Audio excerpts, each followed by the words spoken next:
To all of you, welcome back. Good morning. And we're ready to resume with the testimony. The defense may call its next witness. Thank you, Your Honor. The defense would call Mary Teresa Dominguez. Raise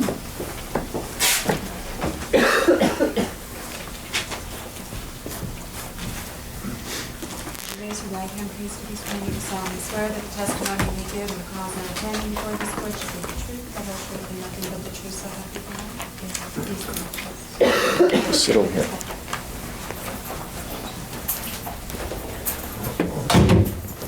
Would you tell us your full name and spell your last name? My name is Mary Teresa Dominguez, D-O-M-I-N-G-U-E-Z, Could you spell Teresa, please? T-H-E-R-E-S-A. Mrs. Dominguez, what is your current occupation? I work for Stater Brothers. I'm a department head there. And Stater Brothers is a supermarket chain. Yes, it is. Do you have a sister who is also employed? Yes, I do. And what is your sister's name? Her name is Linda Martinez. And by whom is Miss Martinez employed? Mark Slotkin. And do you know what Mark Slotkin does, what his business is? He deals in real estate and, I forget the other part that he does, but... Does he also have a furniture company? Yes, he does. He deals in leasing antiques. Now, to the best of your knowledge, in 1988, did Mr. Slotkin own a house Yes, he at did. 722 Elm Drive in Beverly Hills? Yes, he did.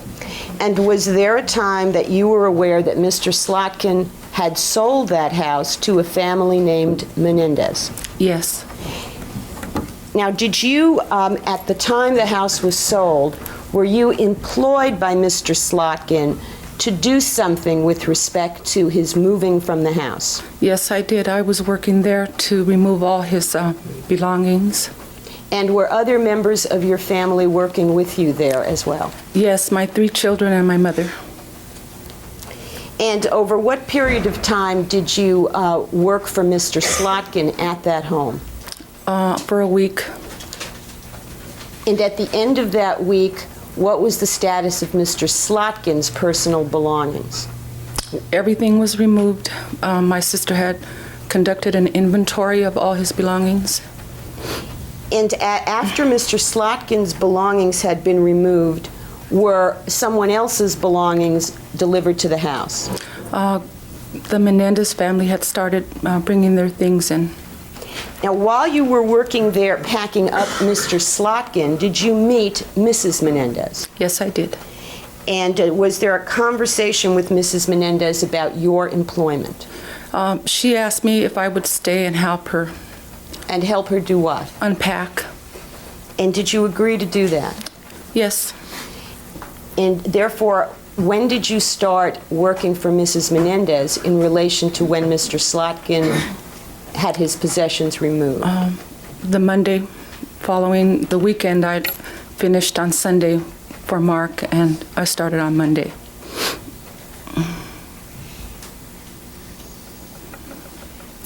And how long did you work at the house on Elm Drive for the Menendezes, assisting them to unpack? I think it was a little over a week. And at some point in that week or so period, did you have a conversation with Mrs. Menendez about her husband? I asked her what her husband did for a living. And what did she tell you her husband did for a living?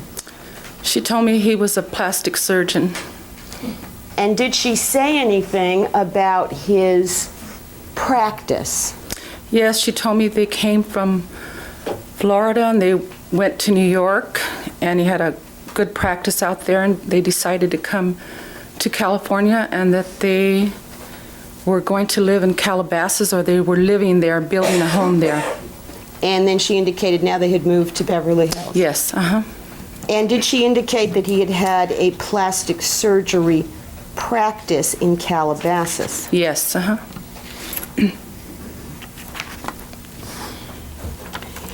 Now, during this week or so period that you observed, did you see Mrs. Menendez every day during that period? I've seen her almost every day. And when you saw her, did she always or usually seem to be holding something in her hand? Objection, irrelevant. Overruled. You can answer the question. Yes, And what was it that you saw her holding in her hand when you saw her? a glass. And was it an empty glass or was it a glass with liquid? It had liquid in it. And could you tell what the type of liquid was? No. And would you see her sipping from or drinking from this glass? Yes. Over that same period of time, did you observe Mrs. Menendez on the telephone? Yes, she was on the phone quite a bit. And did you ever see her making calls in a somewhat unusual manner? She just seemed upset a lot. Objection calls for speculation. Motion is strike. Overruled. The answer will stand. Did you see her, or did you notice her leaving the house at any point to make telephone calls? Yes, she would go out to her car and make phone calls. So she'd make phone calls from the car phone? Yes. And to the best of your knowledge, at the time that she would do that, were the phones in the house working? Yes.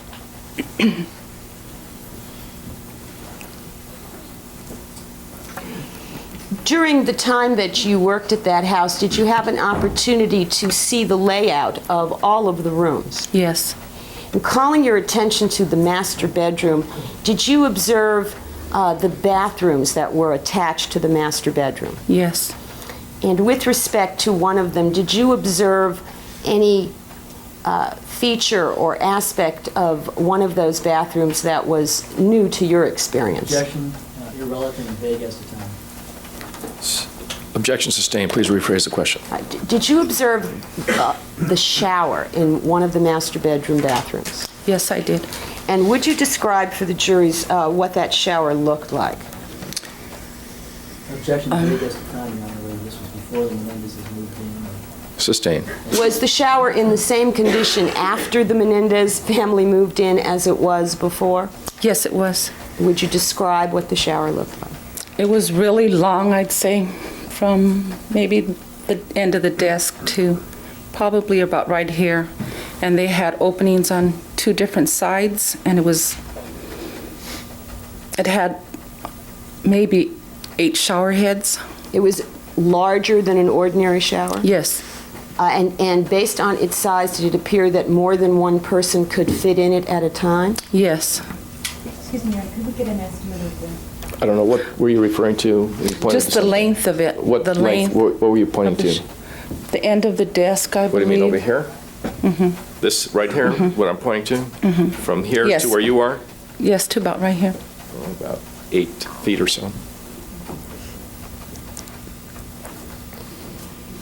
Now, do you recall a day when you were working at the Menendez home when you came across some printed material in 2 different locations in the home? Yes.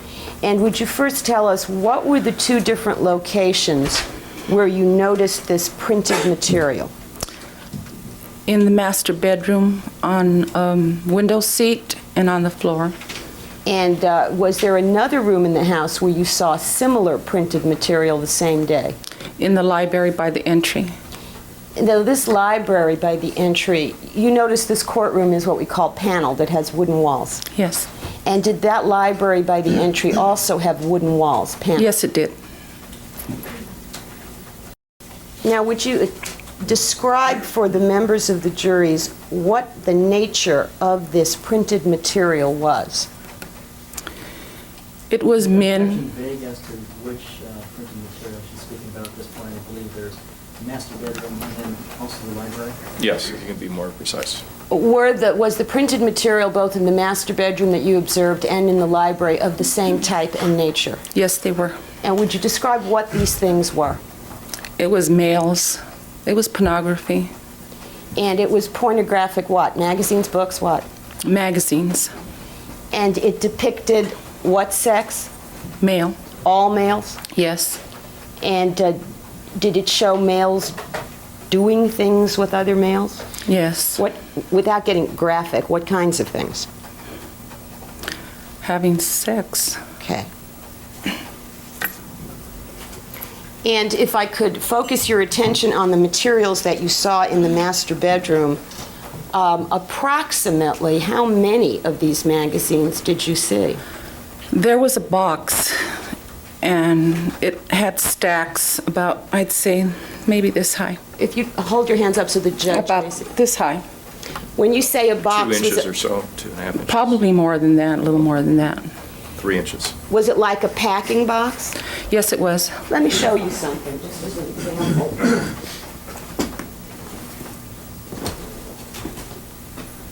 I'm holding a box right now, just for size purposes. How would this box that I'm holding, which, Your Honor, just as a standard Fellows Archive Bankers type box, how would this box compare in size to the one that you saw in the master bedroom? The other was larger. Larger than this? Yes, because they had magazines laying flat, and then they had some that were on the side, and maybe a few videos that were in there. There were videos in the box as well? Yes. And were all the magazines that you observed in the box of that same sexual nature? Yes, because I kind of went through a few of them. Now, turning to and now, strike that. Apart from the magazines and videos in the box, were there also magazines on the window seat? Yes. And were they, from what you could observe, also pornographic magazines? Yes, they were the ones I looked at first.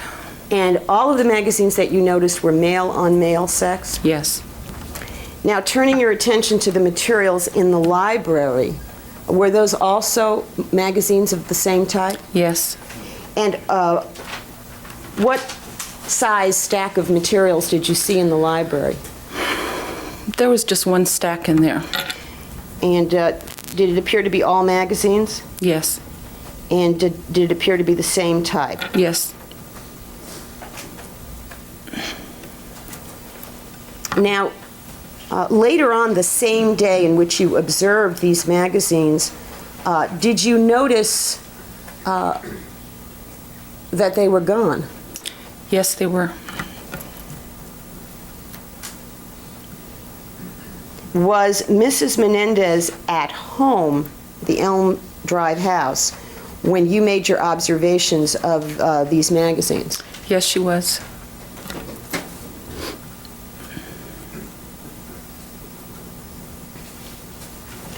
Now, on one of the occasions when you were, one of the days when you worked at this house, did you see Lyle and Erik Menendez at the house? Yes, I did. And on that same day, did you see their father, Jose Menendez? Yes. And would you tell us what behavior, what activity you observed on the day that you saw both Mr. Menendez and the sons? They were going outside to play tennis. And who's they? The father and the sons, and the mother was going to join them. And how do you know they were going outside to play tennis? Mrs. Menendez told me. And did you see the sons and the father inside the house and exiting towards the tennis court? Yes, I did. And did you observe the demeanor or the looks of the sons at that time? Yes, they were very sad. They looked like they were going to a funeral instead of going outside to enjoy themselves. All right, objection sustained. The answer is stricken. You can rephrase the question. Thank you. You've indicated they looked sad. Yes. Are there other adjectives you could describe without making an analogy to describe what their demeanor was? Did they seem lighthearted or serious? Did they seem frivolous or solemn? Solemn.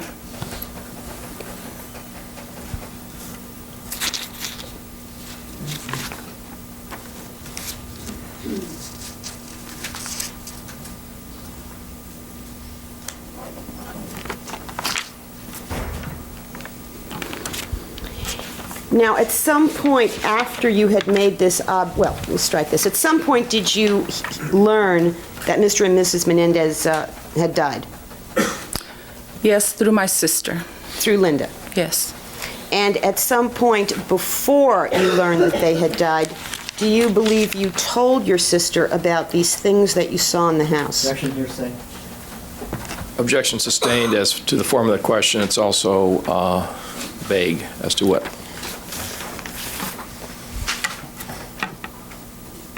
I'll withdraw that question, Your Honor.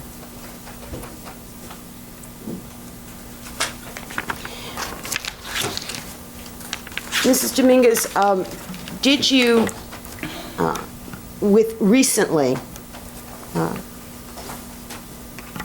put in process a string of events resulting in the defense in this case being contacted? No, I'll rephrase the question. Did you discuss your observations recently with your sister? Yes, I did. And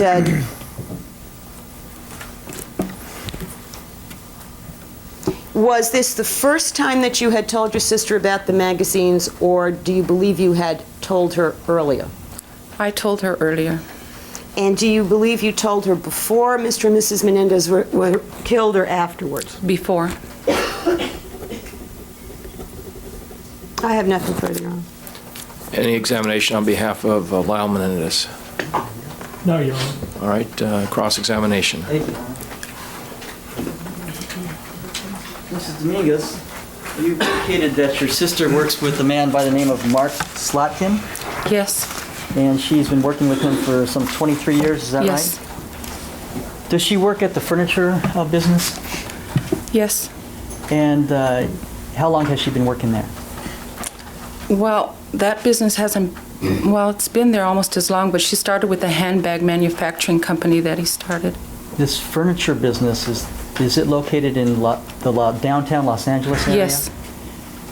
Are you familiar with Erik Menendez's girlfriend, Noelle Terleski? Your Honor, I'm going to object to the form of the question. It assumes facts, not in evidence, calls for Rephrase the question, speculation. please. Are you familiar with a woman by the name of Noelle Terleski? No. Did your sister Linda ever mention Objection, that? hearsay. Mention what? Mention that Noelle Terleski works at Objection, that business? hearsay. Objection sustained. Your sister actually works at that location? Yes.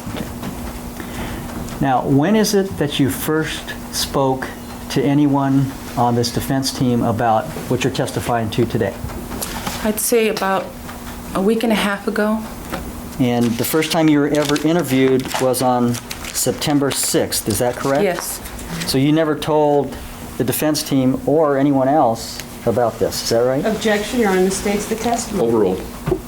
Is that correct, ma'am? No. You never told the defense about this until the 6th of September, is that right? I talked to my sister, and my sister talked to someone for me. So your sister got a hold of the defense, Yes. and then your sister then got a hold of you? Yes. Did your sister ever mention that she had spoken to anyone that she worked with at Mark Slotkin's furniture shop in Los Angeles? Objection, Your Honor, I think that's pretty vague. I'm sure she's talked to somebody. Okay, counsel, let's not expand beyond the legal objection. All right, objection sustained. Rephrase the question. What discussion did you have with your sister about getting in touch with the defense in this case? I told her I remembered about the magazines, and I really couldn't sleep at night. I was thinking about it all the time, and I didn't know if it was of value. So I asked her what I should do. Now, what prompted you to think that this perhaps was relevant? Because I was getting ready to go to work in the morning, and I was listening to the radio. And when was this? This was, I'd say, 2 weeks ago. Had you ever heard about this I'm not case? sure the witness had finished her answer, Your Honor. All right, objection overruled that she had responded to it. Next question, please. Thank you, Your Honor. Had you not heard of this case prior to 2 weeks ago? Yes, I've heard of it. In fact, you knew when the Menendezes were murdered. Isn't that correct? I'm going to Yeah. object to the use of that word, Your Honor. Rephrase the question. You were aware when Mr. and Mrs. Menendez were shotgunned to death. I'm going to object to that characterization. as well. Overruled. Is that correct? Yes. And that was 4 years ago? Yes. And had you been following this case at all? Not really. When you say not really, what do you mean by that? I mean, I heard what happened to the parents. And I really don't get to watch TV or anything, very often. So I'd hear a little here and there. And it wasn't until I had heard about the children being abused. Now, when was that? Oh, I really can't remember when I started hearing about that. Would you say that it was months ago that you had heard those claims? I really can't say, that it was months ago. I really don't know. How did you get your information? Was it through the television or through the newspapers? It was the radio. The radio. Mm-hmm. So you listened to a particular radio Yes. station? Yes. What is that? It's called the Cat. It's a Western station. And periodically there would be reports about this case? Yes. And at some point you heard that the brothers were claiming abuse? I'm going to object to the form of the question, Your Honor. Overruled. Is that correct? I heard that the father had been abusing the children and that he was showering with them. That's when I remembered. Okay, you heard that on the radio. Yes. Now, at some point, did you talk to your sister right after you had heard this on the radio? Not at first.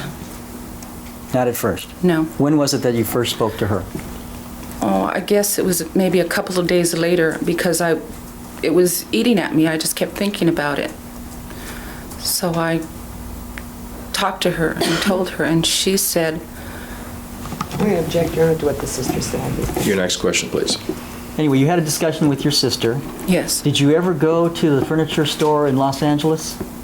I've been there before. You have been there? Yes. Have you seen Noelle Terlesky there? No, this was a long time ago. How long ago?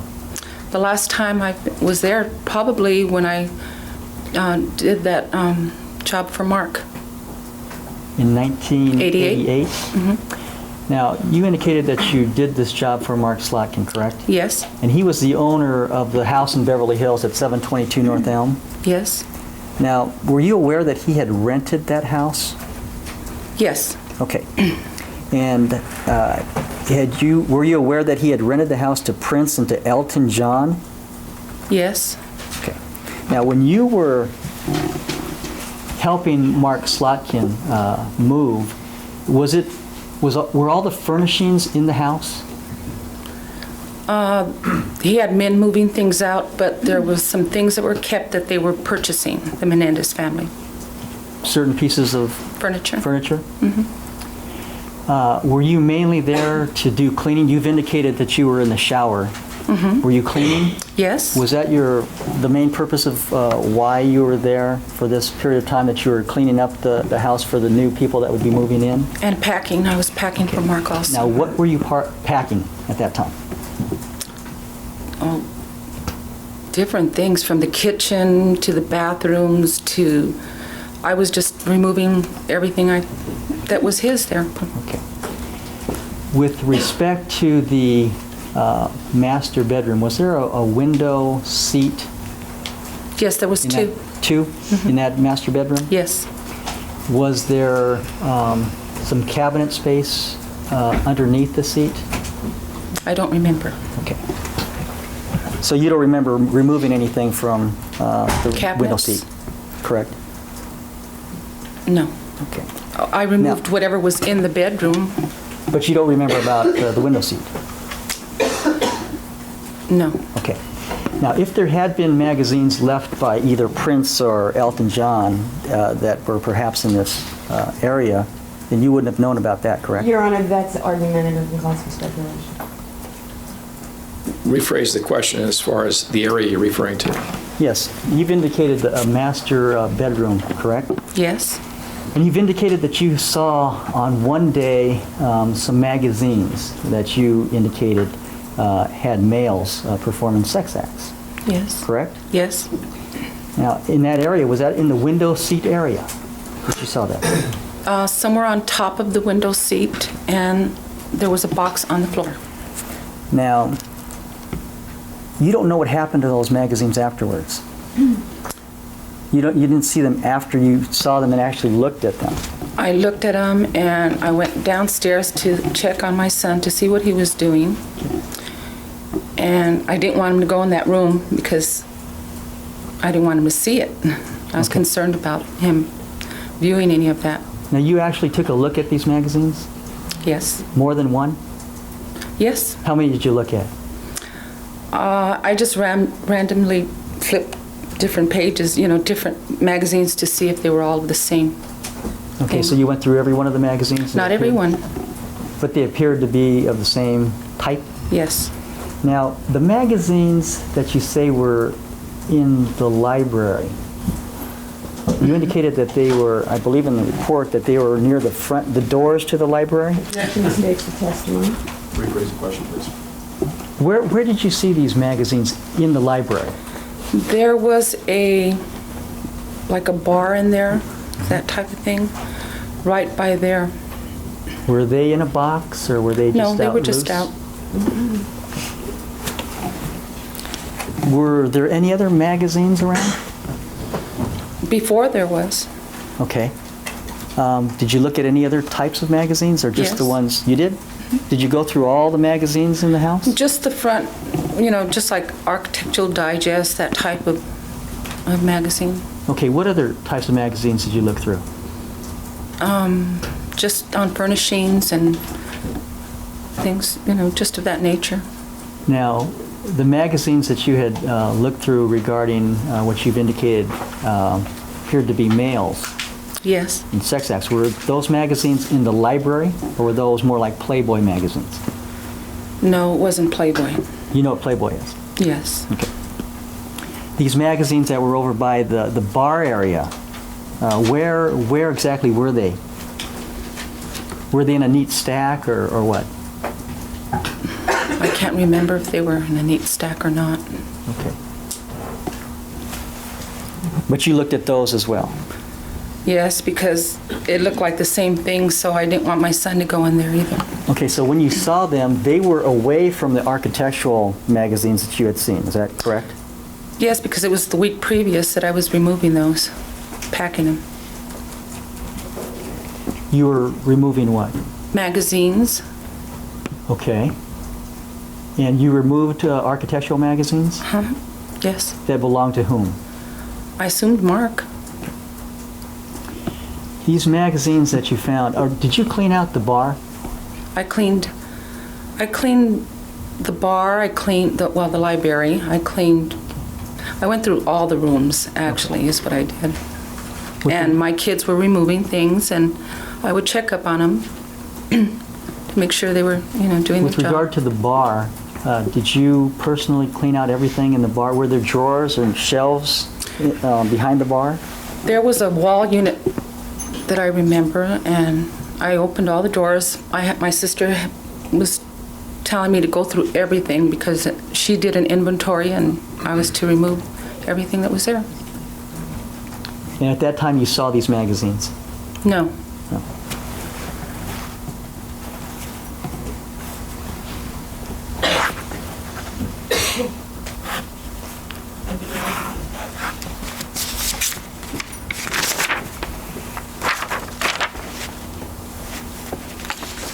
Now, how many magazines did you see in the library, ma'am? I'd say it was a smaller stack. It was a small stack. And did you look through every one of those? Just glance Not through every them? one of them. I'm sorry? Not every one of How them. many? Probably about 4 of them. 4 of them?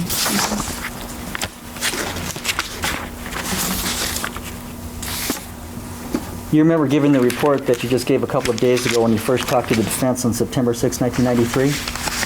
Yes. And do you remember telling them that you Page, looked... counsel. Page 3, first paragraph? See if I have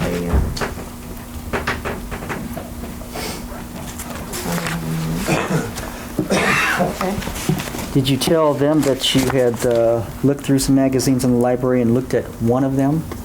No. Okay. Would it refresh your recollection to take a look at this report? Objection, Your Honor, witness hasn't indicated a need to refresh recollection. Would it refresh your recollection to take a look at the report of your interview with the defense on September 6th, a couple days ago?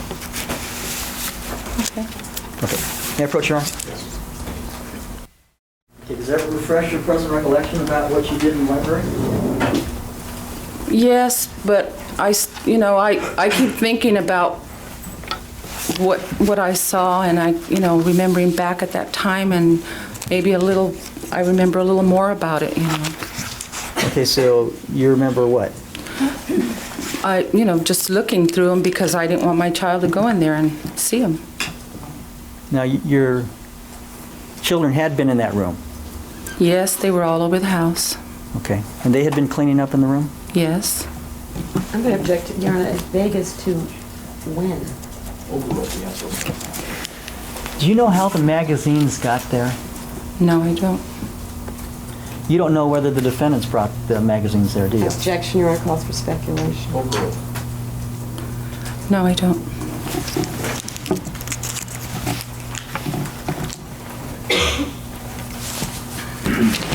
I have nothing further at this time, Your Honor.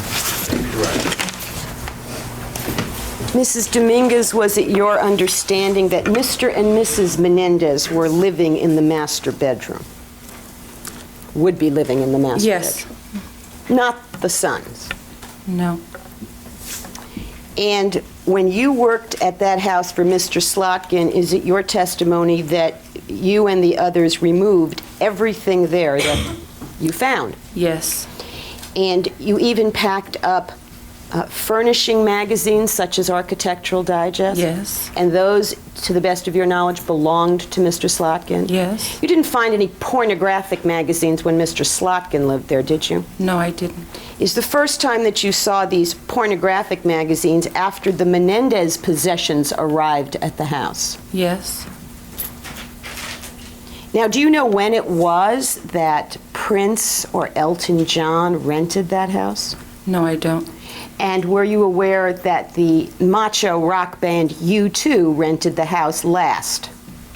Yes.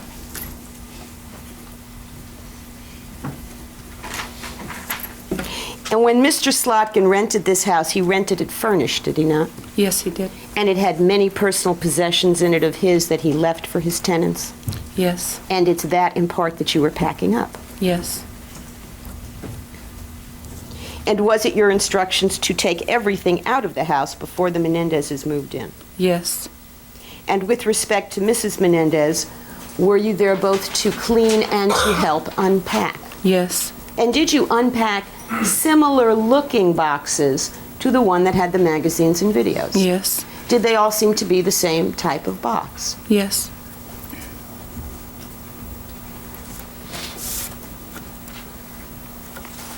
I have nothing further.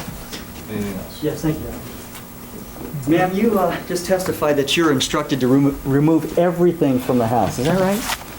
Everything that they didn't purchase, the Well, family was purchasing. Mhm. Which But means not furnishings, because they had men to remove all that. But didn't you testify on cross-examination that the Menendezes had bought things from Mr. Slotkin, and so those things would presumably be left at the house? Yes, it was maybe some type of furnishing that Okay. was left. Thank you. Anything else? I know you're on. All right, thank you. You may sit down. You're excused. Thank you. Let me see counsel at the sidewalk. My name is Jessica Goldsmith, Goldsmith. Ms. Goldsmith, how old are you? 24. And do you know Lyle and Erik Menendez? Yes, I do. And how is it that you know them? My parents were best friends with Mary Lou and Jose. Now, Mary Lou Menendez and Jose Menendez? Yes. And Mary Lou, who's also known as Kitty? Yes. Your family knew her as Mary Lou, though, is that correct? We always called her Mary Lou. And are you going to school now, or are you working? What are you doing? I just finished my Master's of Social Work, and I'm a project director for the Epilepsy Foundation. And are you nervous? Very. Okay. You said that your parents were best friends with Lyle and Erik's parents. Mm-hmm. And do you remember a time when you met them, or did you know them all your life? As long as I can remember, I've known them. Okay. And do you remember when you saw them by the houses that they lived in? Yes. And when do you remember knowing? In the house in Muncie. at Muncie, New York? Yes.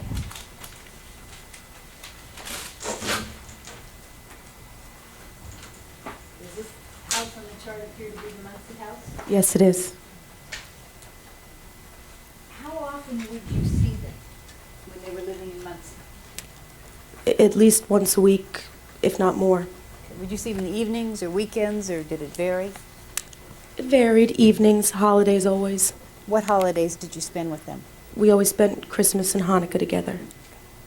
And did you see them when they moved into New Jersey? Yes, but not as frequently. We would still always see each other on Christmas. So the majority of your contact would have been in the Muncie house, is that correct? That's correct. So, and they lived there from 1972 to 1977? When did you live in that area? We moved the same time they did. So you left New York around 1977? Mm-hmm. Is that yes? Yes, a few months after they did. And do you remember what the age differential was between you and Lyle and Erik? Yes, Erik is 1 year younger than I am, and Lyle is 1 year older. And do you have a younger sister? Mm-hmm. I have a sister who's a year younger than Erik. Then it's Erik, myself, Lyle, and my older sister. Okay. We're all 1 year apart. And your older sister's name is? Fern. And your younger sister's name is? Joy. Okay. And would all of you get together, the whole family, all the kids and both of the parents? Yeah, always all together. Okay. And do you remember playing with Lyle and Erik when you were young? All the time. And what do you remember about Lyle? What was he like as a young child? We were always playing sports with him. He was great in sports, very, very dynamic, really charming and polite, even as a kid. He was very kind. He was protective of my sisters and I. Now, you said you had a younger sister. Did he do something in particular with your younger sister? Yeah. I didn't hear the question. Let's have it read back, please.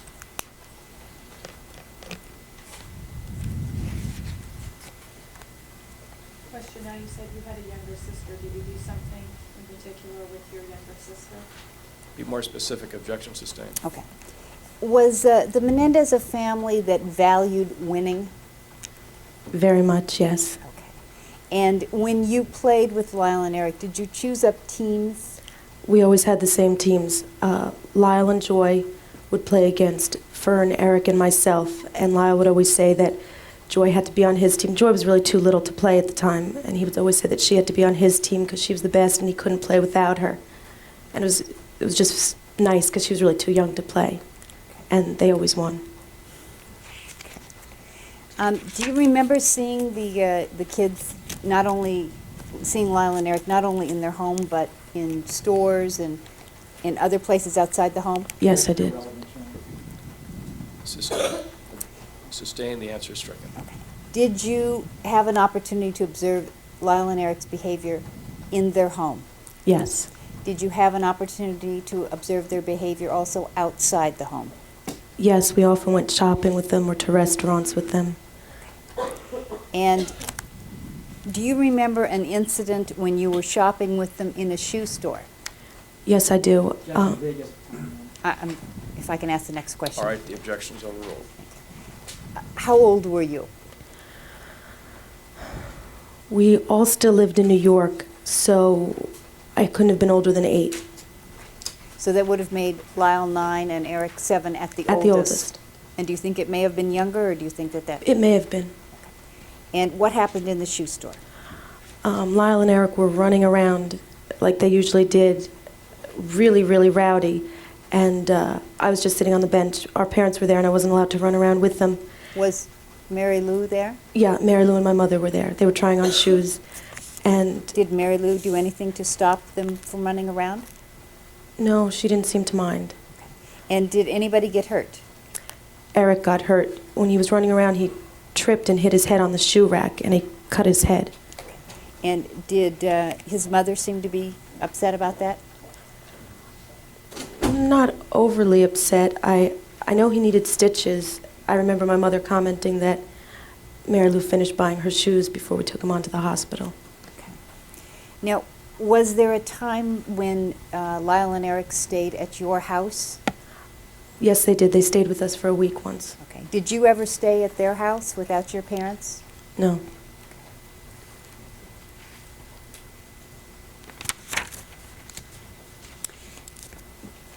Was Mrs. Menendez an organized, calm person, or how would you describe her? No, she was always late and always kind of rushing around, and everything was kind of always a mess. Did it seem to be important what the public impression was of the family? That was always very... Objection sustained, the answer is stricken. It's foundational, Your Honor, for the next question, if I may. Well, you'll have to get to it. Okay. Can you describe Erik for us? Erik was always quiet and kind of gentle. He was very quiet. I always thought of him as a lot younger. Okay. And you said that you were all a year apart in age, is that correct? That's correct. And were you also a year apart in school? Well, In the beginning, were you all a year apart in school? in the beginning, we were all a year apart in school. And then did something change? Yeah, it was in the house in Pennington. I remember talking to Erik about school, and all of a sudden he was in the same grade as my little sister. And I knew he'd always been a grade above her, and I kept saying, "Of course you're not in that grade, you're a year below me." And he and Lyle were both saying no, that he'd always been in that class. And I was really confused, and on the way home I asked my parents about it, and they said that I was correct, that Erik had been 1 year behind me, but that Mary Lou had mentioned possibly keeping him back because he wasn't a straight-A student. But I assume that's what had happened. But Lyle and Erik were both telling you that... Yeah, that they he'd both kept telling me that he was been. always in that class. Was it important to be strong in that family, to be tough? Definitely. And how is it that you know that? One time back in the Muncie house, I was with Lyle, and the way the house was set up there, they had a staircase going down like this, and then a landing, and then another staircase continuing, so that if you were up in their living room, you could look down over the landing. So you... She just moved away. Oh, I'm sorry. Okay. So if you were in the living room, you'd be looking down a flight of stairs, a landing, and another flight of stairs. Is that correct? Correct. And Lyle was hanging from the living room over the stairs. He was hanging on like this. About how old would he have been? Again, it was in the New York house, so I guess he couldn't have been older than 9. And he got scared, and he asked his dad to take him down. And his father said, "No, you'll stay up there till you learn to be strong and learn to be a man." And Lyle started to cry. And I remembered it because I'd never seen him cry before that. And his father started to jab him in the stomach and say, "You'll stay up there till you learn not to cry." And did he stay up there? For a while, at least. I don't remember how he got down. Was he crying? Yes, he was. What was his father doing while he was crying? Just poking him in the stomach and saying, "You'll learn not to cry. You'll stay up there till you're not afraid and you'll be a man." And where was his mother? She was standing there next to me. Did you feel that she was dominated by Jose? Sustained. Did she say anything to him, like, let him down, he's crying, he's scared? I don't remember her saying anything. Okay. In observing them in other situations, did it seem that he had all the power in the family and she was afraid to say anything? I'm not sure. I don't know. Was she a shy, reserved person? No. She was strong herself. She was very strong. And did you ever see her say anything after that to Jose about what he had done to Lyle? Oh, no, she didn't seem to mind it. Thank you. I have nothing further. Examination on behalf of Erik Menendez.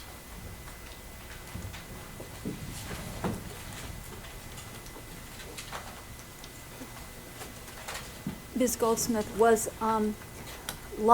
did Lyle appear to be important to Mr. and Mrs. Menendez? Yes, he did. Okay. What about Erik? How would you compare how important Erik was to them? Well, they never really mentioned him quite as much.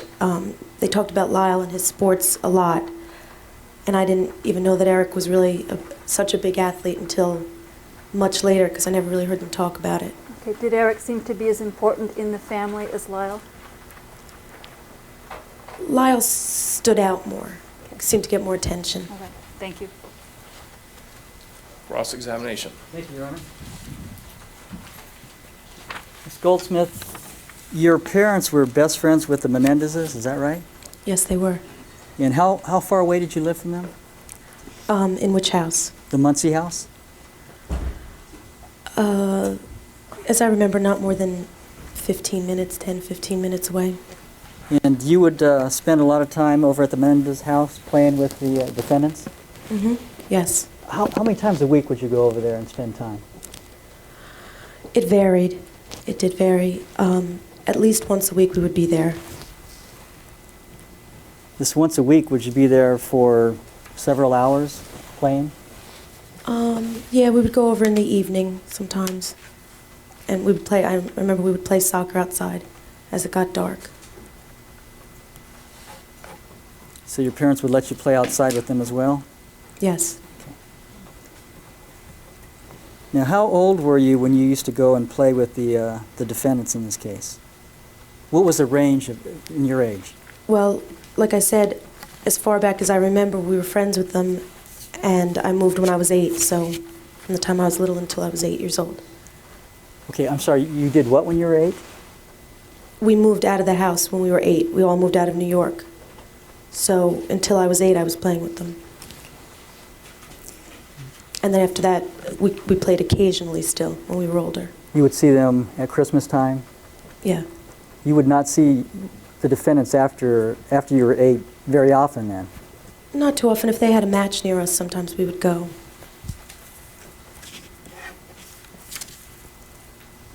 At some point, did you learn of the deaths of the Menendez parents?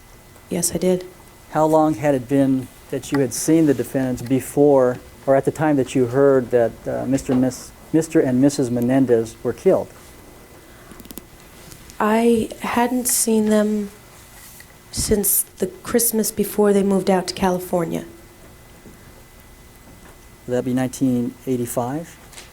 Yes, I believe that's correct. So you didn't see them for the previous 4 years then? Correct. You didn't see them when they became adults?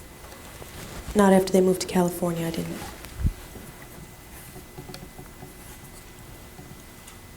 You said that Lyle was a dynamic person, is that correct? Yes, it is. And that the defendants were rowdy when you would go to restaurants and shopping, they would misbehave? Yes. You'd run around, and would they yell and scream and carry on? Yes, they would.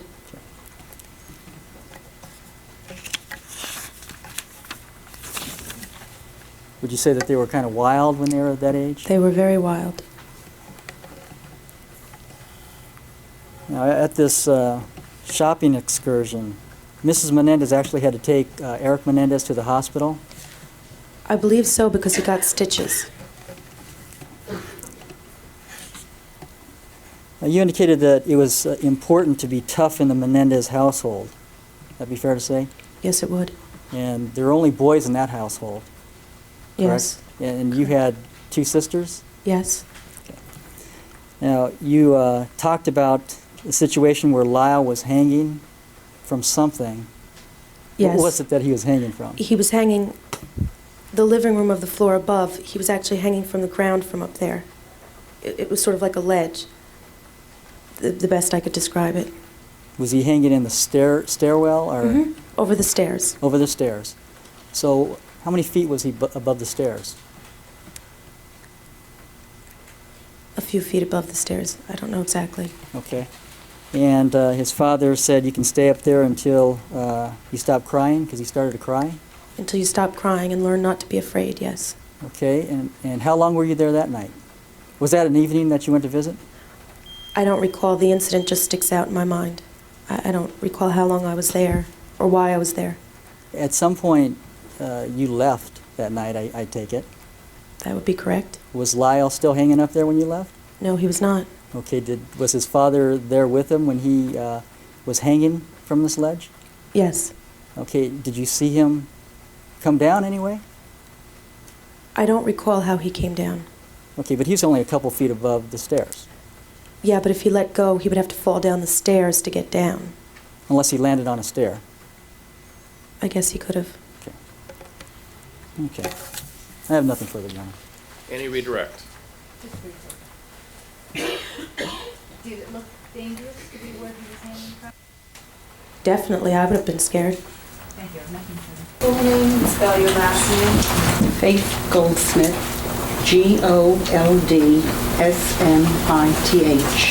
Goldsmith. Okay, let's see if we can move that microphone a little bit, adjusted for her.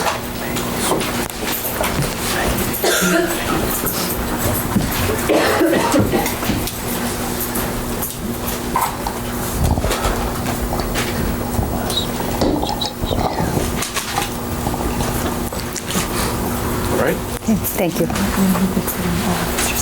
Oh, thank you. Sorry. Mrs. Goldsmith, were you friends with Mr. and Mrs. Menendez? Yes, I was. And you knew her as Mary Lou, is that correct? Right. And you knew him as? Jose. And do you know their two children, Lyle and Erik? Yes, I do. Were Mr. and Mrs. Menendez very good friends of yours? They were very dear friends. Were they Very, among very your closest friends? Yes, they were. And to your knowledge, were you their closest friends? To my knowledge, yes. We were very close friends. When did you first get to know them? I met Mary Lou when she started teaching in the Bronx, where I taught. I would say it was probably 1965, 1966. And did you continue to have contact with her and her family over the next period of time? Yes. Until when? We were in very close contact with them until we moved to Jersey. We moved to Jersey at about the same time they did. We remained in contact, but less frequently. Okay. When they moved to California, we had very little contact with them. Let's deal with the early years, when you first were teaching together. Did either of you have children at that time? No. And during that period of time before you had children, how often would you see Mr. and Mrs. Menendez? I would see Mary Lou every day, and we spent most of the weekend with, as a couple, my husband and I spent a good part of the weekend together. Once you had children, did you continue to spend time together? There was a period of about a year when Mary Lou and Jose lived in Chicago. We did not see them at that time. When they moved back to New York to the Muncie home, we then saw them again frequently. And when you say frequently, did you see them every week? Several times a week. Mary Lou and the children several times a week. Jose on weekends. Not every weekend, but frequently. Were you in their home? Yes. Frequently? Very frequently, yes. And were they in your home?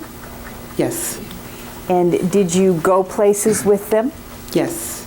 With both Mr. and Menendez and the children, or more with just Mrs. Menendez and the children? Mostly with Mary Lou and the children, my children and her children. And then at some point you moved from New York? Yes, we moved to New Jersey. And approximately when was that? 1978. And did they move around the same time? I believe they moved about 6 months before we did. And when you were both living in New Jersey, how often did you see each other then? We saw each other less frequently. And as the years went on, it was less and less frequently. We did see each other. It was our tradition to see each other every Christmas. We always spent Christmas together. Did you spend Hanukkah together also? When we lived in New York, we did, yes. And were you there for birthdays, or did they come to your house for your children's birthdays, or do you recall? I remember when the children were younger, they're coming to our house for birthdays. I remember one birthday for Erik that we were there. But other than that, you did not go to Erik and Lyle's birthdays that you recall? Not that I can recall. Okay. You said when you met her, when you met Mrs. Menendez, you were both teaching, is that Right. correct? Mm-hmm. And are you still teaching? Yes, I am. How long have you been teaching? I returned to teaching about 8 years ago. I had stopped to raise my children, and I returned about 8 years ago. Okay. And what level do you teach? 5th grade. And have you always have you always taught No, fifth no, no, grade? not allowed. Have you always taught 5th grade? No, I taught 3rd grade, as did Mary Lou in the Bronx. Now, did you, were you around when the children were small? Were you seeing each other during that period of time? Yes. Who had a child first, you or Mary Lou? I did. Fern is 6 months older than Lyle. And I believe your daughter testified yesterday, and she indicated the children are all 1 year apart, yours, theirs, Right. yours, theirs. Starting with Joy and ending with Fern and the others in between. Okay. And you had 3 girls. Yes. When Lyle was born, did Mary Lou stay home with him, or did she return to work? No, she returned to work very soon after Lyle was born. Within 4 or 5 weeks, something like that? I'm going to say 6 weeks, but that's what I would say, 6 weeks. Okay. And on weekends, would Mary Lou and Jose stay home with their baby, or did they do No, something else? they decided to take up skiing, and they would bring the boys to Jose's mother. The boys now. Oh, wait, okay. I referred to them as Lyle and Erik. They would bring Lyle and Erik to Well, Jose. was this before Erik was born, or is Oh, this no, when- just Lyle, just Lyle. They would bring Lyle to Mrs. Menendez. She lived in Jersey, and they would leave Lyle there Friday evening and then pick him up Sunday on the way back. So she had childcare during the week while she was teaching, Yes, and then they would be gone on the weekend skiing? yes. And was that virtually every weekend? It was very frequently, obviously during the skiing season. Okay. Is very frequently to you once every 2 or 3 months, or almost every weekend? Almost every weekend, to the best of my recollection. Okay. And did she have a discussion with you with regard to the child care situation? Yes, she did. And can you tell me what that was? And your response? You're on this, you want it here, or do you want it at the sidebar? All right, let's go to the sidebar. All right, you may re-ask the question. Thank you, Your Honor. Did you have a discussion with Mary Lou with regard to what she wanted to do about the child care situation for her young son? Yes, And Lyle was born in January, is that correct? yes. So this would have been when he was just an infant, is that correct? To the best of my recollection, yes. Okay. And what was her proposal with regard to child care for Lyle? She said that it didn't seem to make sense to, the arrangement that they had did not seem to make sense to her, in that she was gone a good part of the day when she was working, would just come home and see Lyle in the evening, and it was very hectic coming home after work and taking care of him. She thought it would be a better arrangement to have Lyle stay with his grandmother, and that she and Jose could visit him Friday en route to skiing, and then Sunday en route home. And she wanted to know what I thought about that. And would you tell her you thought about that? I told her I thought it was an awful idea. And did Jose have any input on this? She told me Jose thought it was an awful idea. So I take it that Lyle did not go then to his grandmother's, is that correct? Correct. Was Mary Lou a timid kind of person, shy, or was she something else? Absolutely not timid nor shy. Was she fearless? Very fearless. Did you see incidents in which you could tell that she was a very brave or courageous person? Yes, I did. And was this something you admired? Yes, I admired it. Okay. And can you tell me what you saw that led you to believe that she was fearless? There was one incident where she and I had taken our children to a museum in New York, and at one point there was some sort of a show in the basement of the museum, and there were maybe 50 or 75 other people in the museum in that basement, and somebody threw a couple of fire bombs into the room, and everybody drew back and just, what do we do? And then it was Mary Lou that ran up and grabbed the firebombs and stamped on them, and then started screaming at the people that had thrown it in. Okay. I mean, just everyone was amazed that someone had that courage to go up and do that. And was there another incident involving her car while she was teaching? Yes. Vegas timeline. Can you tell me about what year we're talking about? I stopped teaching in the Bronx in 1967, so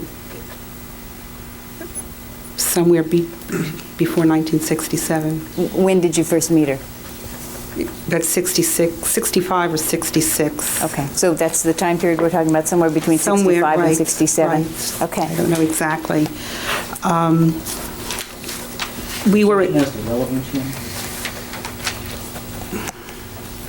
This is 1965, 66? Yes, this is just character evidence. I believe it's a very brief incident, Your Honor. Objection sustained.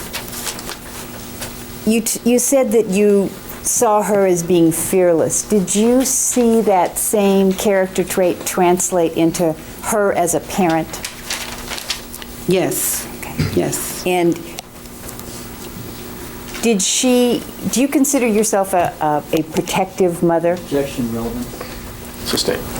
Was Mary Lou a protective mother? No. Okay. And did you see specific things that led you to believe that she was not a protective mother? Yes. Okay. And can you tell me what things you saw that led you to believe that she wasn't protective? There were many incidents that I could recall. There was one incident, their house in Muncie had a porch with a railing, and it had a thin railing. And Excuse me, I have a photograph here, which we previously marked as 154. Does that appear to be the Muncie railing? certainly, yes, yeah. Okay. Yeah, and has that narrow ledge there. Okay, how high up off the ground was that? I really don't know how high off the ground it was. I have no measurement that I could come to. I know that Lyle was walking on this ledge, and I screamed out to Mary Lou to get him down. It seemed to me that if he were to fall, he could hurt himself, and that the ledge was too narrow for him to be walking on. And she just said, he's not going to fall. He doesn't fall when he walks on the ground, and he's not going to fall on the ledge. Now, how old would Lyle have been at that time? 5. That's a guess, really. Okay. And was there another incident where he was walking near a culvert? Objection, this is leading and subjective. Roll. Should I answer the question? I have a vague recollection of Lyle again walking where there was a deep drop. And in this particular incident, my husband Peter, who is less protective than I, said to Mary Lou, get him off of there. He can really hurt himself if he falls. And she just said he's not going to fall, and let him go on.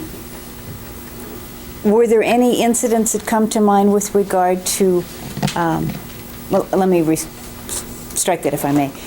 Was it important to Mary Lou and to Jose that their children be tough?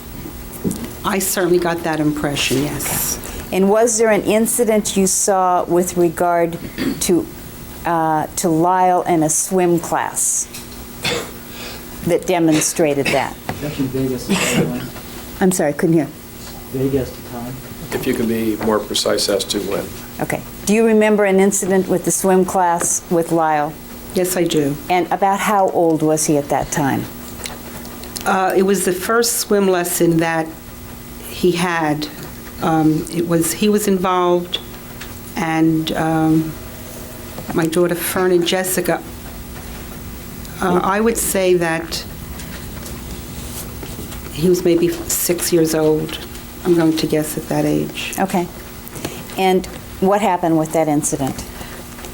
Our class was scheduled the first thing in the morning, and the pool was cold, and when they went in, Lyle came out crying, and he said he didn't want to go in because the water was too cold.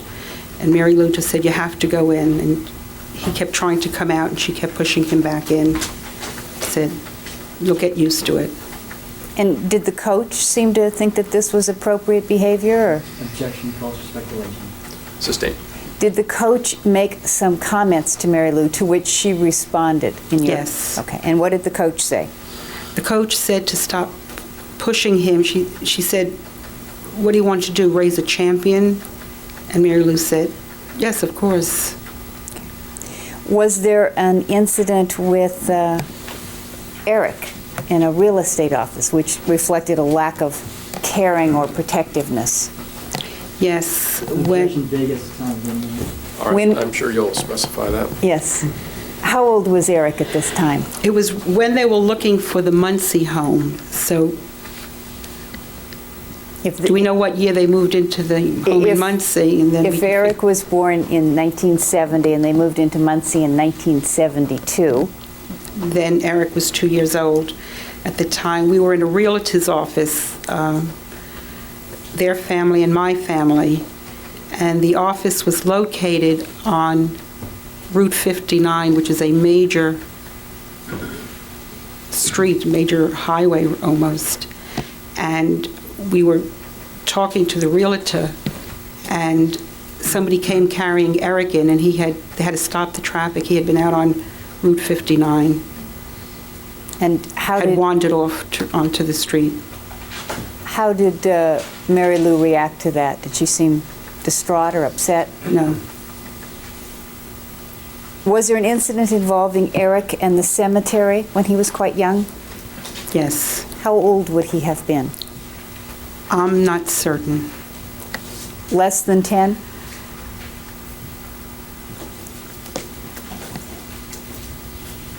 I would think so.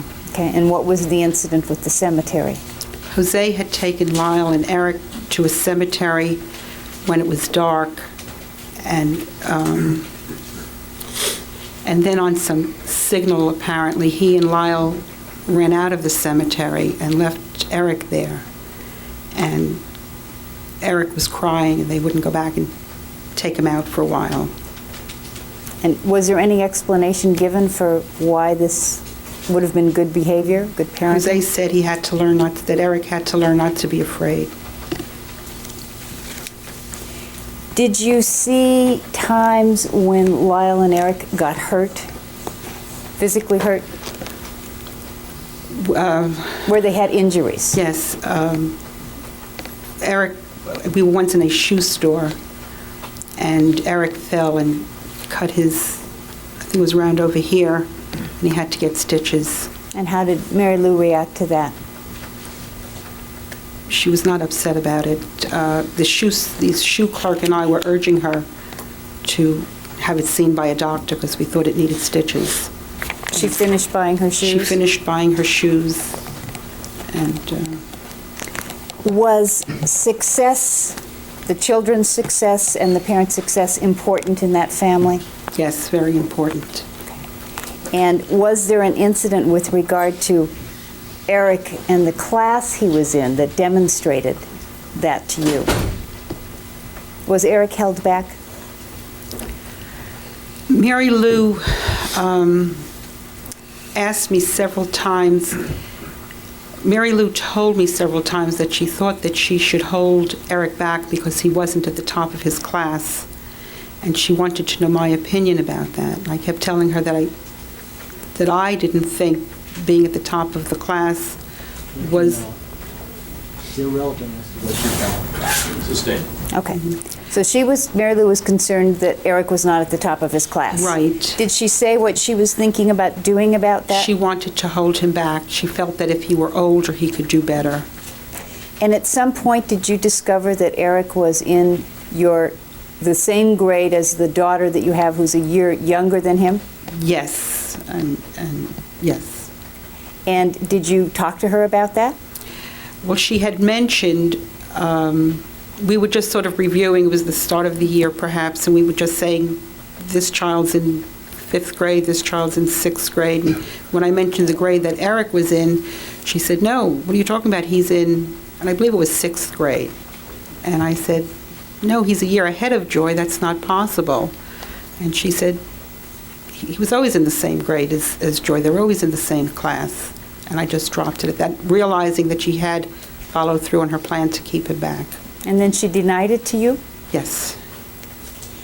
Did she contact you before, did she contact you at some point in time to see if you could get some placement tests for the boys? To get some standardized tests that the boys were going to be taking.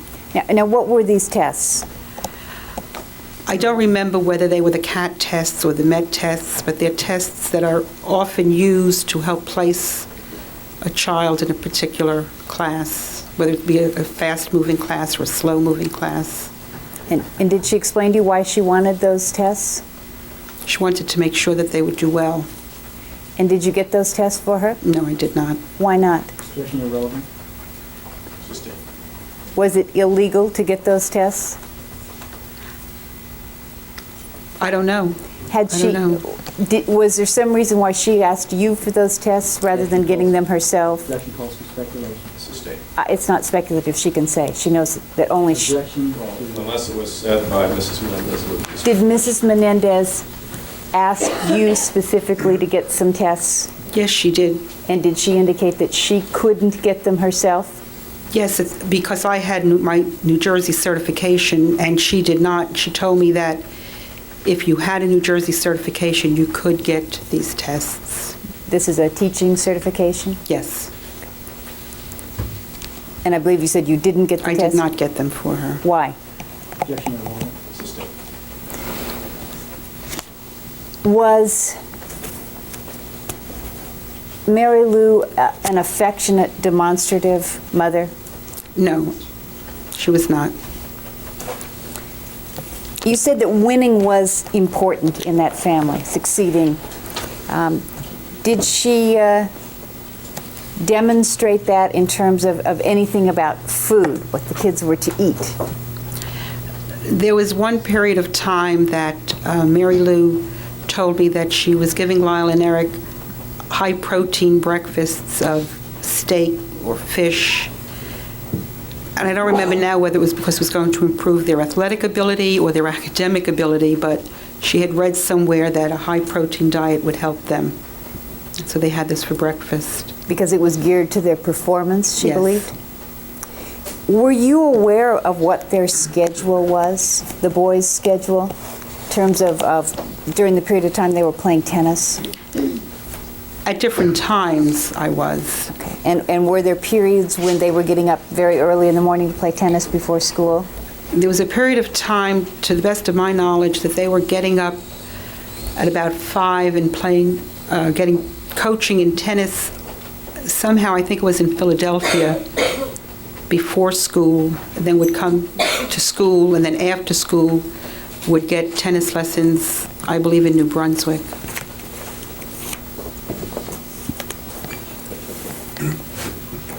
Did they seem to have unstructured time where they could just go hang out with the kids in the neighborhood, or did they have a different life? They did not. All of their time was structured, and Mary Lou specifically said that it would be unwise for them to have friends, that it would take too much time away from the things that were important, and she would say that if they became friends, they would lose the competitive edge in tennis if they had to play against a friend.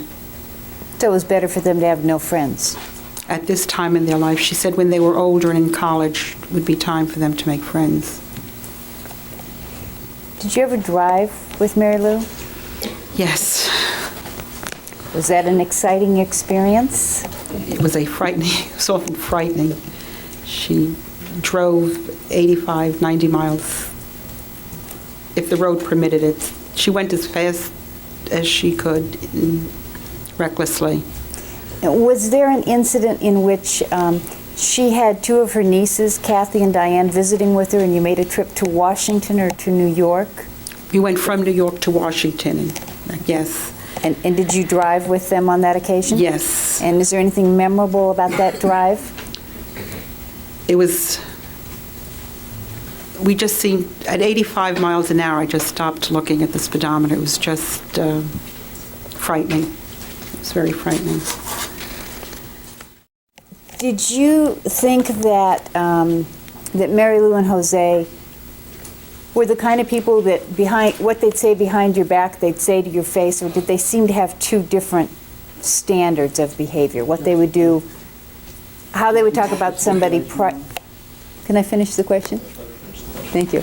How they would talk about somebody privately versus how they would behave toward them in a public setting. Yeah, she calls for speculation. If you could rephrase the question in light of her own observations.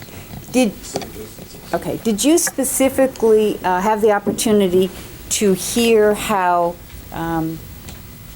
either Mary Lou or Jose or both talked about Lyle's girlfriend, Jamie? Yes. Yes, they were both displeased that Lyle was seeing Jamie. They didn't think that she was an appropriate girlfriend for him. Were they mildly critical or very critical? Very critical. And then did you have an opportunity to see them with Jamie? Yes, I did on one occasion. Okay. And how did Mary Lou behave toward Jamie when she saw her in person? I saw them they were leaving New Jersey and flying back. They were already living in California and had come into New Jersey. I don't remember for what reason, but they were saying goodbye. Could you sort of give us an idea what year this was? It was the year that they moved to California. It was just They moved in 1986. Does that help? 1986. Okay. And when they were leaving, Mary Lou kissed Jamie and hugged her goodbye. Had you ever seen her kiss or hug her own son? Not that I can remember. Were Mary Lou and Jose competitive? Extremely competitive.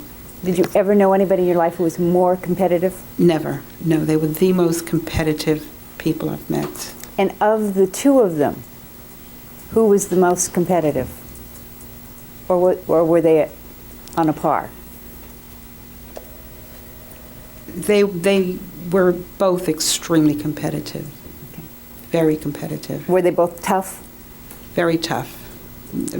Mary Lou was an extremely strong, tough, self-confident, powerful person. More so even than him, maybe? Sometimes more so than Jose, yes. Okay. And was one of the ways that you observed their competitive spirit in the games that you would play when your families got together? Monopoly, bridge, that type of thing? Yes. And was winning important to them? Winning was very important. They cheated, and especially Mary Lou would cheat, whether it be at Monopoly, whatever, she would cheat. They were going to teach us to play bridge. Peter and I did not know how to play bridge, so we had 4 open hands. And Mary Lou was cheating, and I kept telling her that it was ridiculous for her to be cheating at a game that didn't matter. We were just learning. But she was cheating. And what would happen when you would call her on the cheating? Would she admit to it, or? No. She would deny it? Yeah.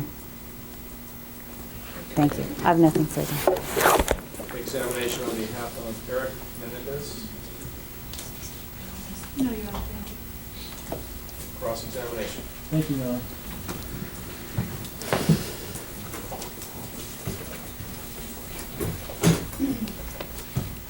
I'm sorry. I have one more question.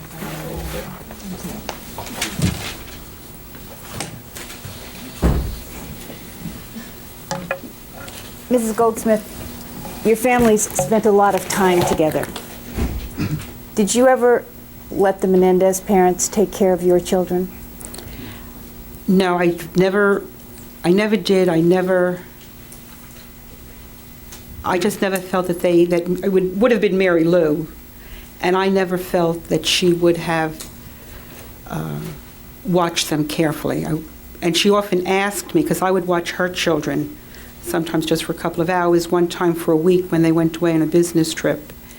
And she often would say, "You'll watch my boys, how come you leave your girls with me?" And I just made excuses. I would not have felt comfortable leaving my children with her. Why? She just was not, she didn't seem to be aware of keeping an eye on them. Based on her, I'm sorry, go ahead. I should answer? Yeah. She did not watch them carefully. I knew that if they were there, they would be free to do almost anything. There'd be no one really, there would be nobody watching them. And at a certain age, I felt the children had to be watched. Thank you. Cross-examination. Thank you, John.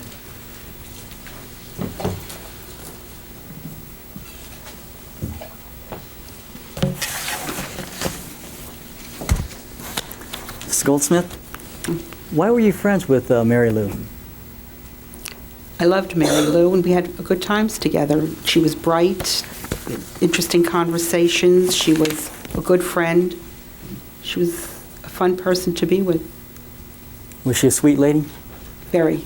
Now, you said you first met her in 1965, was that it? I believe I said 65 or 66. And you indicated that you were both teaching in the Bronx in New York, Yes, and you both taught the 3rd grade. correct. Was Mary Lou, or Kitty, as she was also known, was she married to Jose at that time? Yes, she was.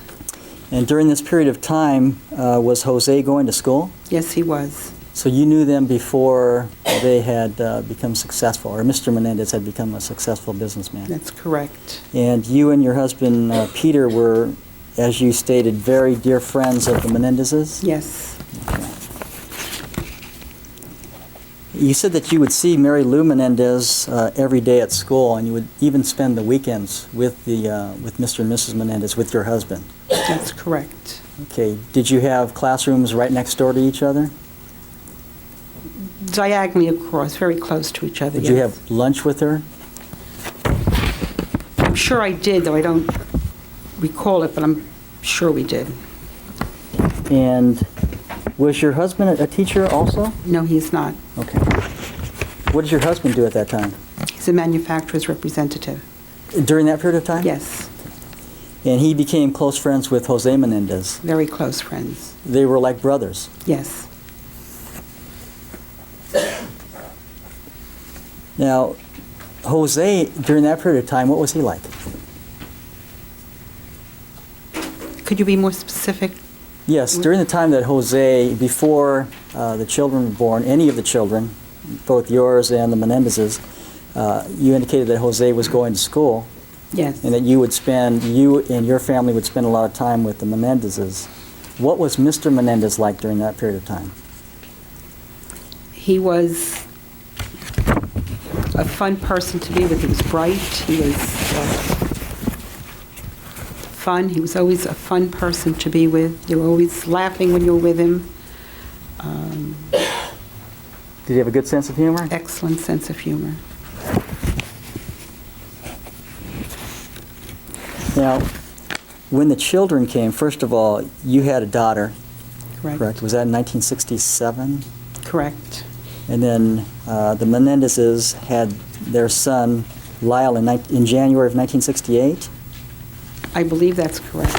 Now, Mrs. Menendez was working just shortly before Lyle was born, correct? Yes. And had you worked with her from about 1965 until 1968 when they No. had Lyle Menendez? No, I stopped working in May of 1967. That's when you had your daughter. Correct. And Mrs. Menendez continued to work? Correct. And did she work right up to the time when she had Lyle Menendez? Short. She stopped working, I imagine, shortly before. And after she had Lyle Menendez, you indicated that she went back to work after about 6 weeks? Is that right? I said I thought it was about that amount of time. Now, Was Jose Menendez still going to school at this time, going to college? I believe it was either shortly before or shortly after Lyle was born that he graduated and started working. Now, when when Jose Menendez was going to school, he was working part-time at Waldbaum's, is that right? Correct. What is that? Supermarket. So he's working part-time as what? In the office. And he was an accounting major? Yes. They weren't wealthy, were they, at that time? No, they were not. And Mrs. Menendez had to work. I mean, she had Yes, to... she did. You didn't hold it against her that she had to go to work and have a babysitter sit her son during that period of time, did you? No, I probably felt sorry that she had to do that. But yet she went out and she earned a living. Yes, she did. Now, during this period of time, when she was working, you had indicated that they took up, she and Jose took up skiing. Correct. And they would bring Lyle to the grandmother's house. Is that Correct. Maria Menendez? Yes. And that they would take Lyle to the grandmother's house and ski and then come back on Sunday? Correct. For the weekend? Correct. And this happened fairly regularly, is that right? During the skiing season? Yes. During the winter? Did they do that? Did they leave on trips like that on the weekends in the off-season, when it wasn't skiing season? Not that I know of. They'd spend time with their son during the weekends then, and you would spend time with their family during those weekends. At that time, they were living in New York, and we were already living in Rockland County. We saw them far less frequently, so I'm not really aware of what they were doing on the weekends. Okay. Now, at some point after Erik Menendez was born, did you have a lot of contact with the family during that period of time? I believe Erik was born, I believe, and they moved to Chicago very shortly thereafter. We did not see them when they were in Chicago. So from about the time that he was born until he was 2, we did not have contact with them. When they moved back to New York, then we did. So there was about, what, a 2-year period that you did not see the Menendezes after Lyle was born? After Erik was born. And after Erik was born. And then, was it about 1972 that you saw them again? If that was the year that they moved back to Muncie, I've lost track of the time here. So you remember the Muncie house? Yes. And the photograph that you looked at with the little ledge, was that the Muncie house? Yes.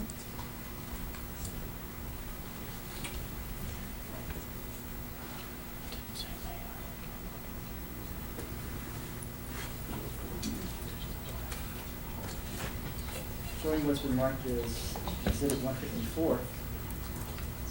Is this the porch area to the Muncie house? It looks as if it is, yes. Now, there appears to be a little bench just above the planter. Or is that the ledge you were talking about? I was talking about this ledge here. Okay. There appears to be a little chipmunk or something on that ledge. Right. Is that right? Yes. And that ledge is a little bit higher than the chair that's to the left side of the photograph. Is that right? Over here. Yes. Yes. Okay. And you're afraid that young Lyle might fall off that ledge? No, going down, can I just Yes. see the picture again? Not that he would fall down this way, but that he would fall down the other way down, and there was somewhat of a drop going this way.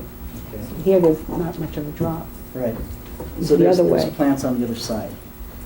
I don't know if there was at that time. I don't know. Now, Lyle Menendez at that time was how old? You say was he about 5 or 6? That was my guess. Did he fall off that ledge? Did you No. see him the day that you were worried and Mrs. Menendez said, don't worry, he's not going to fall? No, he did not fall. In fact, they were very athletic young boys. Yes, they Very were. rambunctious, Yes, they were. very noisy and wild. Yes. Now, and you had sweet girls, correct? They were sweet boys, they were sweet girls. I mean, But they weren't athletes. Your girls they're weren't. not athletes. And Mrs. Menendez said, don't worry, he's not going to fall. And he didn't fall, did he? Correct.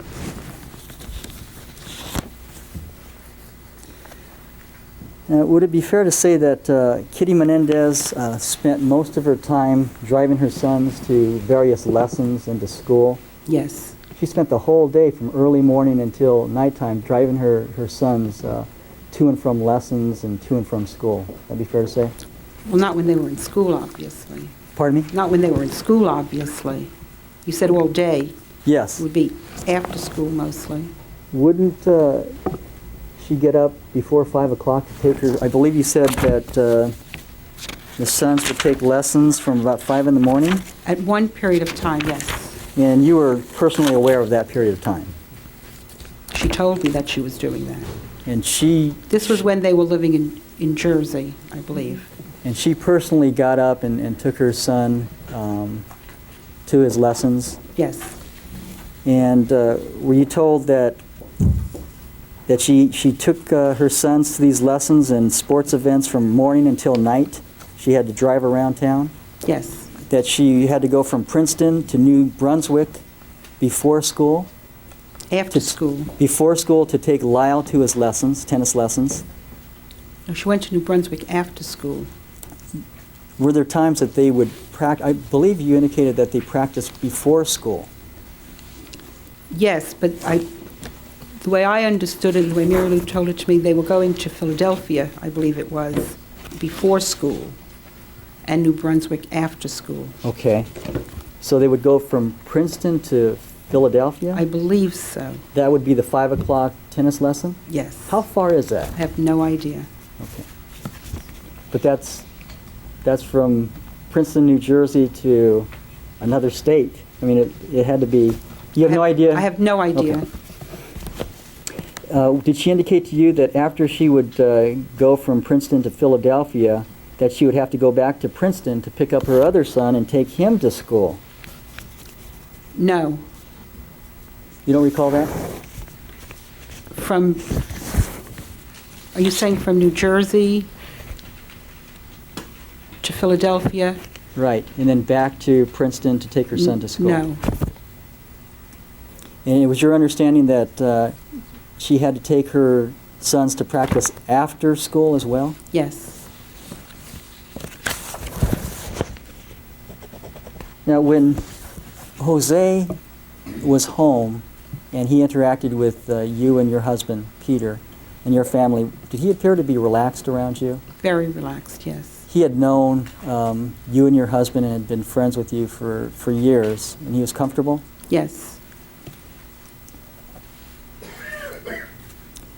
Now, when the sons came, when the two defendants were born, did the focus turn on the sons as far as the attention? Yes. Vague as to whom? Sustain the answer, Frank. At some point, did Mr. and Mrs. Menendez focus almost their entire attention on their sons? Yes. Okay, about when was that?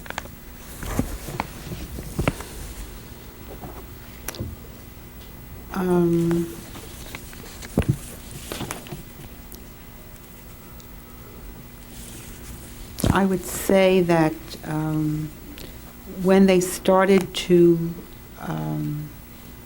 join the soccer team or the swimming team, which must have been about age 7, somewhere around then. And did Jose always tell you that he wanted the best for his boys? Yes. And did he kid around with you that it was better to have boys than girls? Yes.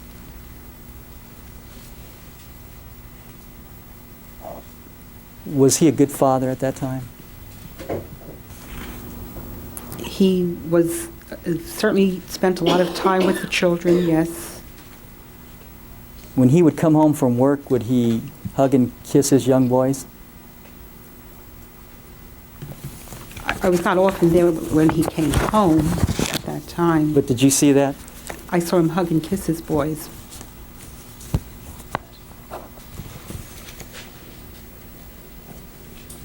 Did Jose tell you that the most important thing to him was the boys? Yes.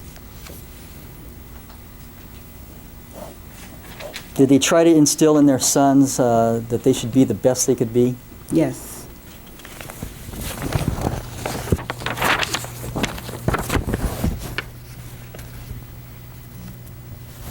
And likewise, did Mary Lou tell you that she wanted her boys to have the best and to achieve? Yes. Now, you had indicated that you had a lot of fun when you were with Mary Lou. Yes. And she had a way of making you feel good about yourself Yes. and making you feel that you could do anything. Yes. Now, with regard to the swimming lesson that you said that you were present for, where Lyle Menendez came out and said it was too cold, and Mrs. Menendez said, go back in. Remember that incident? Yes. Did the coach tell Mrs. Menendez that Lyle would never be an Olympic swimmer? Do you remember that incident? Objection calls for hearsay.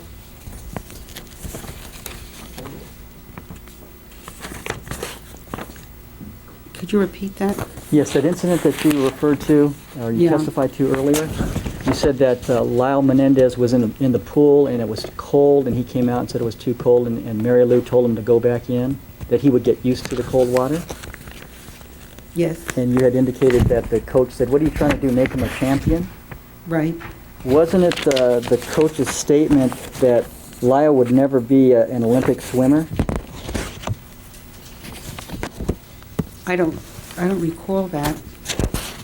Would it refresh your recollection to take a look at a report? I would object to that, no, that's not an adequate foundation. Does this relate to the same conversation? Complete the same Yes, Your Honor, it does. And show the witness the report. The objection is the identification. All right. Why don't you identify what report it is that you're using?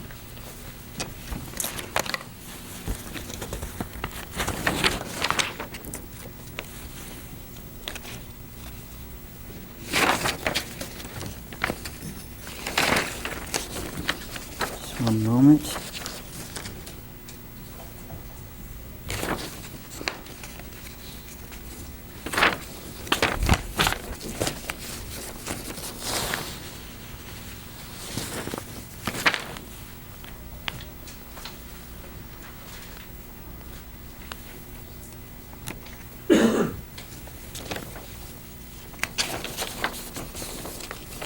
Okay, I have one moment, Charlie. Let me just find it in my notes.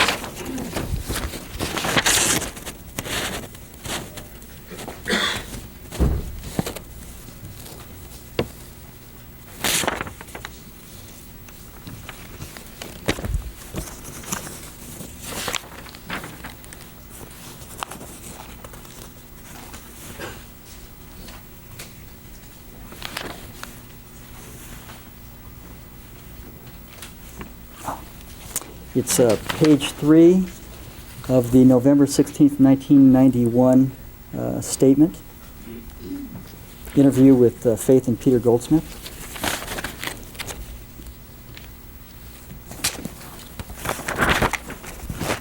May I approach the witness, Your Honor?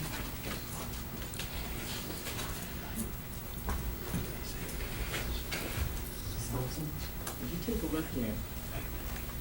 Second paragraph on this page 3 of the November 16, 1991 interview. To whom was I speaking with this time? It's a defense interview. I'm not sure who you spoke to. Do you remember interviewing with the defense on November 16, 1991? Yes. All right. Where am I supposed to be Right here, looking? the second paragraph. Hmm.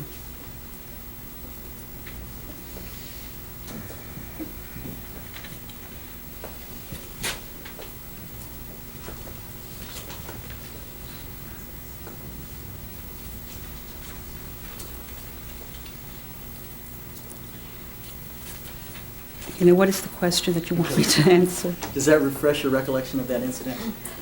Yes, I believe it's the same impression is given that the swimming teacher was saying he's not going to be a champ. Whether she used the word champion or Olympic swimmer, it was the idea that Mary Lou said, yes, he will be. That's what I'm working towards. And whether the words were Olympic swimmer or champion, I guess I can't be 100% certain, but that was the idea.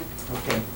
So when the instructor had told Mary Lou that her son Lyle would not be a champion or would not be an Olympic swimmer, Kitty or Mary Lou indicated that was the wrong kind of attitude to have, that her sons could achieve. That'd be fair to say? That would be fair to say, yes. And she was a bit annoyed at the attitude of the swimming coach that she said in front of her son that he wouldn't be a champion. Correct. And relative to that, you had indicated that even for yourself, that Mary Lou Menendez would make you feel like you could do anything. Isn't that correct? Correct. She had a way of encouraging people? Correct. Okay.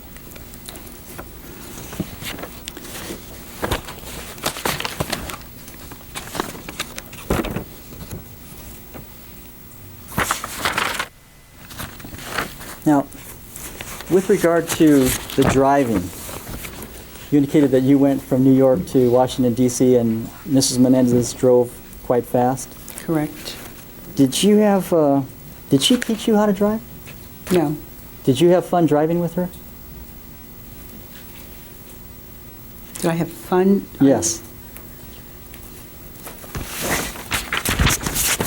I don't know if I understand the question. She doesn't understand the question, so you have to rephrase it. Okay, did you indicate that you like to drive with her and like to follow her places? Did you ever say that? Did I like to follow her place? Yes. I'm not sure. I don't remember saying that I like to follow her. But did you like to drive with her? Go places with her? I like to go places with her, yes.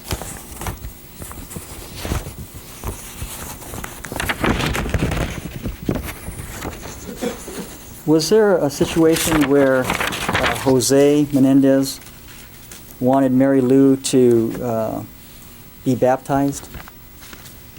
Not that I know of.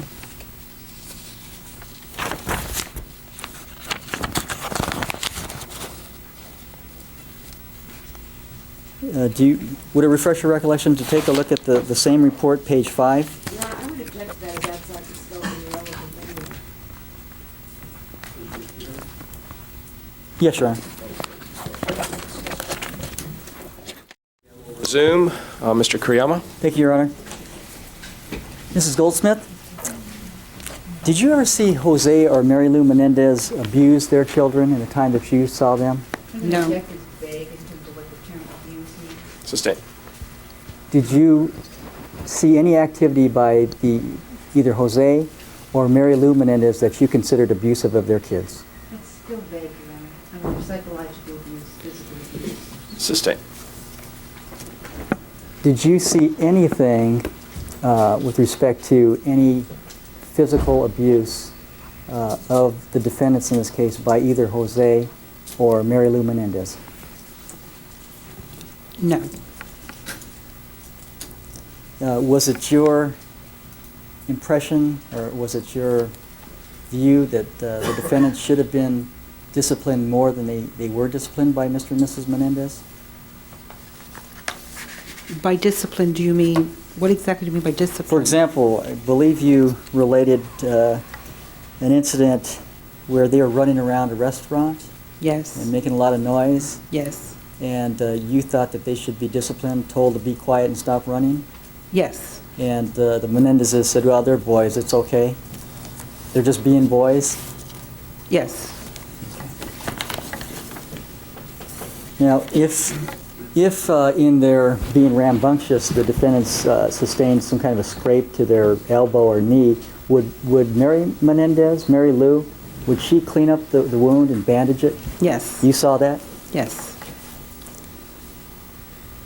Would it be fair to say that Mary Lou Menendez was a responsible mother, if not demonstrative, She was not demonstrative.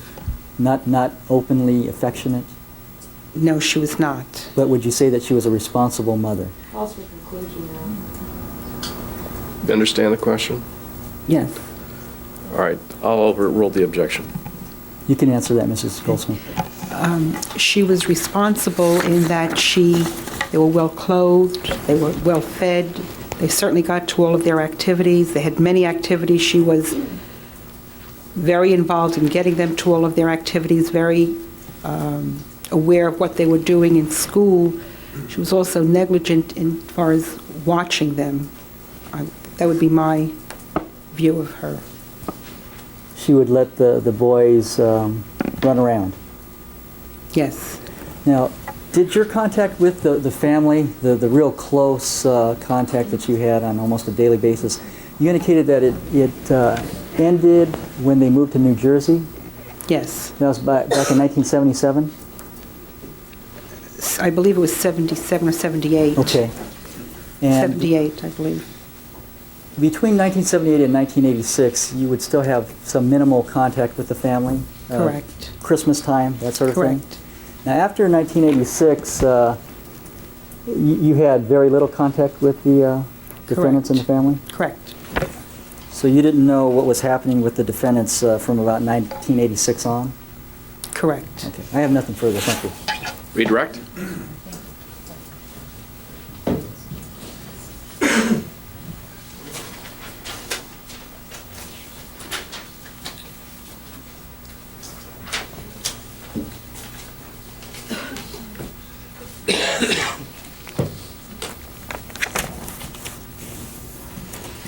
Mrs. Goldsmith, you were asked by Mr. Kuriyama about the fact that Mary Lou had to teach and that you were not being critical of that because she had to work. Is that correct? Correct.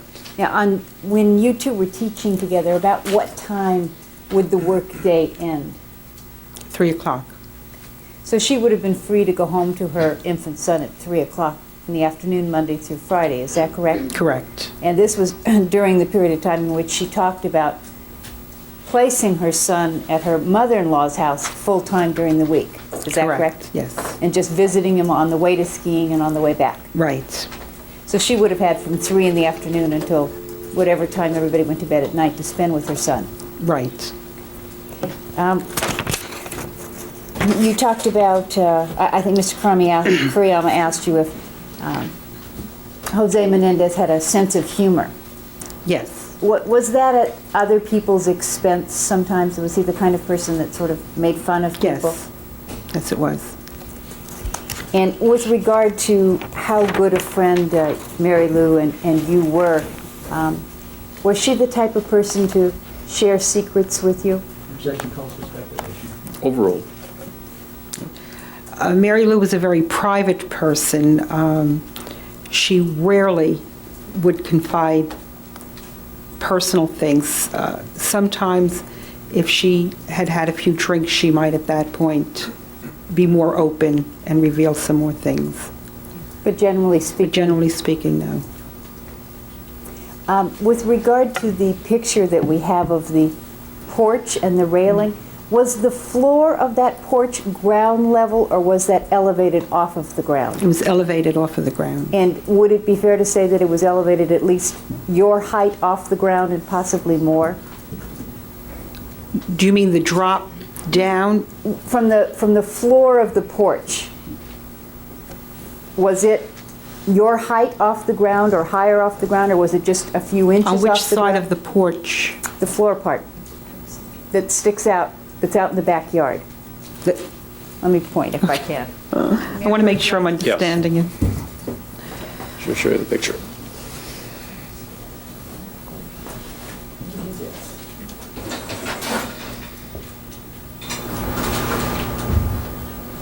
Okay, we have the top railing and the floor. Right. Do you have an idea what the distance between the top railing and the floor would be? This height or more or less? Maybe that height. Okay. Now the distance, was this floor of the patio ground level, or was it up off the ground? If you were It was up standing- off the ground. Okay. Now, my question is, how far off the ground was it? If I was standing here, would it be at my height? Oh, no, it would be higher than that. Okay. How much higher? As I remember it, it would be quite a bit high. You couldn't reach up and grab it. You could not, So it would to be- the best of my okay, so it recollection, would be at least 8 feet off the ground? at least. Okay. And then the railing would be another 3 to 4 feet above that. Is that correct? Off of the floor? Yes. Okay.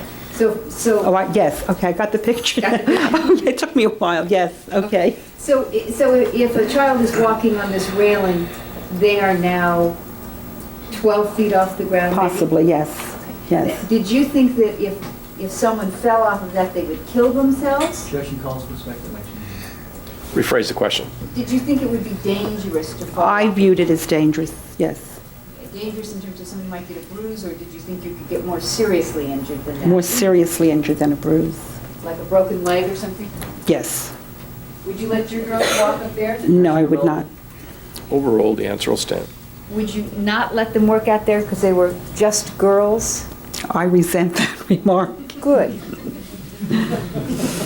All right. I would not let them walk there because I thought it was dangerous for anyone to walk there, So you think even boy children should be protected? even boy children. Overruled, the answer will stand. Did you see that Lyle and Erik seemed to have a lot of injuries? A lot of, Yeah, they were bruised up and cut up.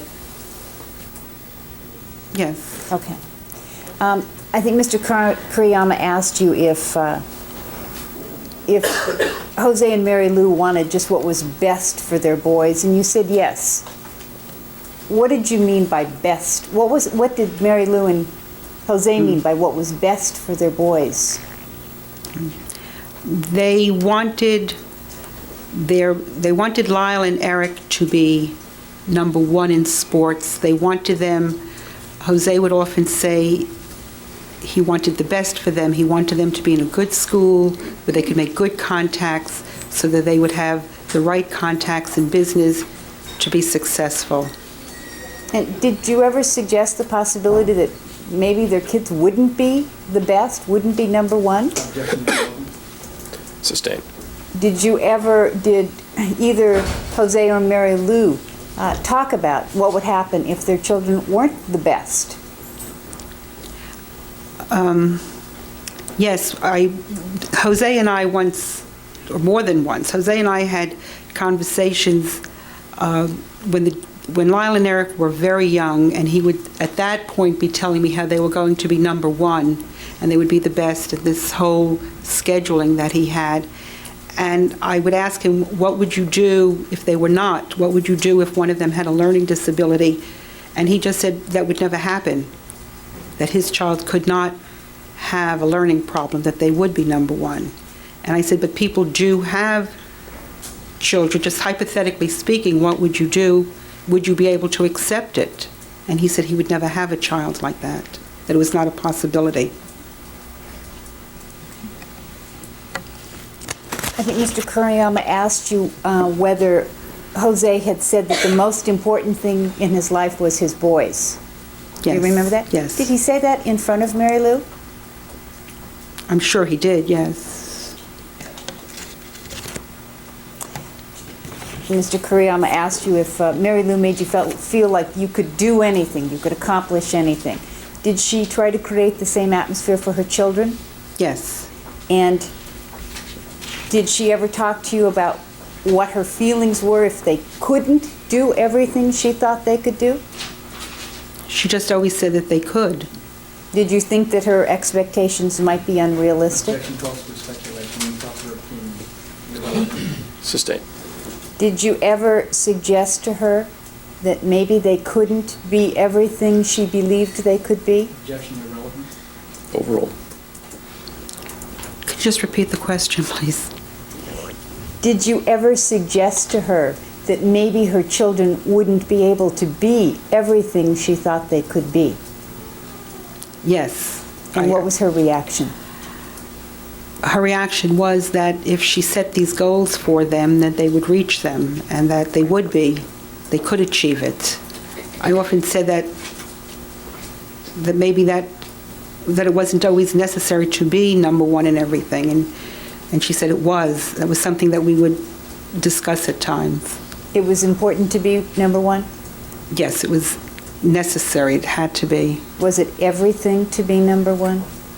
Was that the only thing that was It important? certainly seemed to be, yes.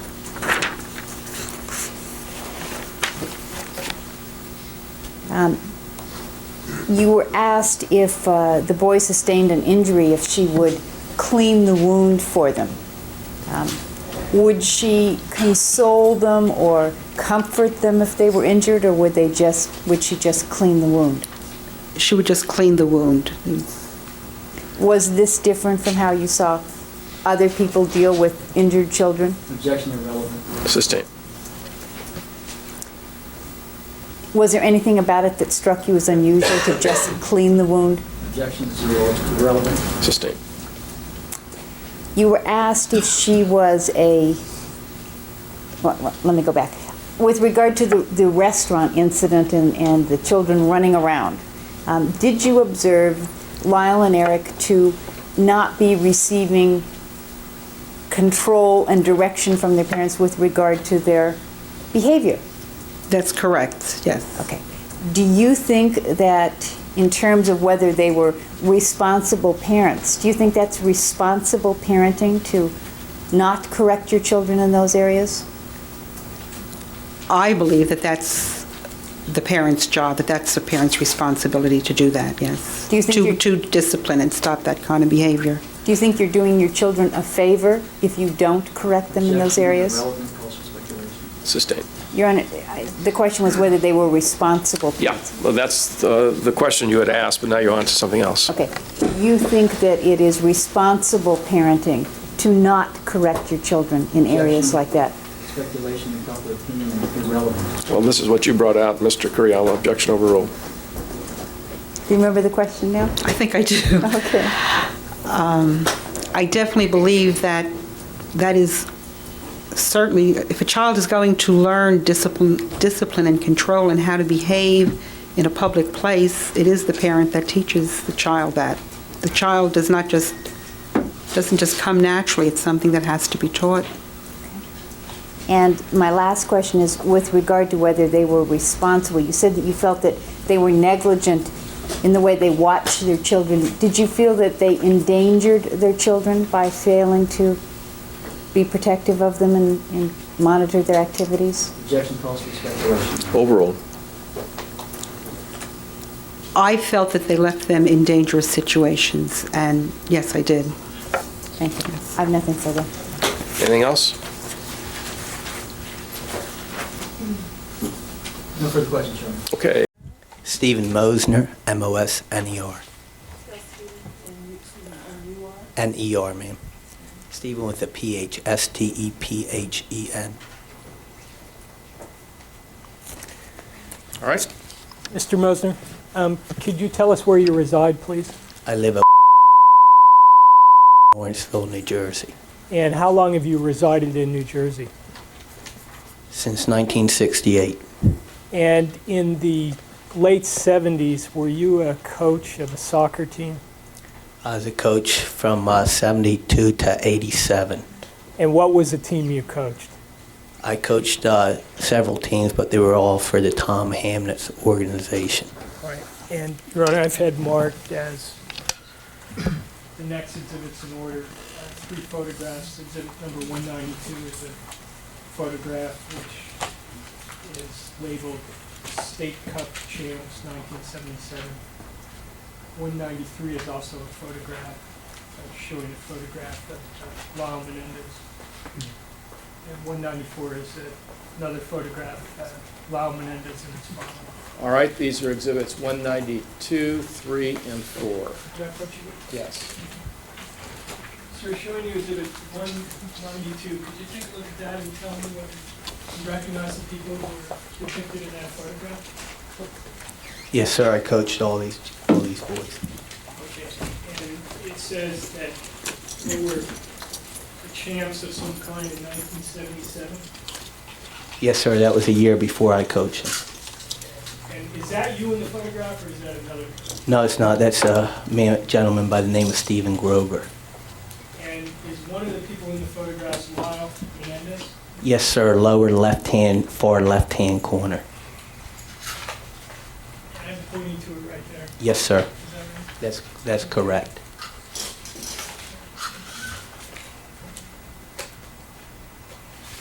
And did you coach this same team the year following the year that's depicted in that photo? Not exactly the same team.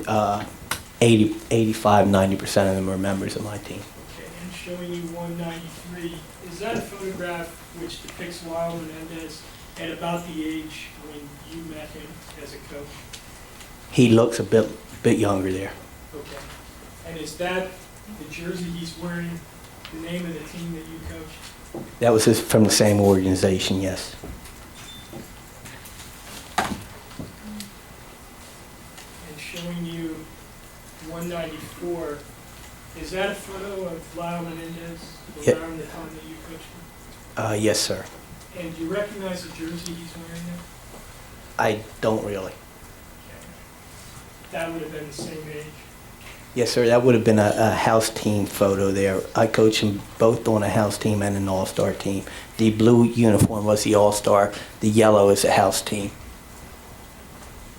Okay, and you see in the lower photograph there's someone in the photograph with Lyle Menendez. Is that someone you recognize? The gentleman to his left? Yes. Yes, sir, that was his father. And how much, if any, contact did you have with the father as you were coaching Lyle Menendez? I saw him frequently. I had little direct contact with him. What years, if you remember, did you coach Lyle Menendez? I coach 11 and 12-year-old boys, so wherever that falls in. So if he was born in 68, it would have been?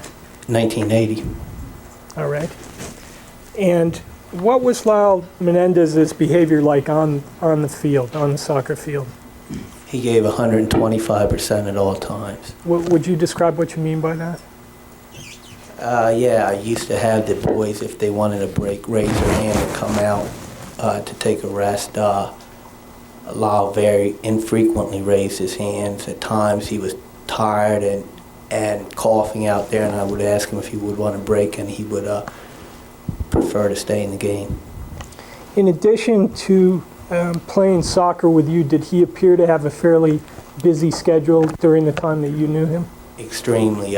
He was often late for practices, often couldn't make tournaments and games. It was always a chore trying to arrange the team schedule so that he could be there.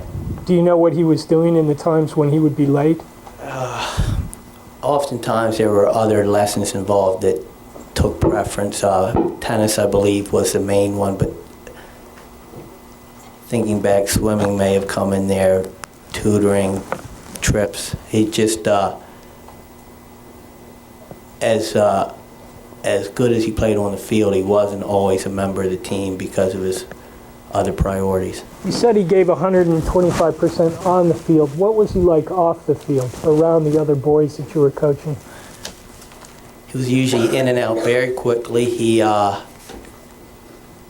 other boys liked him, but he didn't reciprocate towards them. He stuck to himself very often. Did he mix with the other boys socially that were on the team? Not really. Was he pretty much a loner? The word probably described him well then. Now, you said you had some contact with his father, is that right? Well, his father would come to most of the games, and his father did show up at some practices. And what was the father's behavior like in the presence of Lyle Menendez on the field? Domineering. He was. He spoke with an accent, and the one thing I remember, he would always yell, "Lyle, get the ball, get the ball." Would that be in an encouraging voice or some other kind of voice? Not really. At times, it wasn't even conducive to the team because I would like the players to play in position and not to leave their position to go after the ball. and he didn't always understand this, that, I wanted the player in a certain spot on the field, not worried about where the ball was. But he had this repetitive term, Lyle, get the ball, and he would go up and down the sidelines. And would he yell other things to Lyle besides get the ball? I'm sure he did, but that's the one that stands out in my mind. Did Mr. Menendez have any advice for you as the coach on how you should do your job? I really didn't deal with him too much. I think he understood that I probably wasn't going to listen to him. But he did say one time, he came up to me and said something in reference to either Lyle's grandfather or his grandfather was a professional soccer player in Cuba, and that he knew a lot about the game because of that, and that he just felt like, I got the feeling that he thought he knew more about soccer than I did, which he very well may have known, but I didn't deal with him. Was he a nice guy to you, Mr. Menendez? He was polite to me. I never had any cross words with him. And did you see him interact with his son, for instance, during half times or timeouts in the game? Yes, I did, sir. What would you observe in that regard? Mr. Menendez was very competitive, and he expected his son to give everything he had and some. Did you see him physically do anything in relation to Lyle Menendez during the halftime? I did. He would right away when the whistle blew for the halftime, he would head right for Lyle. The team would come towards me. He would head for Lyle often with a towel. If it's cold out, we played in the winter, possibly some sweats, put them on him, dry him off. He actually, this is a little crude to say, but he actually treated Lyle almost like he was a thoroughbred racehorse, the way he would towel him down at halftime and after the game. But after the game, it was more of a quick thing to let's get you out of here as quick as possible. Often the players and the families would stay around, mill around for half an hour after the game, 45 minutes. But the Menendez family was out of there as quickly as possible. And when you say he treated him like a racehorse, what do you mean by that? I just mean it was more of a property than a son. Objection, this is speculation. Objection sustained. The answer is stricken. Would there be times when the team would travel out of town? Yes, sir. And would Lyle Menendez always travel with the team, or would he get there by some other means of transportation? At the time, I had a Volkswagen van that I used to pile the kids in, and Lyle, to my record, he may have gone with us once in the van. Usually his father would drive him. His father would transport him to the game? Yes, sir. Did it seem like his father was treating him in a special way from the other players on the team? I took it different. I took it that maybe his father didn't trust my driving. I can't answer why his father, but most of the other parents would go to the game. Objection, irrelevant. Sustained. And these times when you would see Mr. Menendez toweling Lyle Menendez down like a racehorse, did that happen on more than one occasion? That happened quite often. Thank you, that's all I have. Examination on behalf of Erik Menendez. Yes, Your Honor, thank you.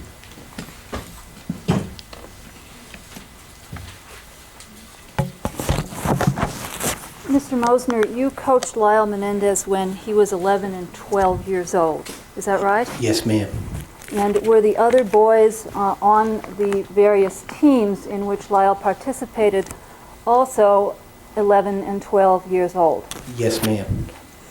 Now, you said that Mr. Menendez often came to practices with his son. Is that correct? I'm not going to say often. I'll say he came between 6 and 12 times. Okay. During the times Mr. Menendez came to practices, would you ever see his other son, Erik?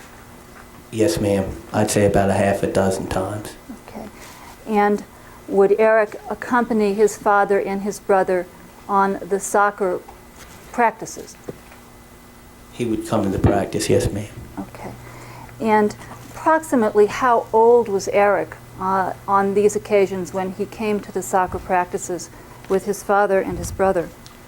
Erik was a couple years younger, but much less developed than the other boys at that time. Okay, so Erik, you said you thought was a couple years younger than his brother?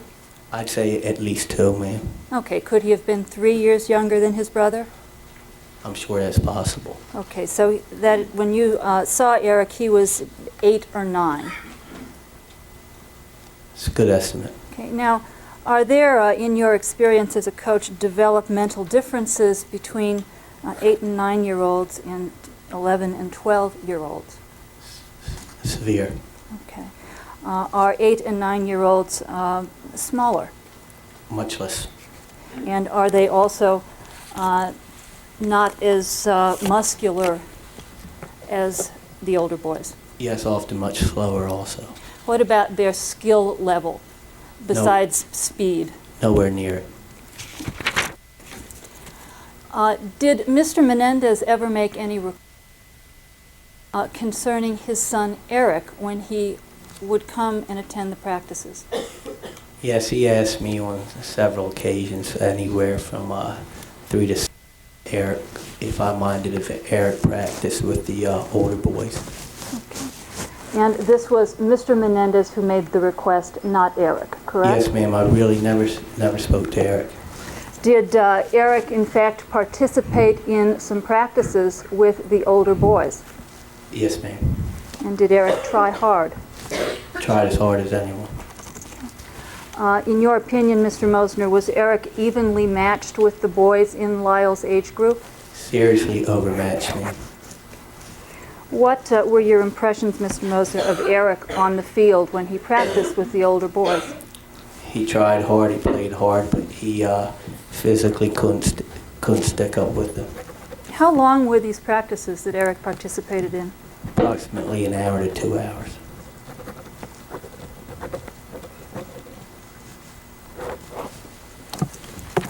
Thank you. I have nothing further. Cross-examination. Thank you, Your Honor. Mr. Mosner, you said that the Menendez brothers were busy. They had a busy schedule. Isn't that correct? Objection to States' testimony. Rephrase the question, please. Yeah, didn't you indicate that the brothers, or at least Lyle Menendez, was on a busy schedule? Yes, sir, I did. That he was often late for practice? Yes, sir. And it was your understanding that he had other lessons to attend, for example, tennis and swimming lessons? Other priorities. And there was special tutoring, I think you testified to. Is that correct? There was some type of tutoring going on. Whether it's special or not, I don't know. Would that be academic tutoring or athletic? I have no idea, sir. Okay. But it was your understanding that they were on a busy schedule? Yes, sir. So they wouldn't hang around after the games, they would be off? Yes, sir. Okay.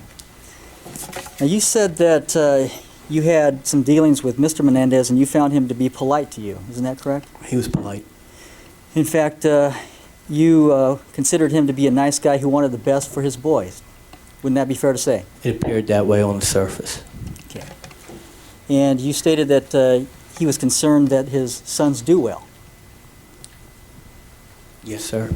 Okay. He was one of the few fathers that would come to practices. Isn't that correct? Yes, sir. Now, when you said that Jose Menendez at these half times would take a towel and dry off his son, would he also make sure that his son was warm and put him in sweatpants, sweat clothes? Yes, sir. He would make sure he put on sweatpants both at halftime and after the game.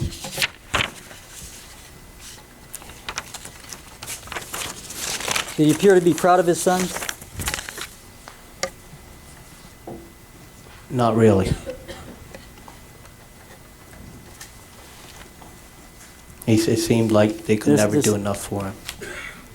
There's no question pending. Move to strike, Your Honor. Well, that was responsive. All right, the objection overruled. The answer will stand. He wanted Next his sons question. to do better. Would that be fair to say? Nothing was good enough for him. Did he tell you that? No, sir, he didn't.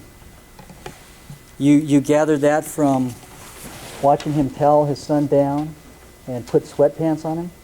Not just from that, just the general gist of him running up and down the sidelines. And I'm not going to use the word berate, but the kid was given everything he had all the time, and he always wanted more. And when he would run up and down the sidelines and he would say, Lyle, get the ball, would that be common for parents to cheer on their sons that you coached? It wasn't in cheering mode. Lyle, get the ball is not It was cheering mode? It was much more frantic. It wasn't an encouraging tone. Did you ever see any other parent get excited about his son playing on a soccer team that you coached? Objection on relevance. Overall. Assumes the fact Menendez was getting excited about the race. Rephrase the question, please. Yes, Your Honor. Did you ever see any other parent run up and down the sidelines when the game was in progress? Not run up. They usually had one position throughout the game. So they would stay still? They would stay basically still, yes, sir. And Mr. Menendez was a little bit more active than any of the other parents, is that correct? Yes, sir. Matter of fact, he made it usually a point to wear a sweatsuit to the games. He would wear a sweatsuit Yes, to the sir. games?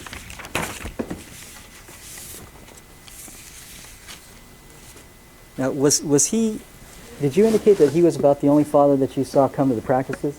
To come and to watch a practice and stay there for the whole time, yes, sir. Most parents would drop off their kids, ask me what time I thought I'd be done. They would come back. Sometimes they'd come back 10 minutes early, watch practice, talk amongst themselves. But he'd spend the entire practice there? Yes, sir. Okay. Nothing further, thank you. Robert W. Clouse, Jr., CLOUSC. Mr. Clouse, do you know Lyle Menendez, who's seated here in front of me? Yes, I do. And when did you first meet him? The summer of 1986. And were you his coach for a period of time? Yes, I was. Until when? Spring of 87, I think it was. Can you sit closer to the microphone or speak up? It's a little bit alien to me. Okay. Who hired you? Mr. Menendez, Jose Menendez hired me. Are you a little nervous? Yes, I am. Okay. Can you tell? Yes. Did you engage in negotiations for this work, or was it just a real straightforward type of situation where he hired you? Well, I had to negotiate with him. Okay. Did that seem to be part of the process? Yes, it was very much so. Okay. And how did you do in the negotiations? Objection, calls for speculation. Why don't you rephrase the question? Okay. Did, after you had reached an agreement, did you find out that Mr. Menendez had a different interpretation of the agreement? Objection, J. Overall. I'm sorry, can you say that again, please? Yes. After you and Mr. Menendez had reached an agreement on your salary, your contract, Yes. did you find out that he had a different interpretation of what that contract was? Yes. Okay. And what was the difference? Objection, irrelevant. Overall. The difference was it changed from weekly to a monthly, And or did- to a month. Okay, so you thought you were being paid by the week. Hmm. Is that yes? Yes. And he thought you were being paid by the month. Is that right? We negotiated to that, yes. And did you end up losing money? Yes. And did it seem that the money was the issue with him, or was there something No, else? it did not. Calls for speculation on the part of the witness. Sustained. The answer stricken. Could you tell from his behavior whether he cared about the money? No. Objection, irrelevant. Objection sustained. The answer stricken. Did he appear to be a person to whom winning was important? Yes, very much so. And did he have to win at everything? Objection, calls for speculation. by Sustained. implication. Did it seem to be important to him to win even at contract negotiations? Objection, calls for conclusion on the part of the witness. Sustained. It was part of his contract negotiation, Your Honor. Objection sustained. Did he express to you pleasure at having gotten the better of you in the Objection, contract? Irrelevant. Overall. Did he? Okay, can you please, this is going pretty fast for me. Okay. Well, so far you haven't had answered too many questions. So you're doing okay. I mean, I'm looking at this and it's like, we're playing ping pong or tennis. Did Mr. Menendez express pleasure at having bested you at the negotiations? Absolutely.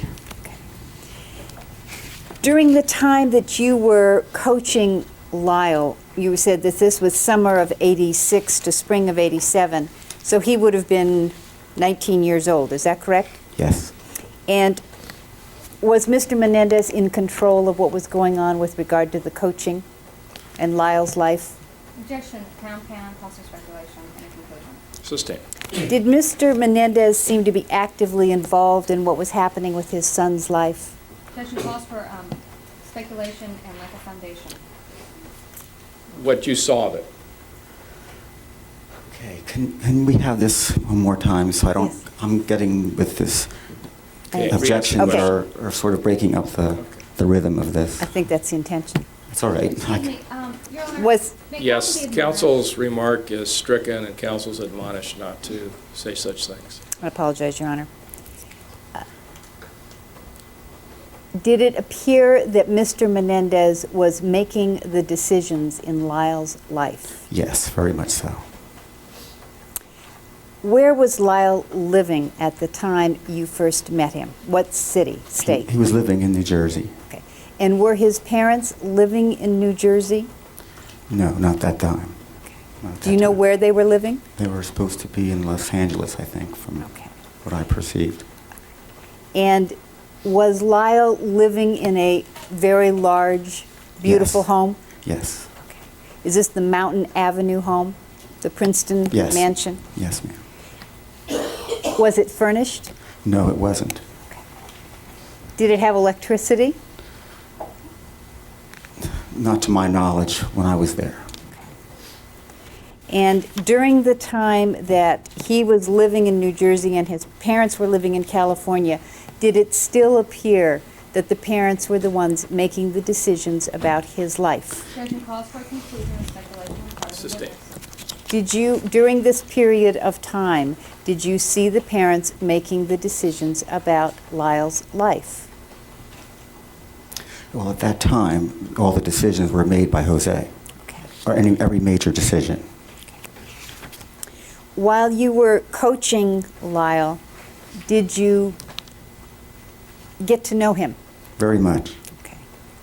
Did he play hard? Every time. Did he play even when you didn't think he should?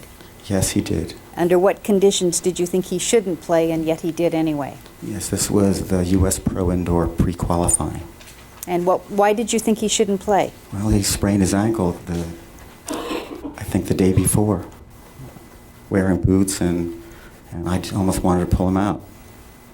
And he wouldn't let you? Well, at that point, he said he wanted to play. Okay. So I went along with it. Did he talk about his father to you?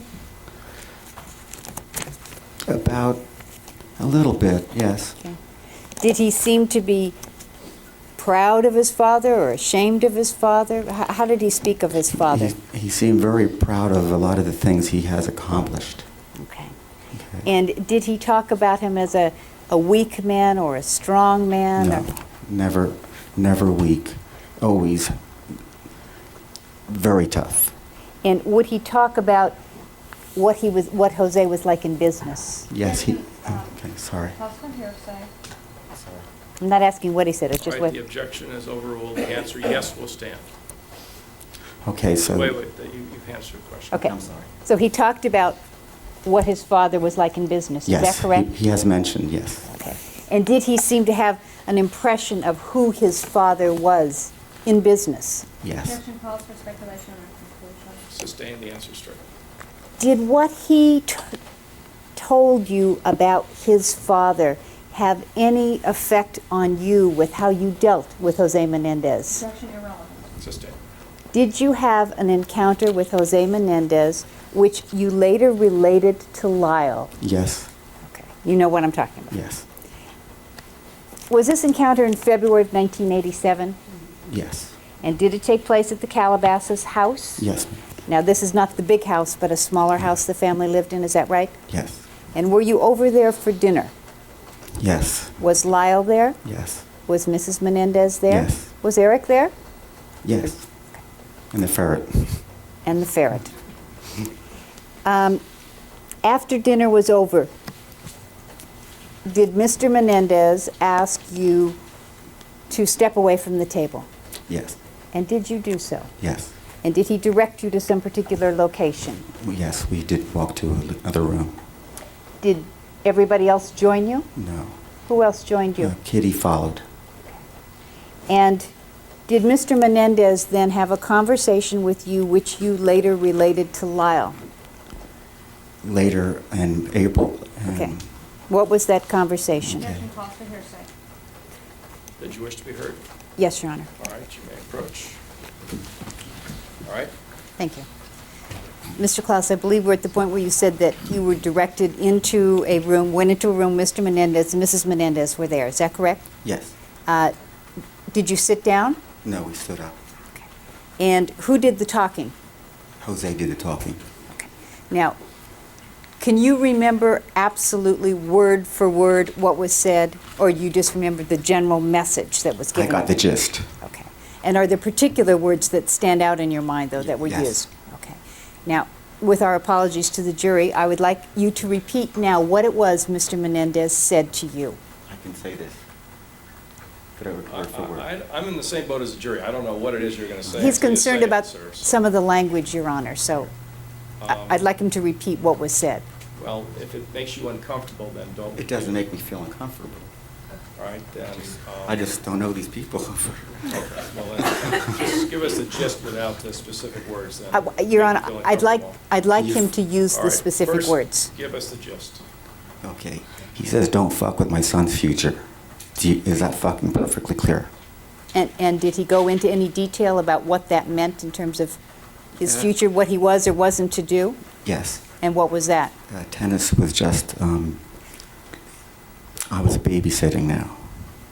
As a babysitter for his tennis, he was going to go to Princeton. School starts and that's it. And did he want you to not say particular things or not guide him in particular directions? Well, at that point, I knew that it was changing. The whole idea was changing from tennis to he was going to school and I was going to be eventually terminated. Now, the way that this discussion took place, was this a lighthearted discussion? Was he joking around? No, his eyes were on me and I was on his eyes, and it was intimidating. And after he said this, did you do anything? Did you look around or anything? Well, I did look at Kitty. Why? I was looking for some kind of a support or some kind of a help. Okay. And there was nothing. And that's when I started to say something, and he put his hand up, and that was it. I stopped. How old were you at the time? I was about 35.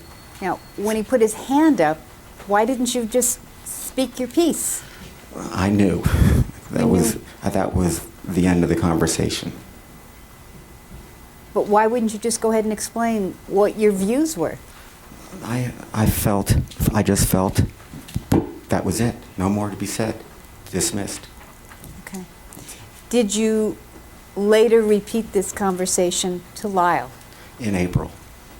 And why was it that you saw him in April? What was happening? He flew to Florida to play a segment. It's a USTA segment, which is a professional tournament. It has something to do with tennis, I take it? Yes. USTA is U.S. Tennis Association? Yes. Okay. And when you saw him, is that when you told him about the conversation? Yes. And how did he react? Did he say anything right then? He didn't say anything right then. He just looked very sad, like all of a sudden. And I think he knew something happened. Objection moved to strike as he knew something happened. It was speculation. Objection sustained. That's where the answer is stricken. So he looked very sad. Yes. Did he then go into play? The next morning. And what happened? Something that I've never seen before or after. How long have you been coaching? 20 years. And what happened? He played a person who we met in Australia, and he played him, and he was playing very tough. It was like 3-3 in the first set. He lost the first set. When you say he, who lost? I'm sorry, Lyle then lost the first set, and something very strange happened. He walked to the net and had a small conversation with his opponent and walked off the court. And his opponent then reported the scores as 6-3, 6-3. He only played one set. Have you ever? Never. Never. Thank you. I have nothing further. Cross-examination? Yes, Mr. Clouse. I believe you indicated that Lyle Menendez went to Australia. Yes. Was that on a tennis playing trip, do you know? Yes. And do you know how long before you met him that he'd gone on this trip to Australia? Or was it during the time that you knew him? He went to Australia with me. Oh, and when was that? That was February of '87. I believe you indicated then that you met, or you started to coach Lyle Menendez in the summer of 1986, correct? Correct. And how many hours a week did you coach him, or did it vary?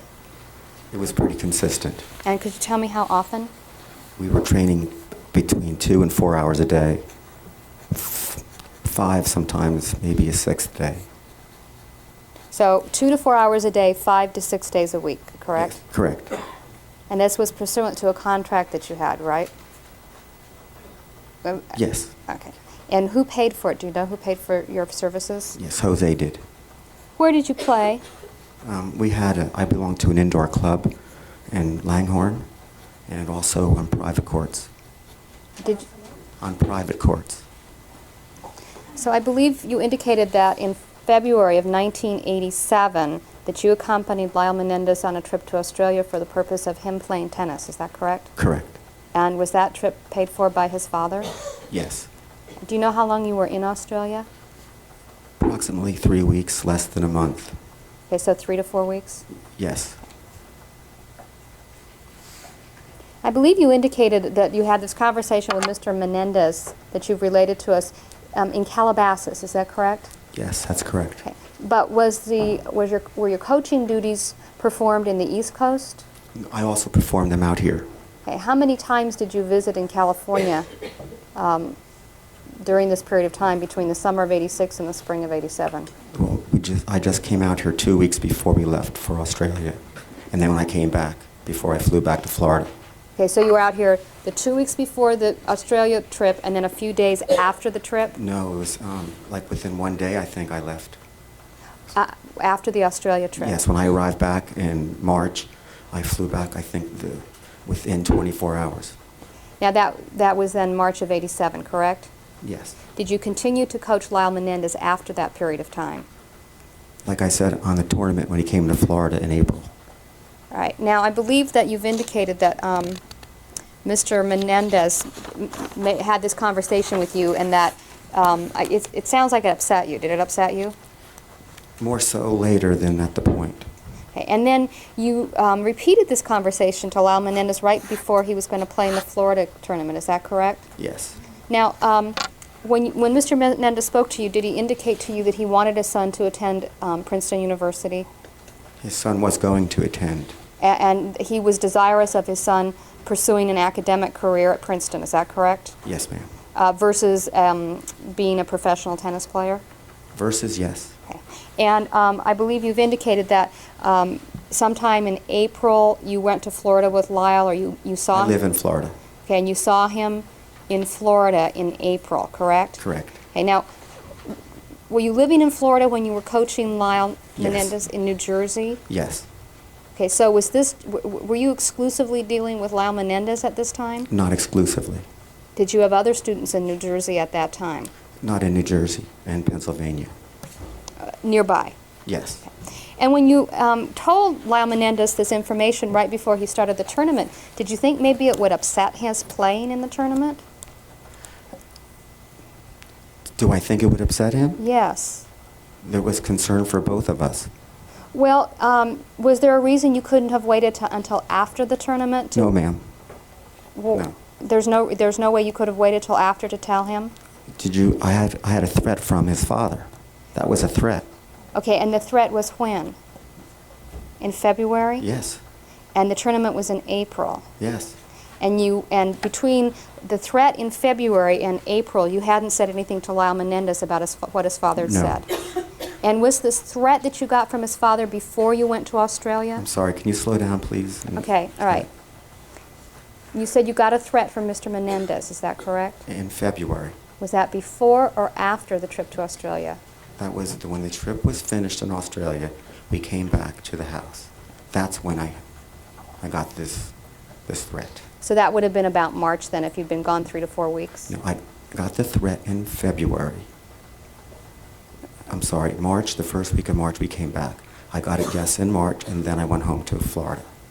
And did you have any contact with Lyle Menendez between coming home from Australia and receiving this threat and the tournament in... I got a phone call telling me he was wanted to come to Florida to play a tournament. And did you speak to Lyle during that phone call? I believe you said he told me he wanted to come play the tournament. Yes. So that you spoke with Lyle Yes. then? Okay. Very briefly. When you told Lyle what had happened, what his father had said, I believe you indicated that he then went out the next day and basically forfeited the game. Is that what happened? He played the tournament, and halfway through the tournament, he defaulted. Well, he didn't default. He forfeited. He didn't forfeit. He left. The match went in as 6-3, 6-3, which is a full match. But he didn't play the entire match, is that correct? No, he didn't. Okay. And did you see him after the match was over? Yes. Okay. Were you trying to make him lose the match? Was I trying to make him lose? Yes. No, absolutely not. When Mr. Menendez told you that you were just babysitting his son, did you think about quitting his employment? At that time? Yes. I knew that I was being terminated at that time from coaching, from what I perceived as coaching. But you did meet up with Lyle again in April of 1988? Yes. Or excuse me, 87? Yes. Okay. Were you employed at that time? Okay. They were coming in for a tournament. I felt I was going to be babysitting. I had mixed emotions. Did you get paid? Yes. Thank you. I have nothing further. Any redirect? Yes. Why did you feel it was necessary to communicate this threat to Lyle? I felt threatened from Jose's threat that with my son, and is it perfectly clear? And my emotions were then, I felt I was never going to coach him again. And now I'm getting him to come to Florida for a tournament, and I thought, I can't coach the way I'd like to, because I felt threatened. But he's now... Away from the mic a little bit. I'm sorry.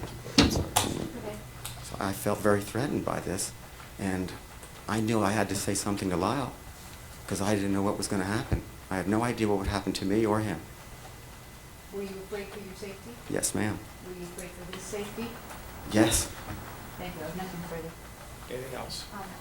Douglas Herbert Doss. Last name is D-O-S-S. Why don't you sit here so you can see him? Herbert. Mr. Doss, what is your occupation? I'm the director of tennis at Mountain Gate Country Club. You're whispering. I can hardly hear Oh, you. sorry. I'm the director of tennis at Mountain Gate Country Club. And Mountain Gate Country Club is here in Los Angeles Yes, County? it is. And being director of tennis, does that mean that you're basically a tennis expert, tennis pro, tennis coach? Yeah, yeah. And how long have you been involved in that sort of capacity with tennis? About 20 years.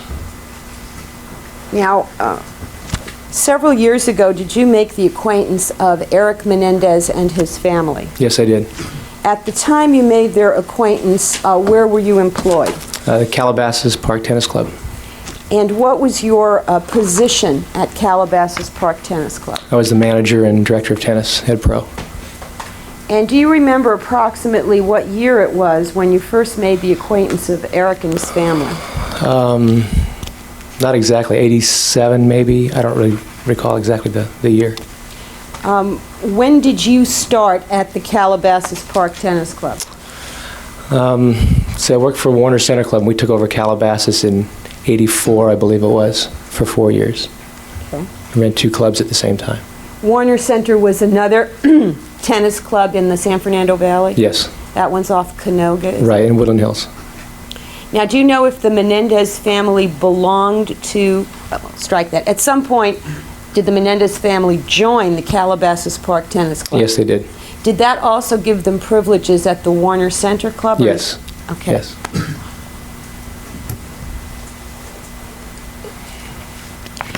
Now, when you worked at Calabasas Park Tennis Club, was there a group of youngsters that you were coaching?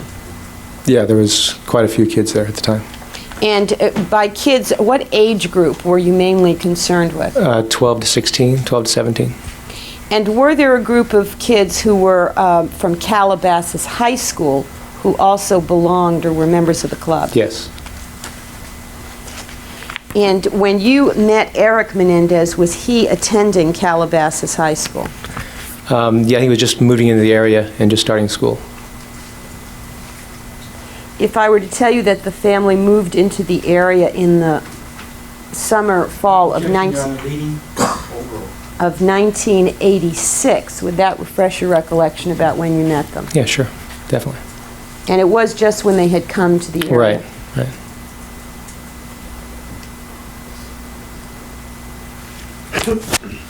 Now, this group of, let's focus on where there are a certain group of kids who are at Calabasas Park Tennis Club, who were high schoolers.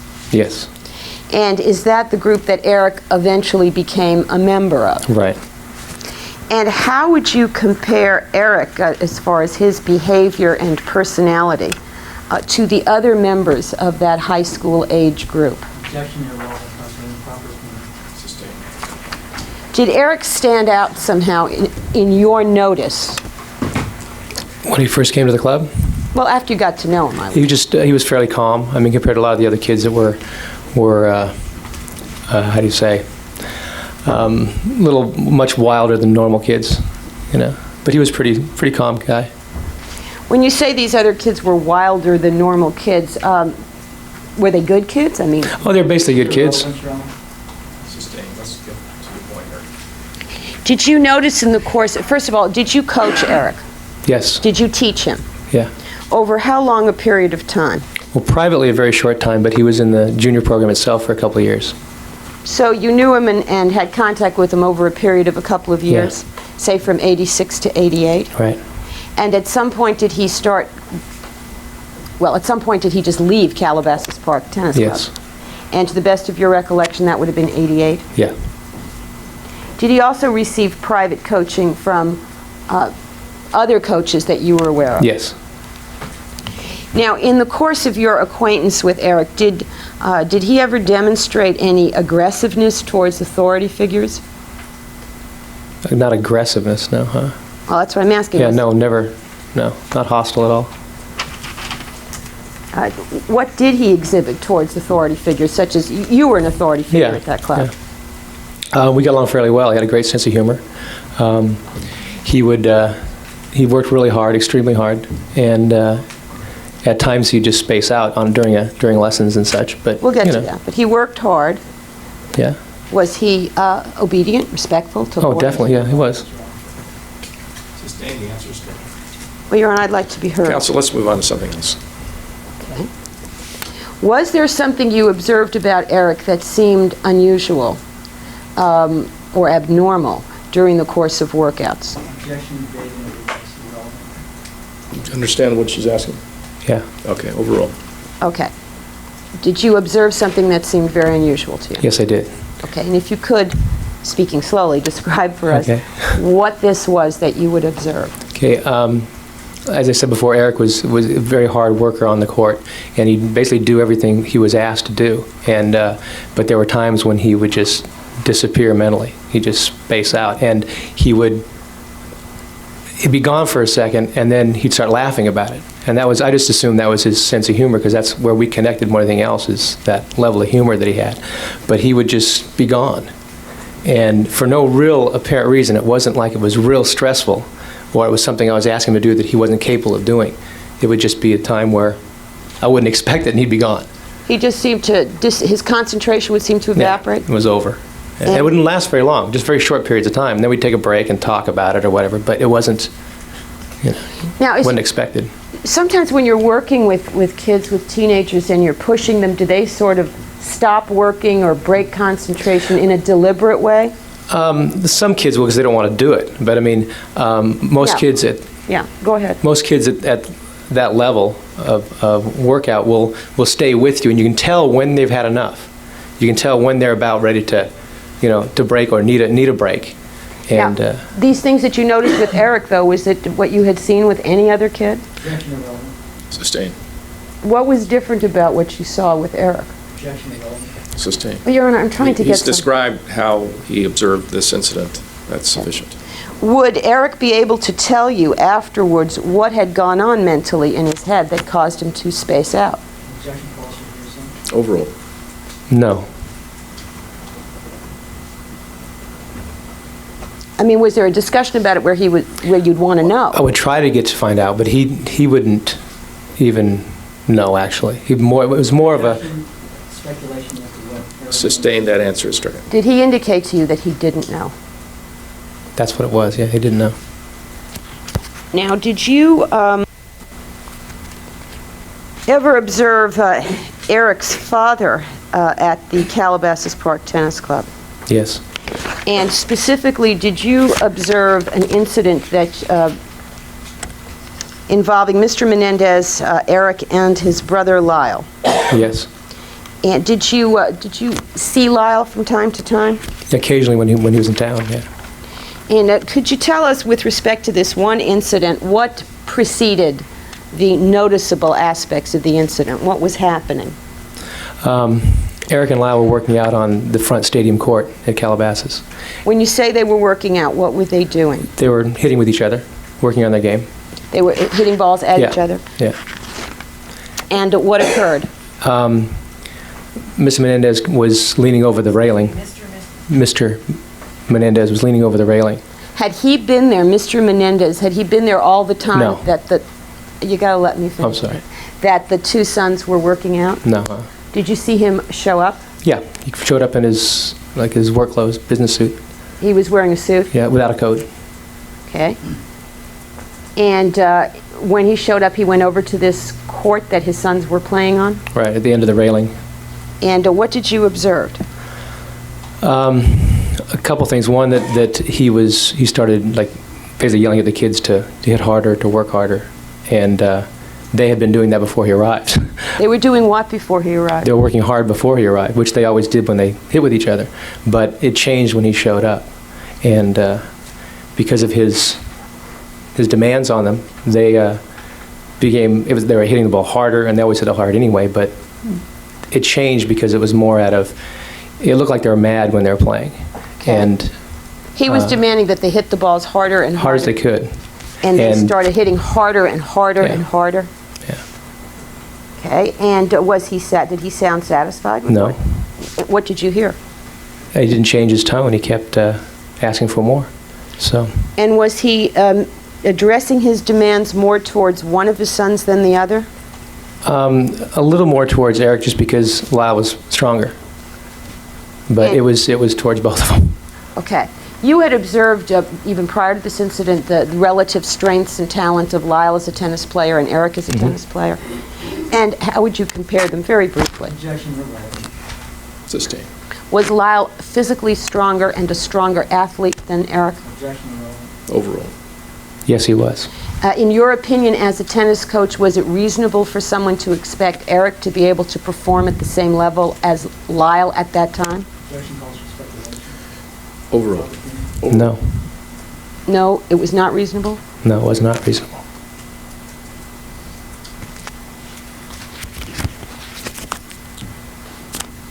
Did Mr. Menendez, when he was making these demands, how did he appear mood-wise? Was he happy, sad, angry, what? He definitely wasn't happy. I don't know if it was anger, but he was not pleased with what he was seeing. And did you see anything to criticize in what the sons were doing in response to his demands? Sustained. As a tennis coach, was there anything that they were doing that was wrong vis-a-vis his demands? Not before he showed up. When he was there, yeah. Well, he was for what he wanted them to do. It didn't make sense. I mean, you don't do the things. You don't hit the ball 1,000 miles an hour all the time, and that's what he wanted from his kids. Of course, they were trying to do what he wanted. Of course, they were. And he was not pleased. No. So, could you figure out any reason why he was not happy with them obeying his instructions? Sustained. Now, did you hear Mr. Menendez say critical things besides the demands? Was he saying berating or critical things to either of his sons? I don't recall the exact words, but that was the tone of it.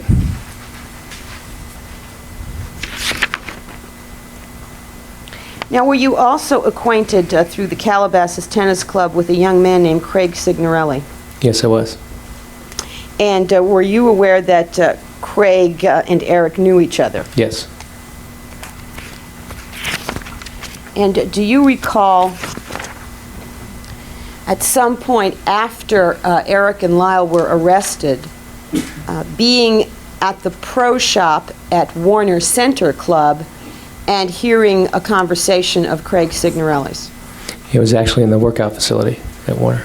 It was at the workout Yeah. at the Warner Club? Right. And was Craig Signorelli in that workout facility? Yes, he was. And did you overhear him talking? No, he was talking to me. So he was talking to you directly? Yeah. And can you describe what his tone was when he was talking to you? What his demeanor was? It was, gloating maybe? I don't know what he was telling me a story and he was very proud about it, that he was involved in the story he was telling me. And he was telling you of his involvement in what? In the Menendez situation at the time.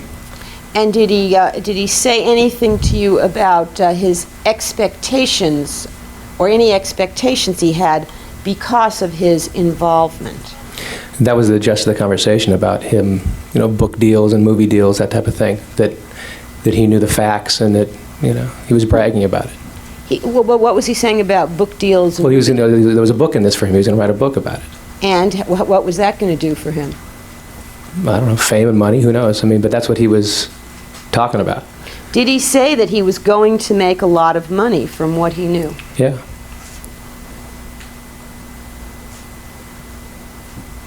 And how did you respond to him? I told him he should keep his mouth shut because the facts weren't out. And he said, well, they are. I know the facts. He proceeded to tell me the facts. I'm going, well, we don't know that. And this was in a room of people, that the people were working out. Anybody could hear this. And I told him he just should be quiet. And did he seem to enjoy talking about this in front of all these other people? Yeah. It wasn't like a quiet conversation. It was a boastful conversation? A bit, yeah. Now, Mr. Doss, do you recall myself and my private investigator, Miss Erdely, interviewing you in July of 1992? Yes. Up at the Mountain Gate Country Club. Mm-hmm. And do you recall at that time we gave you, for you to review, a police report purporting to contain a statement from you to Detective Zoller, I suppose it is. Yes. And did you review that police report in July when I first showed it to you? I did. Yes. Anyway, back to July of '92, did you read it? I think it's like a 2-paragraph statement of yours in this police report. Yes. And did that 2 paragraphs in this report accurately reflect what you had told the Beverly Hills Police Department? Not exactly, no. And for example,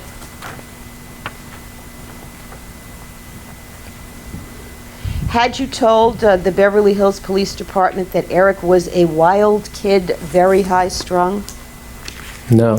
What had you told them about Erik's temperament and personality? Well, exactly the exact words I'm not sure, but because it's been a while. But that wildness wasn't like the other kids that were at that club at the time. It was more like a young lion just kind of expressing himself and finding out what his boundaries were, but not. It wasn't negative. It wasn't like he was obnoxious and pushy like a lot of the kids were, without any discipline. Okay. So did Erik appear to have discipline? Oh, yes, he did. Did he appear to be hardworking and obedient? Yes. And even as to these other kids who were wilder, did they all turn out okay? Yeah, they did, actually. Even the wildest ones. Okay. Now, did you tell the Beverly Hills Police in your interview, I believe this interview was August 29th, 1989, that Erik's father was very interested in his tennis game and would always make sure that he concentrated on his game? No. What did you tell them about Jose Menendez and his attitude towards his son and his tenants? What I told him was I thought that he was overbearing and basically living through his kids like a lot of, parents do in sport. And it wasn't realistic. But not that he was attentive and all that. Attentive sounds positive. Yes. Did you think Mr. Menendez's involvement in his son's sports was positive? No, I did not. Speculation, proper opinion.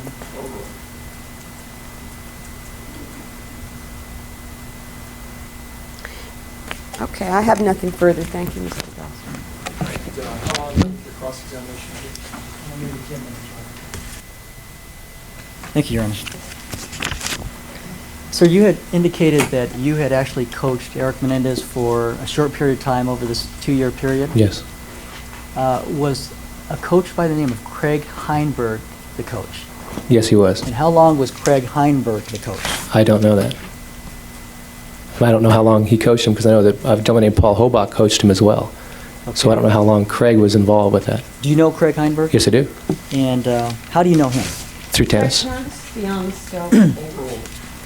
sorry, how was that? Through tennis. I mean, he was at the Calabasas Tennis Club when we took over the club. Okay, and He was teaching there. So you were the manager and he was one of your coaches? Mm-hmm. Is that a yes? Yes. And he was the one that was given the task of coaching Erik Menendez? I don't know if he was given the task. I know that he was coaching a lot of the kids at that time, along with some of the other pros that were there as well. I don't know how long that was with Erik. Yeah, you remember talking to the detectives from the Beverly Hills Police Department on August 29th, 1989? Yes. And you told the detectives at that time about the coach, Craig Heinberg, isn't that correct? I believe so. I believe I did. And I don't recall that. I would object to that mistake in the report. at some point, did you tell the detectives about Coach Craig Heinberg? Yes. And you've testified here that Erik Menendez, you had said that he was a wild kid in the report, but you said he wasn't wilder than some of the other It wasn't wild in a negative sense. I wasn't saying that he was out of control and, that type of thing. It wasn't a negative statement towards it. And you were asked about your association with Erik Menendez over these 2 years from, I believe, 1986 to 1988. And you said that Erik was not hostile, not aggressive. Is that correct? I believe so, yes. And this is what you knew about him over that 2-year period? Right, my experience with him. Okay. You knew that Craig Heinberg, the coach, had problems with Erik Menendez. Objection, Your Honor. Calls for hearsay. Well, I like to approach on this whole... Isn't that correct, sir? I had heard, yes. He had problems with him. What had you heard? Your Honor, I'm objecting. This calls for hearsay. They can call Mr. Heinberg if they want to. Counsel, let's not argue the matter. Overruled. What had you heard about the incidents between Erik Menendez? I had heard that he had trouble with him disciplinary-wise. That who had trouble with That Craig had trouble with Erik. Craig Heinberg? Yes. And what in particular did you hear about that? Objection. Hearsay. Sustained as to the specifics. Were you given any information about the breaking into... Objection, Your Honor, and I'd ask to approach, and I'd cite the proper conduct. All right, we'll hear your discussion at the sidebar, and the jury is admonished to disregard the remarks of counsel. Lawyers can say things, but when they say things, they're addressing me, and they're not addressing the jury. When the lawyers address the jury, they'll do that in the closing argument when they have a chance to comment on the evidence. Discussions at this point are directed towards the court. All right, let's see counsel at the sidebar. We were talking about this coach, Craig Heinberg. When you spoke to the police on August 29th, 1989, had you been given information from Craig Heinberg about his relationship with the defendant in this case? I don't know if it was directly from Craig, but... I would object, Your Honor, for any further answers. All right. Calling for hearsay. Did you understand the question? Yes, I did. Okay, and it's either yes or no. No. Okay. You had not received information directly from Mr. Heinberg? No. Had you gotten information regarding the relationship between Mr. Heinberg and the defendant in this case, however? Objection, Your Honor. Calls for hearsay. Overrule. Yes. Okay, thank you. No further questions. Any redirect? No, Your Honor. All right, thank you. You may step down. You're excused, subject to being recalled. Thank you. All right. Sorry, I didn't hear you. Spell your last name. Cross. And what is your full name? Patricia Norman Cross. Okay. You may proceed. Thank you. Could you tell us what you do for a living, please? I'm a school teacher. And how long have you been a school teacher? I've lost count, somewhere in the region of 30 years. 30 years. Mm-hmm. And did you, for a certain period of your career, teach at a school called the Princeton Day School? I still do, as a matter of fact. And how long have you taught there? 15 years. And when did you start teaching there? In 1979. And so you've taught there from 1979 to the present? Exactly. Do they all speak as you do at the Princeton Day School? Actually, quite a few. Okay. All right. You're English, by the way, for the record. Actually, I'm not. I'm American. But I obviously was born in England. I've been an American citizen since 1979. What is the Princeton Day School? What kind of a school is it? It's a highly competitive prep school which expects to send a very good percentage of its students to Ivy League colleges, and many parents send students to our school with that particular intent in mind. And when you say it's highly competitive, is this a school that's also very expensive? Yes, I don't think I could afford to send my children there. At the moment, the tuition is in the realm of $12,000 a year for day students.